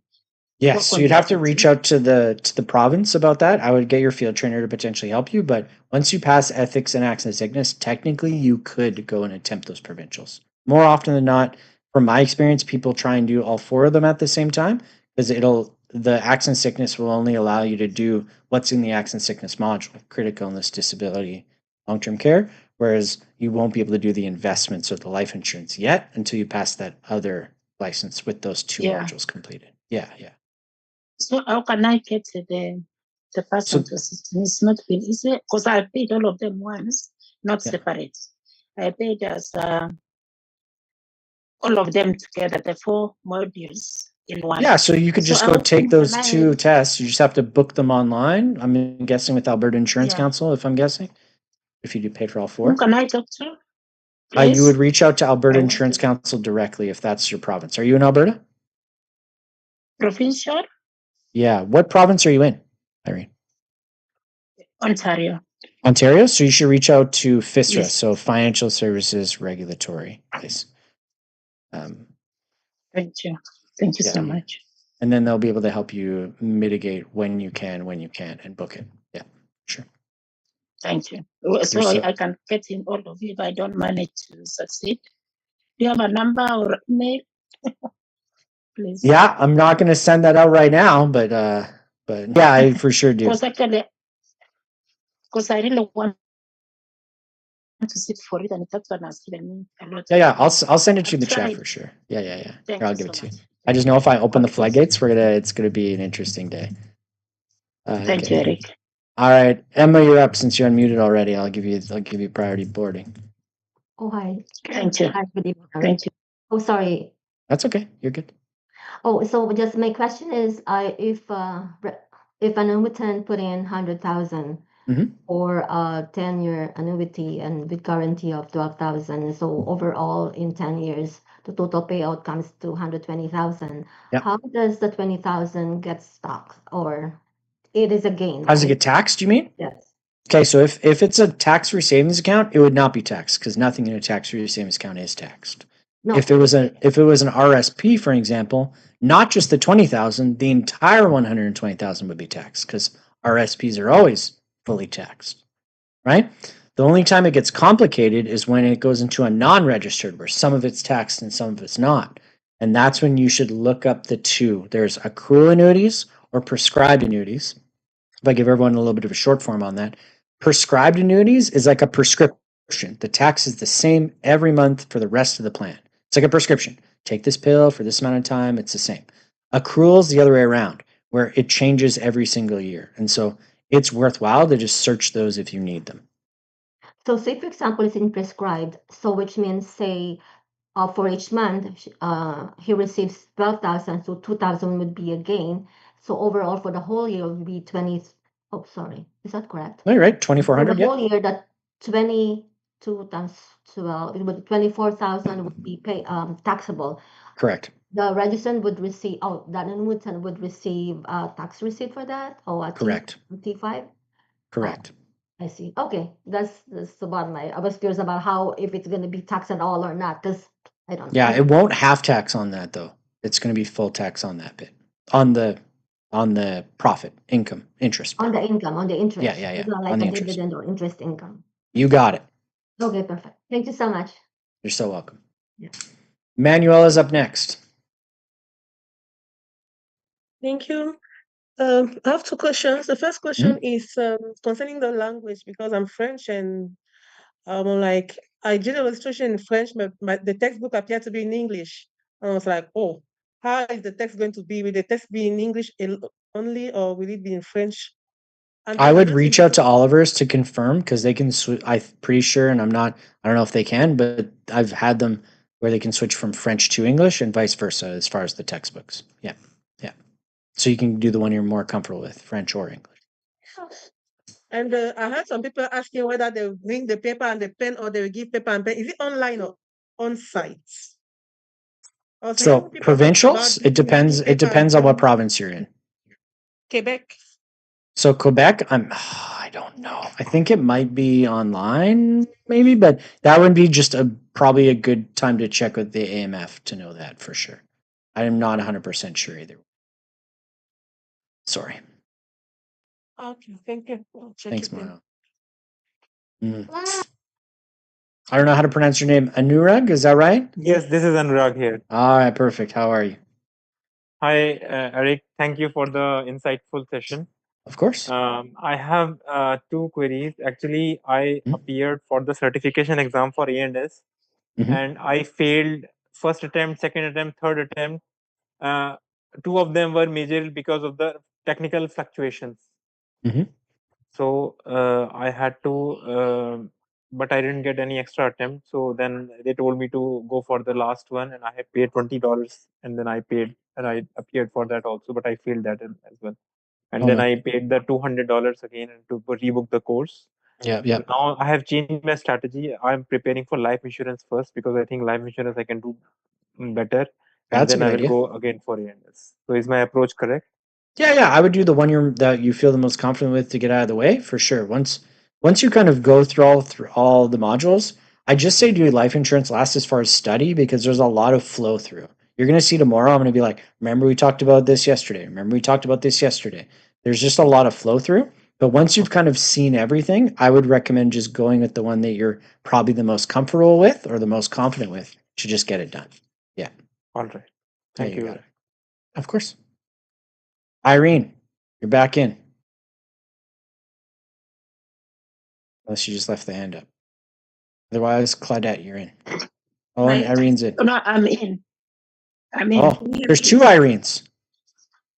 Oh, Irene. Irene, put her hand up. Sorry, I think we have two. Okay, Yeah, may I talk?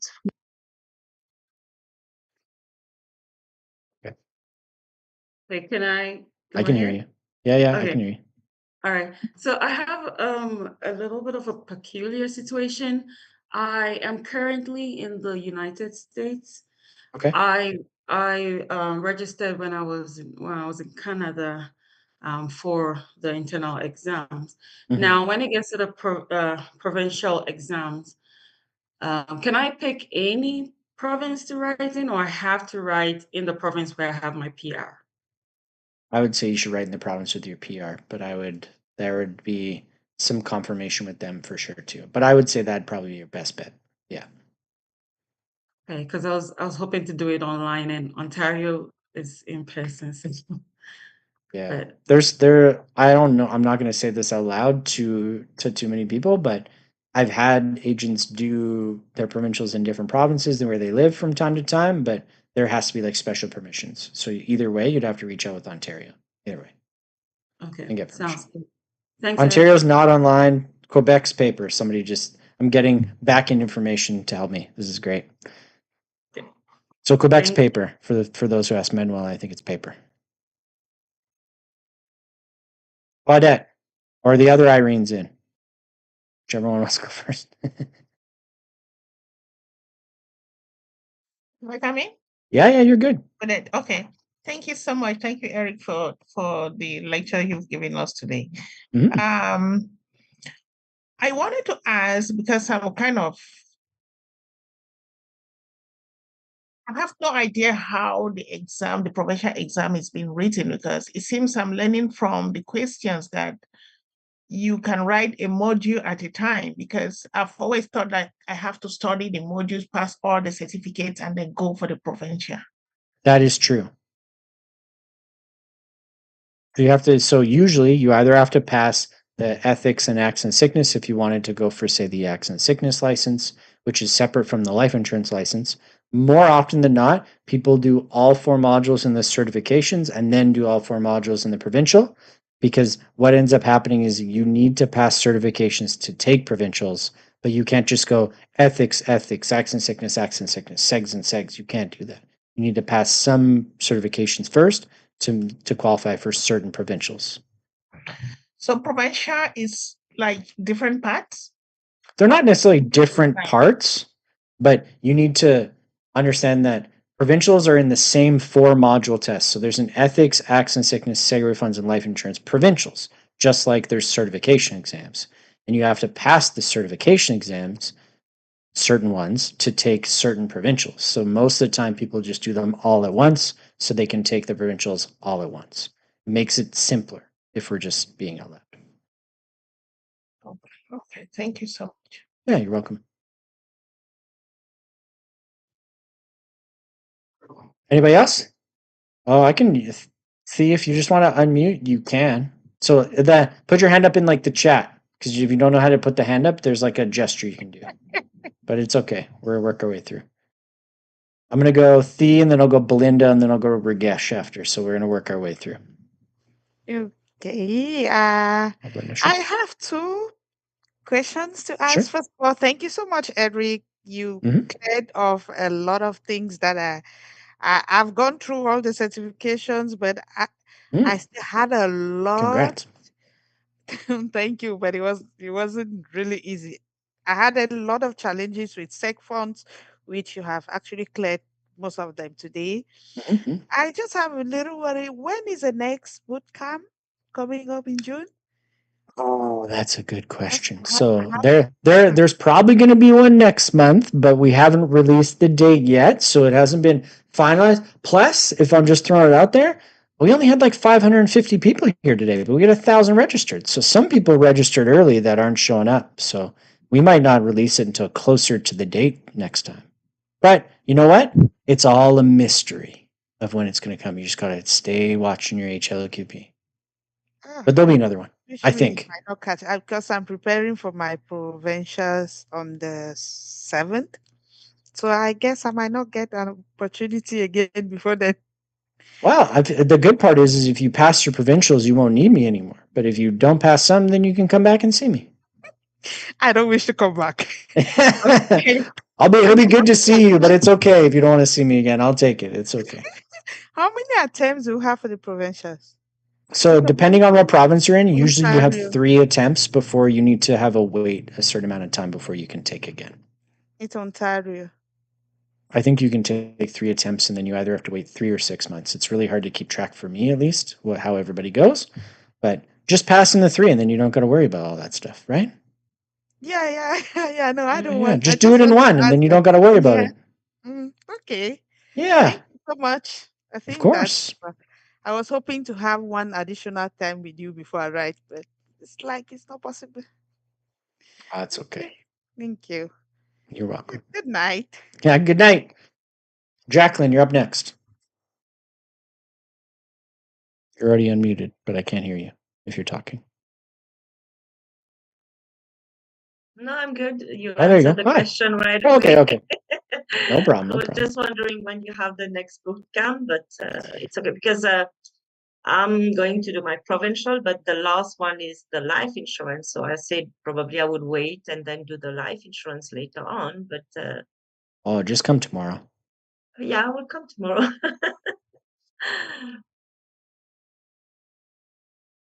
Yeah.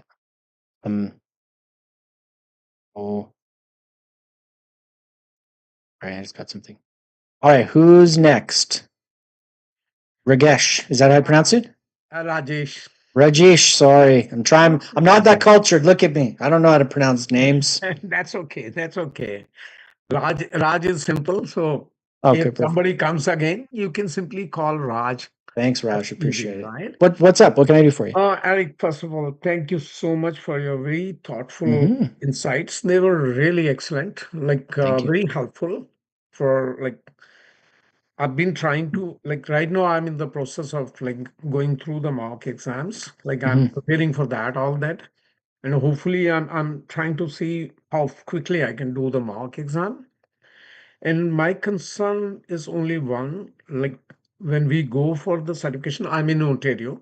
So when we write the certification exam, so are they going to be like I have to book like one exam at a time, or I can book all the four at the same time? Like certification exams is a little bit different where you get a chance to do them on your own pace, where you can write them on a computer yourself, but making sure you're by yourself and you have your phone set up. But as far as booking like a provincial style thing, you don't need to. The certifications you can do kind of at your own pace on your own. But provincials, once you get to provincials, you do have to book them because there has to be a proctor person there to watch you. Yeah. So they are going to be like provincial are going to be on the same day, or like it's going to be like alternate days. So you can book them a little bit out however you want. Some people like to do them all in one day. Some people like to do 2 in one day. Some people like to do 1 in one day. You can book those in, but you just make sure you realize that the further you book them out, sometimes the harder it is to book them in, you could say. Right. Because there's a lot of wait time. I heard like it's right now. There's a lot of wait time with that. Okay. For everyone asking about the next bootcamp, I got confirmation. I can tell you it's going to be mid-June. Mid-June. Mid-June. I can't tell you what day, but I can tell you it's mid-June. Sure, we'll see. I'm hoping that this bootcamp is going to be very helpful for me to go through this everything, but still we have another chance then in June. Are you doing all at a time in the mid-June, like ethic and like is it going to be the same format? Yeah. Same format. This is very good, actually. Very, very helpful. Like it gave us like more confidence that yes, we can do it. Yeah. That's the thing is it's a little bit about education and a little bit more about how to do it, right? True. Especially the problem happens when you are coming from a altogether different background. You're not coming from a financial background, then it becomes like kind of out of your comfort zone kind of thing. Because in your field, you know the stuff, so you can manage it, right? Thank you, Eric. Thank you so much for all your help today. And tomorrow, see you then. Yeah, it's going to be an awesome day. I'm excited for that tomorrow's session. Thanks. Life insurance, I am more excited to teach life insurance than the other stuff. So I'm excited about tomorrow. Thank you so much. You got it, Raj. Thanks so much. Good night. Take care. You got it. Amjad, I think you're up next. Yeah, thank you very much. Really appreciated. You have explained each and everything. Really appreciated.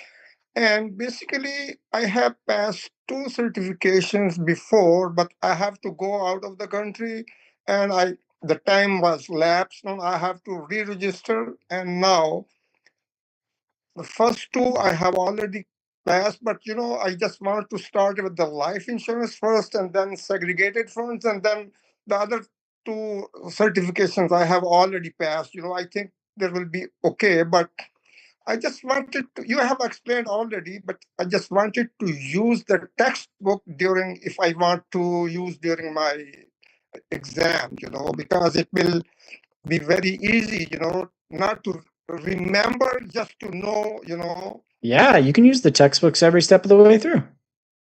Because really, I appreciate when you put the search the thing, like the chapter and the section subsections, really, hopefully I will try. And tomorrow I'll be attending as well. Today it took me a little bit longer because I was going directly to the HLLQP, but it was not letting me in because I have to click that link. Yeah, the link in your emails. Yeah, that was I misunderstood. That's why. And tomorrow, now I know. I'm on my cell phone right now. tomorrow I will be on my laptop. Yeah, I think maybe we should put something in there like try and join a little early to make sure you can get in, because there's a lot of people that came in the like 10, 15 minutes in and missed some stuff. Sure. No problem. Thank you so much, really, and see you tomorrow. And thanks, Amjad. I appreciate it. You're looking forward to it. Thank you so much. You got it. Thank you so much. Tierney, you're up. Okay, thank you so much for everything, Eric. I have a quick question about group or RSP and individual.